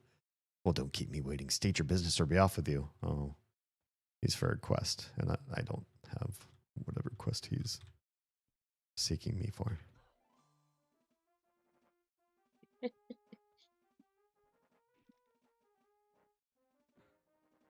Hey, Stuart, is this game upscaled or is this how it always looked? This game had a 1999 release, and then 3 or 4 expansions into this MMO. They did an entire retooling of the graphics. They made a lot of the textures more detailed, and all of the character models, especially the player characters, got a lot more polygons and just beautified and everything. So really made the game fantastic graphically. We are playing a low or a what's the word I'm looking for? Like a nostalgia build of the game. It's a modded version of the original. And so it's gone all back to the 1999 graphics again. So what you see is, ancient MMO graphics. Actually, the first 3D MMO, I think this was. I'm going to pop out a voice. I just got the text that the teddy is in my parking lot. So by all means, get out of here. Time for me to poof. Skedaddle. Poof. And go say hi. Poof. And then poof again. It was nice talkie.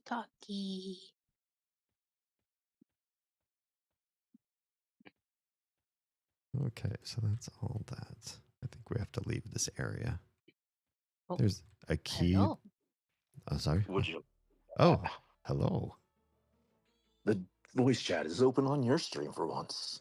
Yeah, it is. Whoops, Yeah. whoops. I feared something. I didn't mean to, and this could be really bad. It's a fear of you. Hello. Hello. Stuart, what's good? Not much. I just realized I was the star of Oz's last Insta post. Oh, yeah, you were. That was a whole pick on Stuart stream that night, wasn't it? It's becoming that more and more often, and I'm not sure how to deal with it. Oh. I mean, you roll with the punches well as being the butt of a joke, and so I think everybody feels safe and comfortable doing that kind of play and knowing that they're not actually going to be hurting somebody's feelings. Exactly. I may need to have it toned down if it starts getting to be a bit much, but for now, it's still fine. I like playing the part of the, let's shit on this guy because it's funny. Right. At least for now. Right.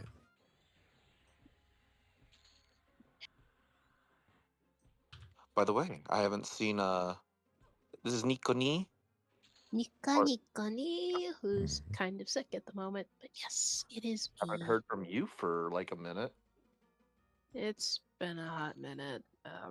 This year, like my fiance had to put his dog to sleep about 4 or 5 months ago, and my dog just had to be put to sleep about 3 weeks ago.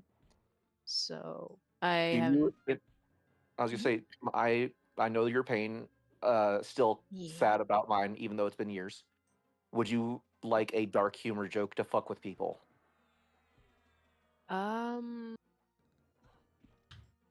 Does it involve animals? It involves your dog. I don't know if I'm in the space for that one right now. Still, like I'm not bursting into tears constantly, but I'm still having the moments. So yeah. I dealt with mine with dark humor and fucking with other people. So if you need that, I got a joke that will make people just look at you and go, "What the fuck?" Yeah, maybe in another Couple two months. months or so. Like when I had to put my Siamese down, that was the last animal that I had to put to sleep.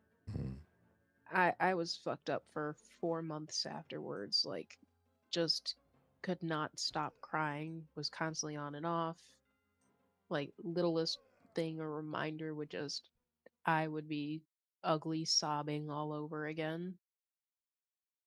Anytime I sob, it's ugly sobbing because it's me. See, there's where the self-deprecating Wow. humor comes in.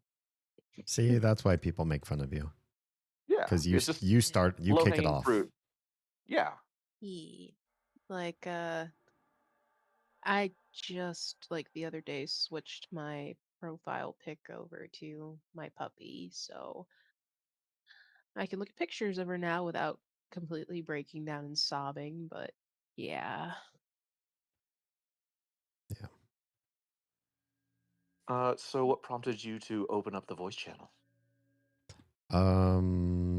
Oh, I was talking earlier. Oh, son of a bitch. With Nico Crushing, who is returning to the world of streaming, which is just a very exciting bit of news that we just learned just this evening, as a matter of fact. I did notice that he had been absent from the recently streaming. Yeah, he took quite a long Sabbatical. hiatus. Yeah, I was gonna say sabbatical, but really, his career took a hiatus to focus on other very, very important things. But he missed it so much. I super don't blame him. That he made plans to come back to the world of live streaming, which makes me happy because I had invested a significant amount of personal goals and ambitions in his direction.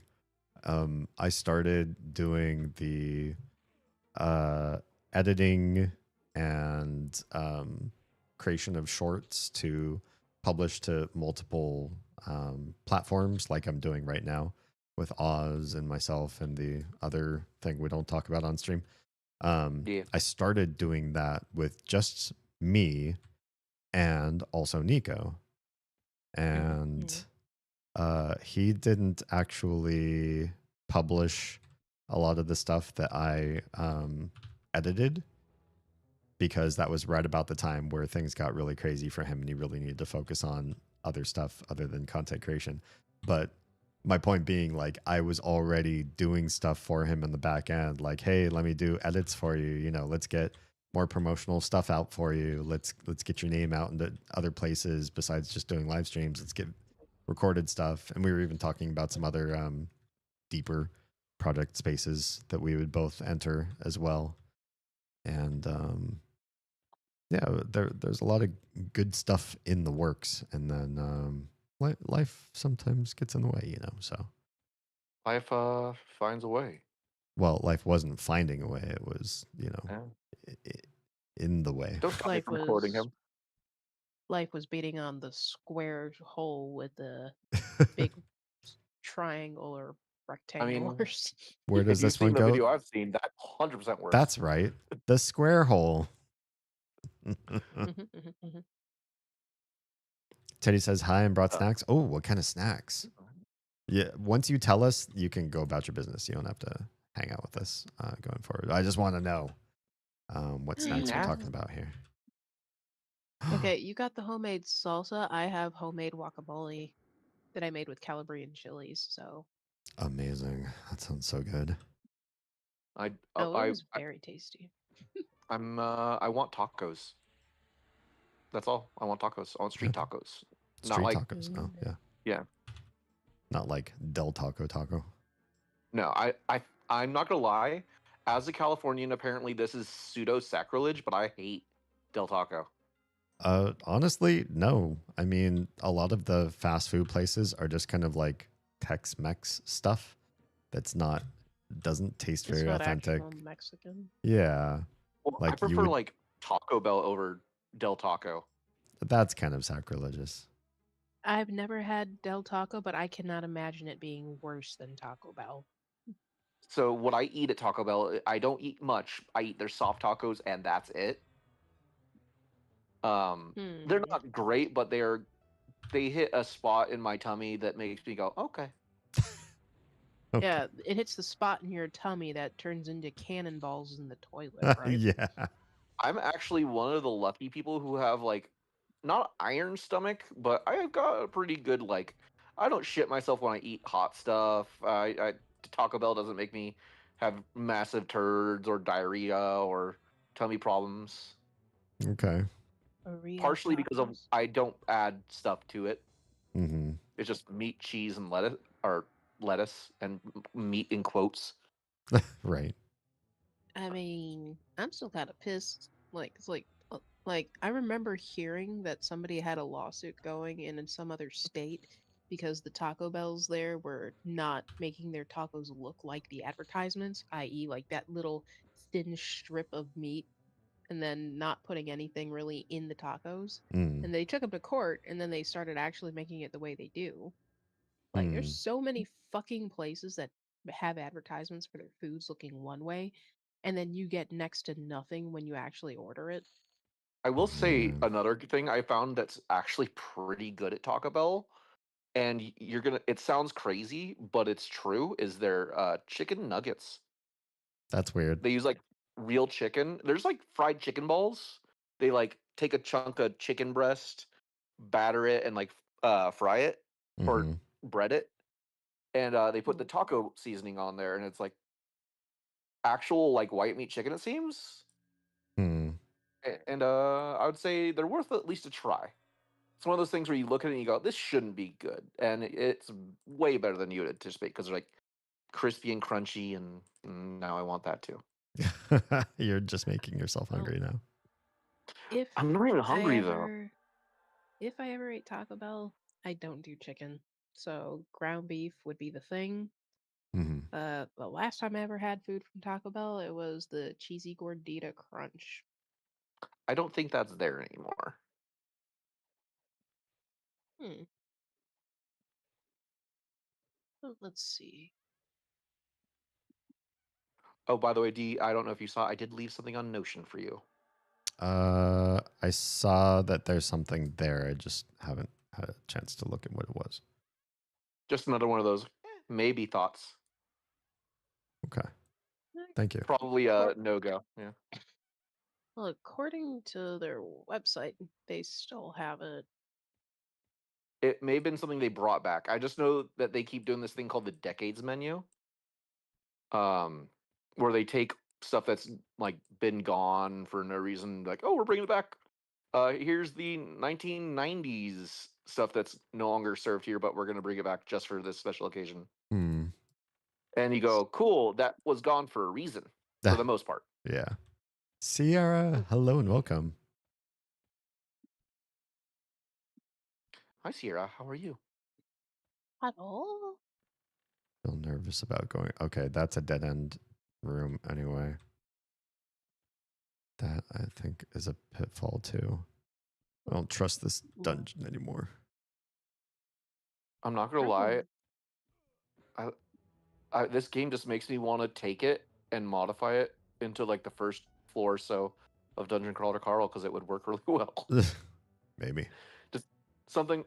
The look of it makes me think I could do that. Mm-hmm. knowing nothing about game design. Yeah. Or I wouldn't say nothing. Nothing about coding. I know plenty about game design. The world build that your character engages in was honestly probably tedious to put together, but not difficult necessarily to code. A lot of it is your character close enough to the enemy? If so, a bunch of D&D roles happen. And that's kind of why the game is a lot less complex or involves a lot of design than people might think, because it's really as based on D&D as any RPG Baldur's could Gate? possibly get. Well, Baldur's Gate is like, isn't it in part Wizards of the Coast branding? It is 100% Wizards of the Coast. Yeah, I was going to say, I don't think you can get more from the source than the source made the game. But if somebody else stepped in and was like, yeah, we want to do similar races and classes and roles for did you hit or did you not based on AC and this thing poisoned you or whatever, the whole shebang, this game is the next closest thing to it. It's based on games where well, my face is covering, no, it's not covering it. The bottom right of the stream, you see just like a text feed where things are happening as far as the combat goes. You see the attacks that go off, the spells that go off, and how much damage. I think they did that in the original Baldur's Gate games too. Okay, yeah, that part was the original game, basically, and then they built the graphical interface and the maneuvering through 3D worlds and the fact that you have to actually stand toe to toe with an enemy to be able to slash with your sword or whatever. They added that stuff in after that chat parser part was in. And the chat parser part was based on a whole shit ton of ASCII games that were just that, where you didn't have graphics, you just logged into systems or previous to the World Wide Web, where it's you just had scrolling text on your screen, and you would play fantasy games based on reading that text and trying to kill monsters that you could only read the prose of to know what they were or how they looked. By the way, I did have to, speaking of D&D, I had to nix an idea, like, before I even started it, just because I was going to make a D&D session based on the Dungeon Crawler Carl books. Okay. And then, because I was just re-listening to the books and writing the quotes down that every human would hear so I could make it more like it. Yeah. Then I kind of went into it thinking like, okay, how would I do this? You would play yourself and then just do it as the game progresses. You would get stronger as a person. I would have to nerf you at the beginning. Then my brain went, wait a minute. The people I would want to play this have children and spouses. Right. If I'm having them play themselves, do I say their children are dead? No, that's a little fucked up. Yeah, your kids and your husband are dead, and you're going into dungeons. It's fun, right? They didn't make it. Sorry. Yeah. There's other better and worse situations that I could have done, but it's like, this is for a very specific group of people, and I don't have that many of them to play this. Yeah. Sierra So responds. I'm doing okay, kind of emotional today. The mall in our city closed. Oh. And thousands of people showed up to see it off. Oh, that's really cool. Lots of memories there. Lloyd Center. I've definitely been there. I don't know how much I remember off the top of my head, but I've definitely been there. Yeah. Why does that sound so familiar? It's PNW. It's in Oregon, so I don't know if you would know. I was literally just in Oregon. Oh, I mean, maybe? I thought you were more east. I was. I think I heard about it there. Okay.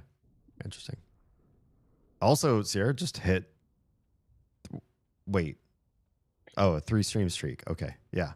Wait. No way. You've definitely had. Well, maybe not. I feel like you've had the opportunity to have much longer streak than that. Well, congrats on 3. Looks like a Sakurajima volcano in Japan erupted. Oh, snap. The farthest southern part of it, like the part that southernmost main island, Japan Island, that's just south of South Korea. Yeah, that exploded, and there's ash all over the city that's right near it. Oh, jeez. Kagoshima. That's got to be By the scary. way, I missed a message from your wife. Do you know why she was asking for a photo of me in my Tingle costume? Yeah, I do know. I'll tell you. I'll tell you. Was it time sensitive? I mean, I sent it. Oh, okay. Probably still holds some sort of relevance, but yeah, it would have been better if it were timely. I had gotten the message way later because Discord decided to not alert me until like 12. No worries. I wonder if there's any place that I would like go to if it was shut down. Thinking about it, like if I had forewarning, hey, this place is closing permanently. We're doing a send off event. I think the older you get, the more things just sort of die in your world, get replaced, get absorbed or bought out, or I mean, even this game isn't owned by Sony anymore. Lloyd Center was the biggest open air mall at the time it was built. Oh, really? Biggest? That's cool. I didn't know it was the biggest. Had a public ice rink inside. I do definitely know which one you're talking about then. I thought the name sounded familiar. You said ice rink. Definitely no.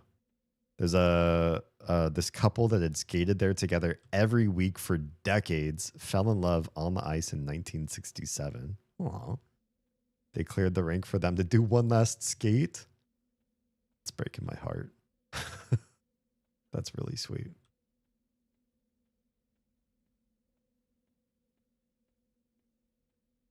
Yeah. Well, I guess everything has to come to an end at some point.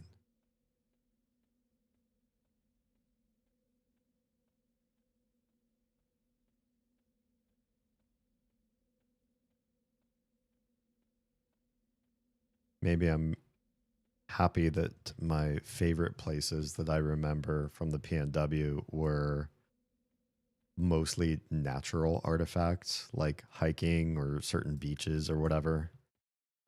And I mean, hopefully they survive.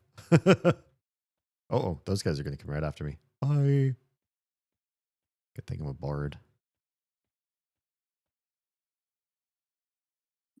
Yeah, for some reason, through climate change or explosions or whatever, there was ever no more Crater Lake or Devil's Elbow Beach or something like that, then I'd be really distraught. I don't know how I would handle that. Discord go bleep bloop again? Oh no. Am I still here? You did leave for a second. Oh, okay. I didn't know if it was intentional, so I just muted and stayed quiet until you're ready. Nah, wasn't intentional. Just Discord being Discord. Nothing else is bleeping on my end. And no, you had just muted on Discord somehow. Nah, it's just Discord's cutting us off or disconnecting us or whatever, and then reconnecting us, or only some of us. I don't know what's happened. It's been a bad night for them. Like, I don't know about me, but I know for you guys both had the little yellow exclamation marks next to your names again. Mine seemed to be okay, so I don't know if it was doing anything to me for you guys. I don't know. I stopped hearing you guys, and then I started hearing you again. I just stopped hearing anyone and heard D after he came back. I gotcha. I also have so many windows open right now, so I'm not looking at the Discord window specifically. Yeah. Sierra says it was very sweet. They're gonna bulldoze the whole thing. Oh, geez, they're not even gonna reuse any part of it. I hope they turn it into a parking lot like they do for every freaking thing nowadays. All right. That one song. I was gonna say the singer of the song, but I don't know who sings that song. Who sings the paved paradise to put up a parking lot thing?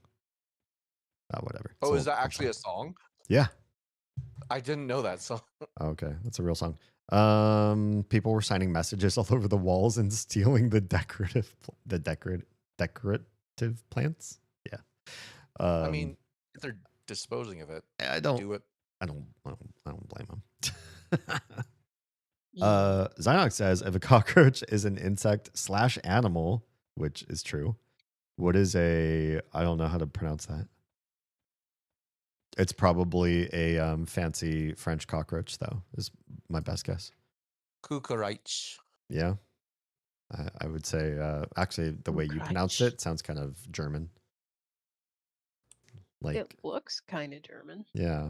Like you have, all the different Reichs from their past, and that's just one of them.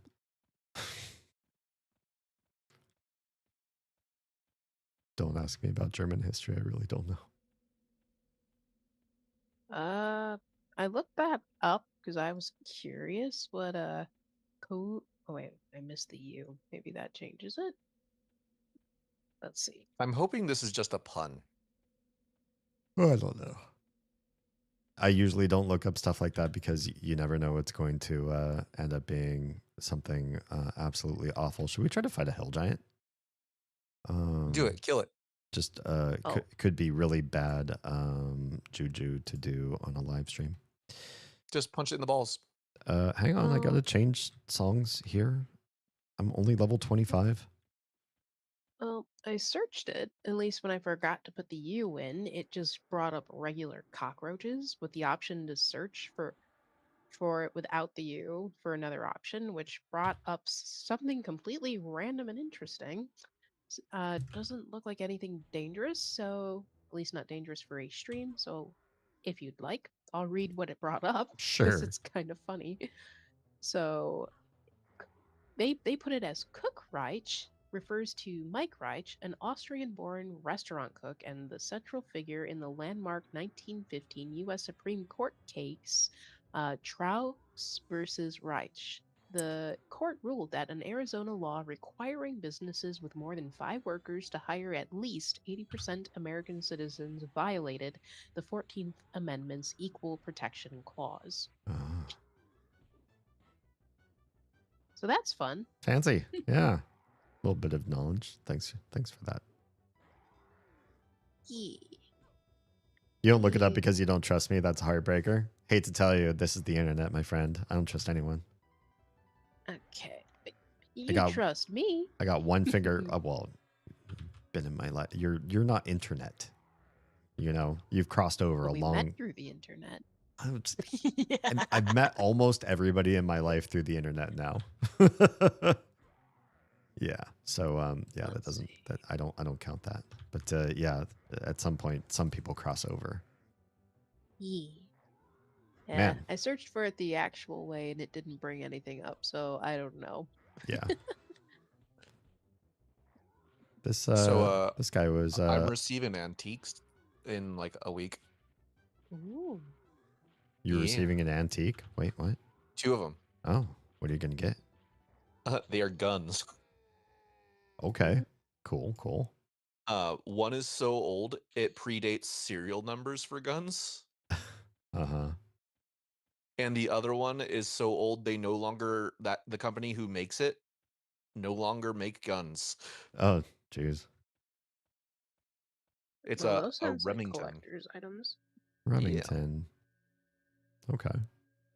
Remington and a I forget what kind of rifle, but the rifle is so old. I think it's like over 50 years old.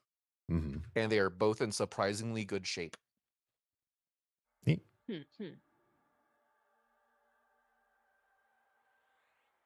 it's not a Carcano, is it?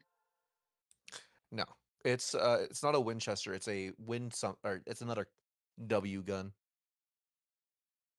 Oh, a Carcano's not a Winchester. It's Oh, I thought you were talking about Italian made. yeah. Karaka. Are we talking Yeah. about the word you said earlier? Kukreich.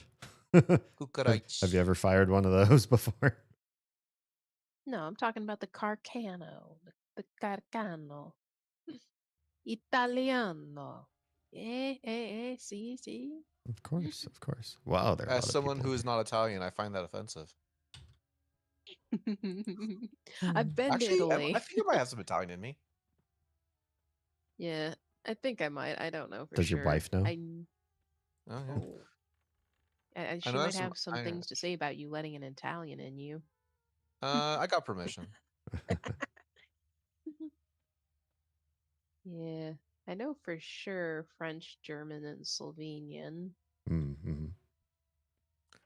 I have French, Hebrew, Native American, Irish, German, and a smattering of other things, but I'm pretty sure those are the main ones I am. It's a lot. Although, most of us in America are a lot. Yeah. We've been here a while, and a lot of people came here. Yep. Yeah, that's definitely true. A lot of people did come here. Yeah. I see what you I did don't there. get it. Why are you giggling? Don't worry about it. I think Damien's got it because I can Lady see Nico's that smile. just a very convivial, jovial. She likes to laugh.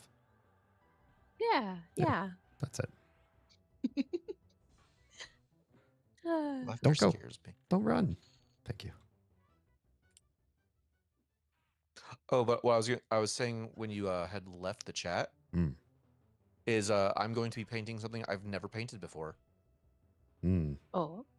Charred human skin. Interesting. Interesting. Yeah. Yeah. I assume you mean you're going to paint plastic to look like, or 3D printer substrate to look like charred human skin, and that you're not actually in possession of charred human skin, which I could be, which you will then put paint on top of. I'll make it pretty again. Sure. If it's charred, they usually cut that off because there's no saving it. So Yeah, as that's long why as I you've paint got it. permission from whoever he got it from, there's no technical legal ramifications for that. Oh my. I believe owning parts of humans that are no longer attached to humans is it might be I don't know if it's illegal, but it's definitely frowned upon by most because it's usually considered a biohazard. Yeah, there might be some restrictions in your area for something like that. No, I'm going to be painting a character called Genichiro from a game called Sekiro. Okay. His whole gimmick is he can do lightning stuff, but because of it, his body's kind of like his arms and his back have like tendrils of like lightning scarring, and he's got like burn marks during the fight because he's getting hit by lightning as well. That sounds fun. It is. Big ripped Asian dude with a giant frickin' bow and a katana. Nice. Yeah. はじめまして。私は Ryzen. I don't know. I don't speak French. Don't lie. Hon laughs in baguette. Stuart's second language is Japanese. Yeah, technically it's my third because Spanish was my second, but yeah. I don't think you speak as much Spanish as you speak Japanese. Sí, yo hablo mucho español, pero necesito practicar con mi español. Uh-huh. I have to use it a lot more.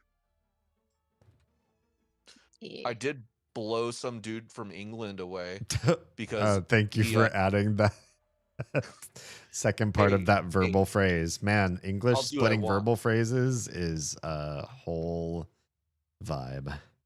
I mean, talking about charred human skin and then blowing someone apart, like, wow. Yeah. Yeah. No, a gentleman from England came in. And then you blew him away. Blew him, yeah. I mean, away. yeah, Wouldn't it be you blow him first and then he comes in? No. Sorry. It's a cleanup thing. It's a cleanup thing. Yeah. Biohazard, No, right? I hear if you own Yeah. somebody else's biological material like that, like charred flesh, Yeah. it's frowned upon. But I'm just working at GameStop and the dude shows up in my store. I'm phrasing it better. And I'm politely just talking to him about stuff. And usually the question I ask people who are not from the States, obviously, is like, oh, yeah, how long have you been here? Are you enjoying the... apologize for most Americans. We're bad. I mean, my bad. Just make jokes like that. But the guy's like, oh, yeah, I've been here for a while. Usually I'm stationed in Japan, though. And I haven't finished his transaction, so I just go, oh, anato goke wa 100 doru, and I just like do the whole thing in Japanese. And he just looks at me going, how do you... he like replies like, did you just speak Japanese? I'm like, yeah, I had to like kind of learn how to do transactions in Japanese. And he's like, yeah, I did not expect that in the middle of the high desert. Pretty good shit. Yeah, it's fun. はい、その通りです。僕のポクチンちっちゃい。 Whoa. I'm so rusty. Also, what I said is inappropriate. Tinchai denai. I could pick up. I What? can't remember exactly what it means, but I know. Jibun de wakarimashita. Just kidding. Please don't understand. I did not. I do not. I'm just making a guess. Do you You not... can DM it to me. Sorry, Stuart. What were you saying? I was saying you don't know what Pokochin is? I know what a chin chin is. You know what Pokochin is then? Yeah. It's both parts. Yeah. Yeah. And Chichai means is small. Charm. Hi and welcome. East side. I know Baka. I'm so smart. Maybe. Oh, whoops. I am not. I just used intimidation in a dungeon that's right about at my level, and I have no idea where this guy is going to run to. I might be fighting half the dungeon right now. Do it. Kill him. Fuck. Hi. my Well, run. something just spawned on me. I guess I'll fight this guy in the meantime and pray that a bunch of reds aren't going to randomly come around that corner and end my life. Oh, God. Okay, I feared something else. I should probably stop using intimidation, but it's so funny when it works. Well, I don't know if this is a good idea. Anyway, I probably just should stop using intimidation in dungeons. I am now fighting at least 5 enemies, and I feared one of them away again, and so there's going to be more than 4 in a hot second. Hi, Elf Skeleton. Oh, he came back without friends. Oh, I probably pulled everybody is why. Yeah. An elf skeleton. Yeah. D, you're going to see the new Spider-Man soon, right? Tomorrow. Let me know what you thought. Yeah. Or think. We're doing the Or whole not. I'm not your boss. Do you want? immersive seating thing, so that should be fun too. I hope the girls aren't weirded out by it. You can turn them off. We told them that, but they might still feel weird. So if it's the way it is at my theater, you can, before they sit down, turn it all the way off, Mm-hmm. and then have them turn it on. That's probably a smart idea. Yeah. That's probably what we're going to have to do, just to be sure that we're not giving them bad core memories. They also have levels of vibration or shaking. Okay. So it's not that movie. I did the same thing. Mm-hmm. Should be okay. At our local theater, because we're doing this as a matinee too. Yeah. It's super cheap to do it this way. Nice. Otherwise, I would not spring for the extra frills, not knowing how the kiddos are going to like it. Yeah, we'll see. We were going to watch the one just before it as like a refresher, and then we didn't. So we'll see what they remember of the previous storyline. Yeah. E. It.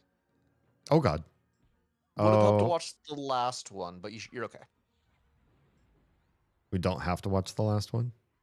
No, The I would most say recent- it would have helped to watch the last one Oh. again. Like the first two, it's like it's okay. You don't have to. Yeah. Maybe there's bits. They'll be fine. Okay. Take your word.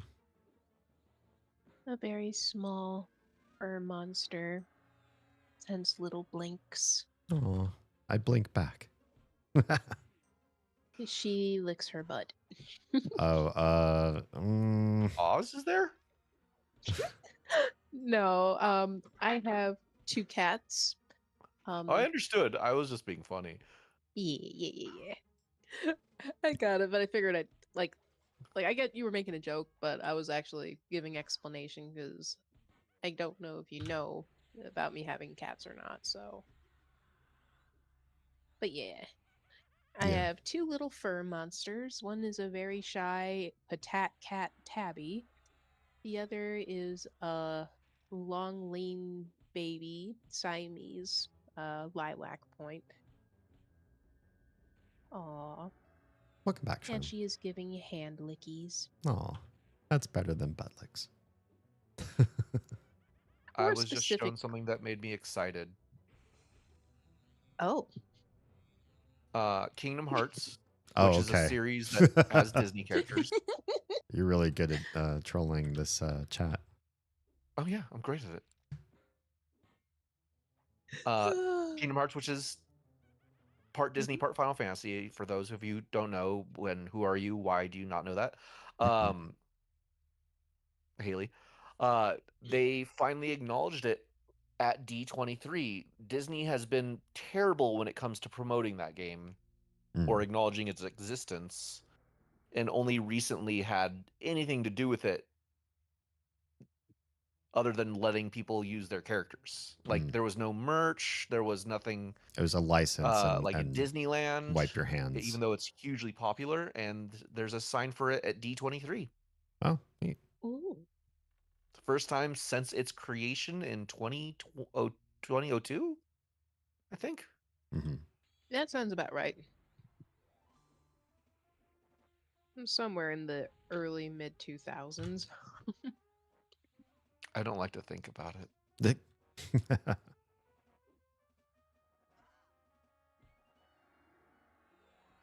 Charm says, "What is Well- Disney?" Nothing you need to worry about if you don't know. I could say so much, but I won't. It's an anagram for Yen Sid. What? Yeah, Yen Sid. Yeah, that's weird. Disney World. Do you not know who Yen Sid is? No. Yen Sid is the wizard in Fantasia. Oh, really? Yeah. That's it's pretty silly. He shows up in Kingdom Hearts. That's why he got more popular because of the game. He's Gotcha. a prominent, not super prominent, but prominent enough character to have more people know his name because of it. Mm-hmm. I remember when the first game came out. Final Fantasy VIII was my absolute favorite game at the time. I was so pissed off that they had given Squall a mullet. The remake makes it look less mullety. Yeah, eventually the hair kind of grew on me. Like, okay, it doesn't look that bad. Still not happy about it, but okay, They this also is fine. make him change his own name to Leon. What? Oh, I remember that. It's not explained super well in the game, but when you first meet the character Squall, he's one of the main Final Fantasy characters you meet. And Yuffie shows up and goes, "Isn't that right, Squall?" And he goes, "It's Leon now." Oh my. And from then on, because his name is Squall Leonhart. Supposedly his world was destroyed, and he vowed to only go by Squall once everything has been set right. Oh, that's kind of weird. I remember writing some big fanfic, or had the plans to write a fanfic, explaining what had actually happened there and the Heartless taking it over, and then the reason he doesn't want to be called Squall anymore was because Renoa went bye-bye. That happens. Charm asks, what continent does the Heart Kingdom belong to? The Heart Kingdom, it's run by a gentleman named Captain Planet, and it's actually the moon. It's UA. That's pretty weird. Yeah. It's because it's where Sokka's heart lies. Yeah. Sokka's part of this IP too. Yeah. Okay.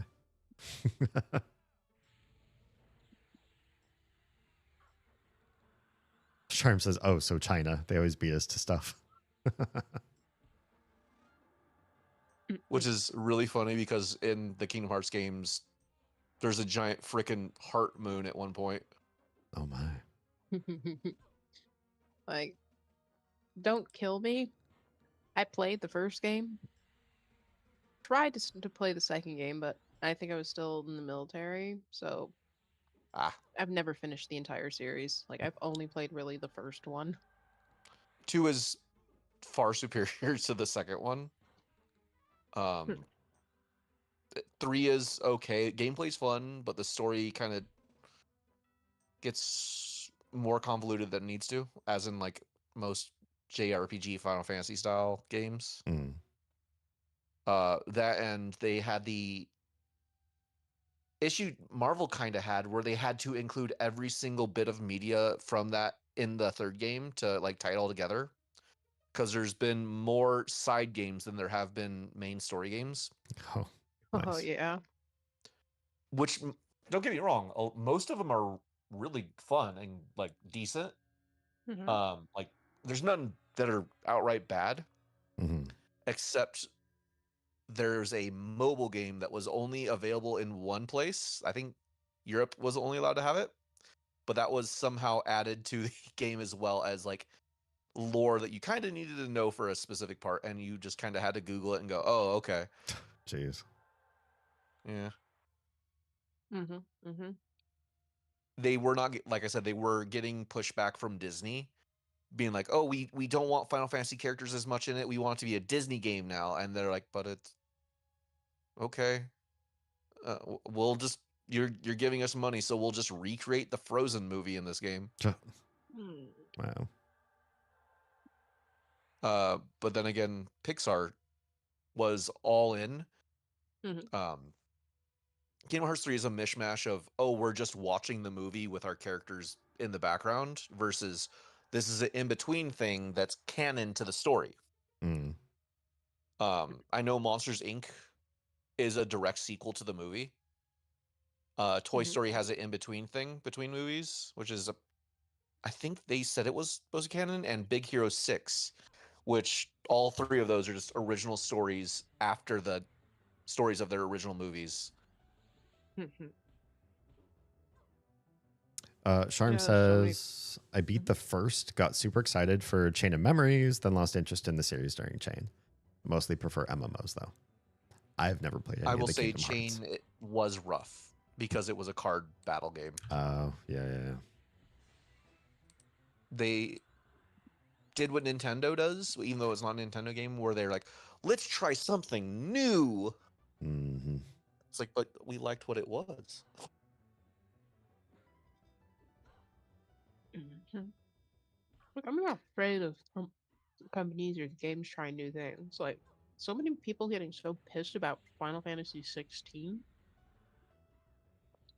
It's like, so many people bitch and complain, but it's like, okay, you go and you look up how long they played. They would play like 3 to 5 hours into the damn game and never took off any of the Care Bear items to make sure that they could learn how to play with the ARPG style. Wow. It's like, you didn't even fucking try to play the game. The fuck Yeah. are you criticizing it for? How would you know? The side quests started getting grating on me on that game, but I liked it otherwise. Like, there were some side quests, it's just like, okay, yeah, no thank you. Like the desert area. They're A lot mostly of fetch those, quests. Yeah, a lot of the desert ones were just like, eh. There was only 1 or 2 really good ones in that area that I did actually cry for. But most of the rest of the side quests were okay. Like, because the side quests were designed to build the world and get you more in tune with certain characters and that type of thing, which I appreciated. You didn't have to do it, but if you went and did all the side quests, it made the ending feel a little bit more emotional. Yeah. Why are you killing this pretty lady? She's rude. She's very rude. That's why. Okay. Yeah. Fair. She's a 'Cause, like, I won't blue skin lie. Karen. I was gonna say she's also a skeleton secretly. She's not even a person. What? She's not a skeleton. She turned into a skeleton when she died. Wait. No, she didn't. It looked like it. No. She's fine. The angle is a little weird. I could have just been misseeing it. Yeah. These folks just 'Cause turn into corpses. I will say, when I beat 16, I ugly cried for a solid 15 minutes. I want to It's a play good it. game. Like, I just sat there hugging my border collie and ugly crying, like, ah. Yeah. I like that it's also a kind of like Devil May Cry in the gameplay. Interesting. Sharm says most games have an issue with players not knowing their preferences. Yeah. Frequently see people whine about a game and realize they aren't a fan of the genre. That's, yeah, I just can't listen to those opinions. If you're really not for the game in the first place, I don't want to hear what it is you want to try to say about that genre. It's like, I haven't played many ARPGs. I don't really have a problem with it. It's an interesting play style. I really like what they did with 16 in the combat style. Like, it made it really innovative. You could build your character however the fuck you wanted. Like, if you wanted to be a range attacker, you could do that. If you wanted to go from range and then jump in for some melee like a red mage, you could do that. If you just wanted to be an in-your-face unga bunga smash, you could do that too. Mm-hmm. I really, really enjoyed that. And then me having played Final Fantasy series since as early as I played video games, it's like I love heavily story driven games that are well done. And I enjoy the style of having what I like to call like an interactive movie that you're playing through. So if you come into a Final Fantasy title and you're pissed because of long cutscenes, it's like, my dude, that is what Final Fantasy is. It is an interactive movie that you play through. If that's not what you want, don't come here and bitch about it. Exactly.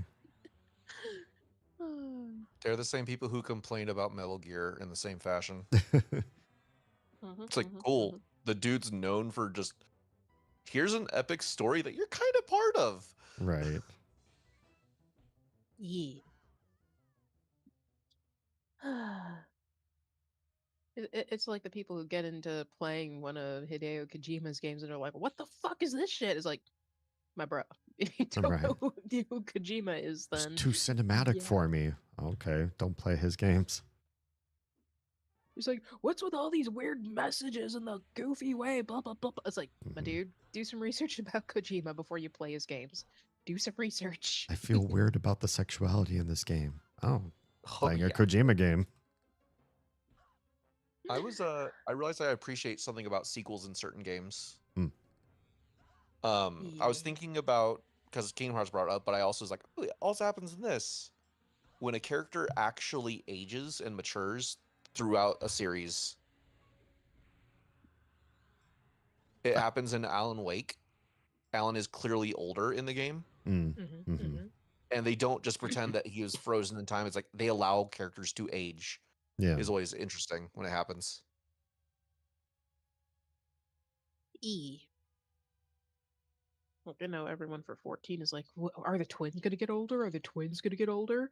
Or they're like, well, the course of ARR was only like a couple months or something. Or I forget the exact time length they said. People whine in ARC about extraction features. MMOs are grindy, but then too simple, but don't make mechanics too intricate. Story games have too much cutscene time. Open worlds are too big and not enough. Yeah, there's always going to be somebody who wants to shit on exactly what that genre is supposed to be and what the most fans crave. What's wrong, Doc? Thank you, sir. Thing. I'm right as the mail. I actually came prepared to stream this time. 100%. But yeah, like so many people on 16 bitching and whining. It's like, oh, it was so dark, it was so depressing. It's like, it's a dark fantasy story. What the fuck did you expect? Yeah. One of the best ones, like people who play walking simulator games, like I didn't have anything to do in it. It's like, no, you did. You walked. Yeah. You uncovered a really cool story. Hopefully. If you hated like the story, Shadow- you could talk about that, but don't talk about the lack of gameplay. Yeah. By the way, we didn't say it. Welcome, first time streamer. By the way, Charm. Yeah. Yeah. Welcome. Yeah. This is kind of what Glad we to do have is someone so chatty. lots of chat and there might be a game. Yeah. This is not the stream where you watch somebody and the game is the focus. This ain't it. Yeah. The game is the accompaniment, at least for the time being. Yeah. Shadowbringer is my favorite because selfish reasons. Oh, but Endwalker is your favorite story? I think I agree with Endwalker. I don't know about Shadowbringer. Shadowbringers was my favorite. I loved Endwalker. And then, of course, without getting into spoiler territory, my biggest issue with Endwalker was pacing. The pacing was a So- little rough, yeah. The pacing ruined it for me. Like, Endwalker would not be great without Shadowbringer's existence. That's true. And Endwalker just made Shadowbringers that much better. Like, I consider it a package deal, like part 1, part 2 type thing. You know, I would agree But- to that. Yeah. Like, Shadowbringers could technically stand on its own, but it's part of a full story. Yeah. And as far as Endwalker, like I said, just the pacing of it was the biggest problem for me. Like, it was so good, but too much focus on places that it didn't really need it, Mhm. and rushing through things that they should have taken their time with. Mhm. I like Final Fantasy VIII. Yeah, I liked it. I love Final Fantasy VIII. That was the first one I fully played through. Oh, cool. Only because I couldn't find 7 on the damn shelves when I went to buy it. I'm actually replaying 7's remakes right now. Nice. I have the remakes, or at least the first and second parts, and I haven't finished them. And I know I Third's should. not out yet. Like, I I'm will the- say that. Which version do you have? What you mean? Which version? Do you Oh. have a more current version, or did you buy when it first came out? For the part 1, I bought it when it first came out, and Is it on second, Steam or somewhere else? on my PlayStation 5. You still may be able to do it. Because I know at least on my Switch 2 version, when I start the game, it says, "Do you want like a head start mode?" Which it doesn't max your level, but it gives you like 5 levels from max, and it just goes, "Yeah, have fun, just go through the story." Yeah. Okay, I'll have to check next time I log in. But yeah. Oh, 9 God. was genocide simulator wrapped in a fun story.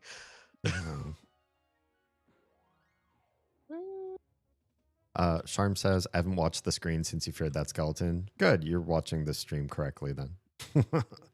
I'm a Yeah. Dark Knight main. Oh, cool. That's why it's my fave. The intro video makes me come every time. It was long. I agree. Oh, 9 was Sharm's favorite nostalgia Final Fantasy. on. Still haven't played that one. I also love AOT. What's AOT? Attack on It's Titan, Jesus. I think. Oh, okay. There's somebody Yeah. hanging out back here. Hi, little guy. Oh, there's probably something interesting in this room, and now I won't know what's explained Woofy. here. There's a woofy. Well, I'm not going to bother Woofy, but that room's probably cool. I'm also like way Oh, yeah. past my bedtime, so I'm probably going to have to say something nice about Emmett and wrap it up. You do need to play 9 if you have not yet. That is blaspheme. Yeah. I also want to go back and beat 8 because I got near the end, I think, and rage quit because I was young and dumb. Understandable. I will say that little thing I gave you has 7, 8, and 9 on it, I believe, on the PlayStation Okay. emulator part. I'll just And yeah, if you can use pull some the of my ROMs off, you have them. free time and grab that. I remember like Preach Gaming. He was streaming the Final Fantasy games, and he got to 8. I'm like, I was so excited. He's like, okay, he's either gonna love this or he's gonna get so annoyed and ticked off with this one. Mm-hmm. And he did seem to enjoy it, but there were the parts where I expected he's gonna be like, "What the is this shit?" He did Tactics get is my upset. wife's favorite too. Don't like that a priest spawned right here. Must we? Like, you remember the Sunstone thing? No. He was trying. Okay, I'm not gonna go into descriptions, but if you want to look it up yourself later, the Sunstone in Final Fantasy VIII. Preach was getting That evolved so. certain Pokemon. What's that? Yes, it does. It said does. Sunstones evolve certain Pokemon. Yes, yes, but yeah, not Nate, but yeah, like there's a certain way you have to do it, and it's so blatantly obvious, but they make it like just the way you go about it. He got so annoyed with it, like yelling at the screen because of it. Poor Screen guy. didn't do anything to him. Why'd he yell at it? Well, he was mad at the game for some parts that he was going through. Yeah, yell at the game, not the screen. Thank you for joining my family of fledglings, Charm. Yeah. I'm on every platform. Also, I stream on 5.5 platforms at the same time. So, you know, if you're ever not on Twitch, you can find me just about everywhere else. Also, this is a quick cattle call because I don't think I've said it in a couple days. If you're not already following my page on Facebook, I slept on that platform for the longest time. I don't know why people are still on it. Apparently, there are a lot of people still on it. I'm going to try to live stream there. I'm at 46 of 100 followers on that platform because, again, I don't use it for like anything. But if you want to help me live stream on 6.5 platforms, help me get Facebook live streaming unlocked. I just need 54 more followers, and then boom, I have another live stream platform I can multicast to. Oh, and thanks for that stuff. Tactics is my favorite Final Fantasy to repeat. I feel like it's not really like a Final Fantasy game though, right? It's really like what are those games with Marth and Roy? It kind of is, but yeah, I get it. It's not a traditional Final Fantasy. Yeah, I know it's the Final Fantasy world, and all your characters have like Final Fantasy abilities and stuff. But it is one of those like real time, not real time. It's like turn based strategy, right? RTS. RTS is like StarCraft, whereas this one's like turn based instead. Yeah. Yeah. Anyway, yeah, I am so past my own bedtime. So I better wrap it up. Thanks for the chats and popping in. It was lovely. Are we doing a Sunday stream as well, or are we starting again on Friday? You know, as much as I do want to do makeup streams for the time that we lost when we were visiting in California, I could not stream tomorrow. Not when Nico Crushing will be streaming tomorrow night, and everybody should be rejoicing in his return to streaming. So, Very nice. Yeah, I will not cannibalize his endeavors. He needs all the support and all the love and followers to pop in and show him what he's been missing since he went on his. And then, Charm, if you would like, we stream. Usually, we don't have me and anyone else on here. It's usually the D stream, but we'll be back on Friday. Yeah, I'm not sure what I'm going to be streaming Friday night. I haven't updated the schedule, but we beat Yume Nikki yesterday. So we're gonna have to do something different this next Friday. I have some ideas, and there's there's stuff on the pipeline, so we'll figure that out. But if you're just down for more EverQuest Legends, that'll be happening next Saturday. Most of my streams start roughly around 10 to 11 Eastern or 7 to 8 Pacific. So stick around for that next time. Oh. What? Also, if you join the Discord, it'll send you notifications when we start streaming. That's true. That's and you can send silly memes. Discord is the only way you'll know when I actually stream. Mary Riviera, who appeared as the Filipino grandmother Lola in 2021 Marvel film Spider-Man No Way Home, has died at the age of 82. Aw, sad. Wait, who? Mary Riviera. She played Lola, the Filipino grandmother. Oh yeah, I saw that the other day. That sucks. Yeah. Yeah, she suffered a stroke and then was in a coma, and they took her off life support. At least she got those spider webs taken down from her ceiling. Wow. Yeah. All right, guys. I'm going to head off and say my last final words to stream. Have a good night. Thanks for being here. All right. Thank you. Bye bye bye bye bye bye bye bye bye bye bye bye bye bye. Okay. Thanks again, you guys. Tonight was a fantastic stream. This is absolutely more the direction I've been meaning to take the stream, to be honest, is just like more podcasty, more chats, more deep conversations, more dedicated directly to like you and spending more time hanging out specifically with you who is watching this, even if you're watching on VOD, than like me narrating through a game. I feel like that is the brand for somebody out there, somebody who doesn't, you know what, I'm going to throw people under the bus here. I am going to do it. I'm going to be rude.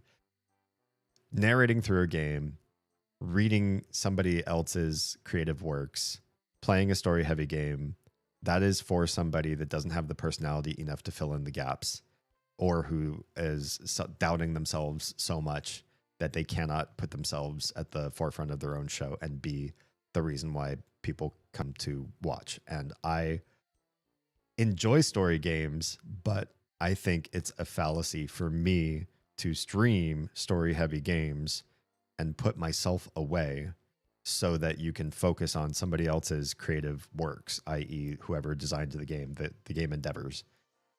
I would rather that if you were here to watch me, that you get direct live interaction, connections, chats with me. We exchange ideas. You learn from me. I learn from you. There's so many more of you. I hope that doing this will enrich my life deeper and give me a broader range of knowledge and experience and learn your stories and your world. And I need this. So it means a lot to me. Yeah. So thank you for being here. And between now and next Friday, or whenever I next stream, if I stream in the middle of the week, I don't know if that's going to happen, but I'm looking at the possibility now that the kiddos have started school again. In the meantime, go find me on socials. If whatever social you use, I'm on Instagram, I'm on TikTok, I'm on YouTube, I'm on everything. So go find that thing and go watch my videos, share my videos, repost my videos. If you're really bold, if you're spicy, if you don't care what your own page looks like, repost my stuff, comment on things. All of that helps us folks who are trying to do this for a living. This is not a hobby for me. This is how we pay the bills and keep the lights on and keep food in our bellies. So your support makes this endeavor actually work to maintain my household. And you don't have to pay anything. You could do what you do for free. Press those silly buttons on the sides of your screen whenever you find my stuff online, and you're doing me a solid. It really helps, even though it's just like a free little click for you. So do that thing. And I will see you guys soon. Go cyberstalk me in the meantime. If you're watching on any other platform besides Twitch, your stream's ending right now, but for you Twitch people, we're going to go find somebody to raid out to. So for everybody else, if you are safe, fed, and loved, make sure someone out there is too, please. And I'll see you at least as early as Friday, maybe sooner.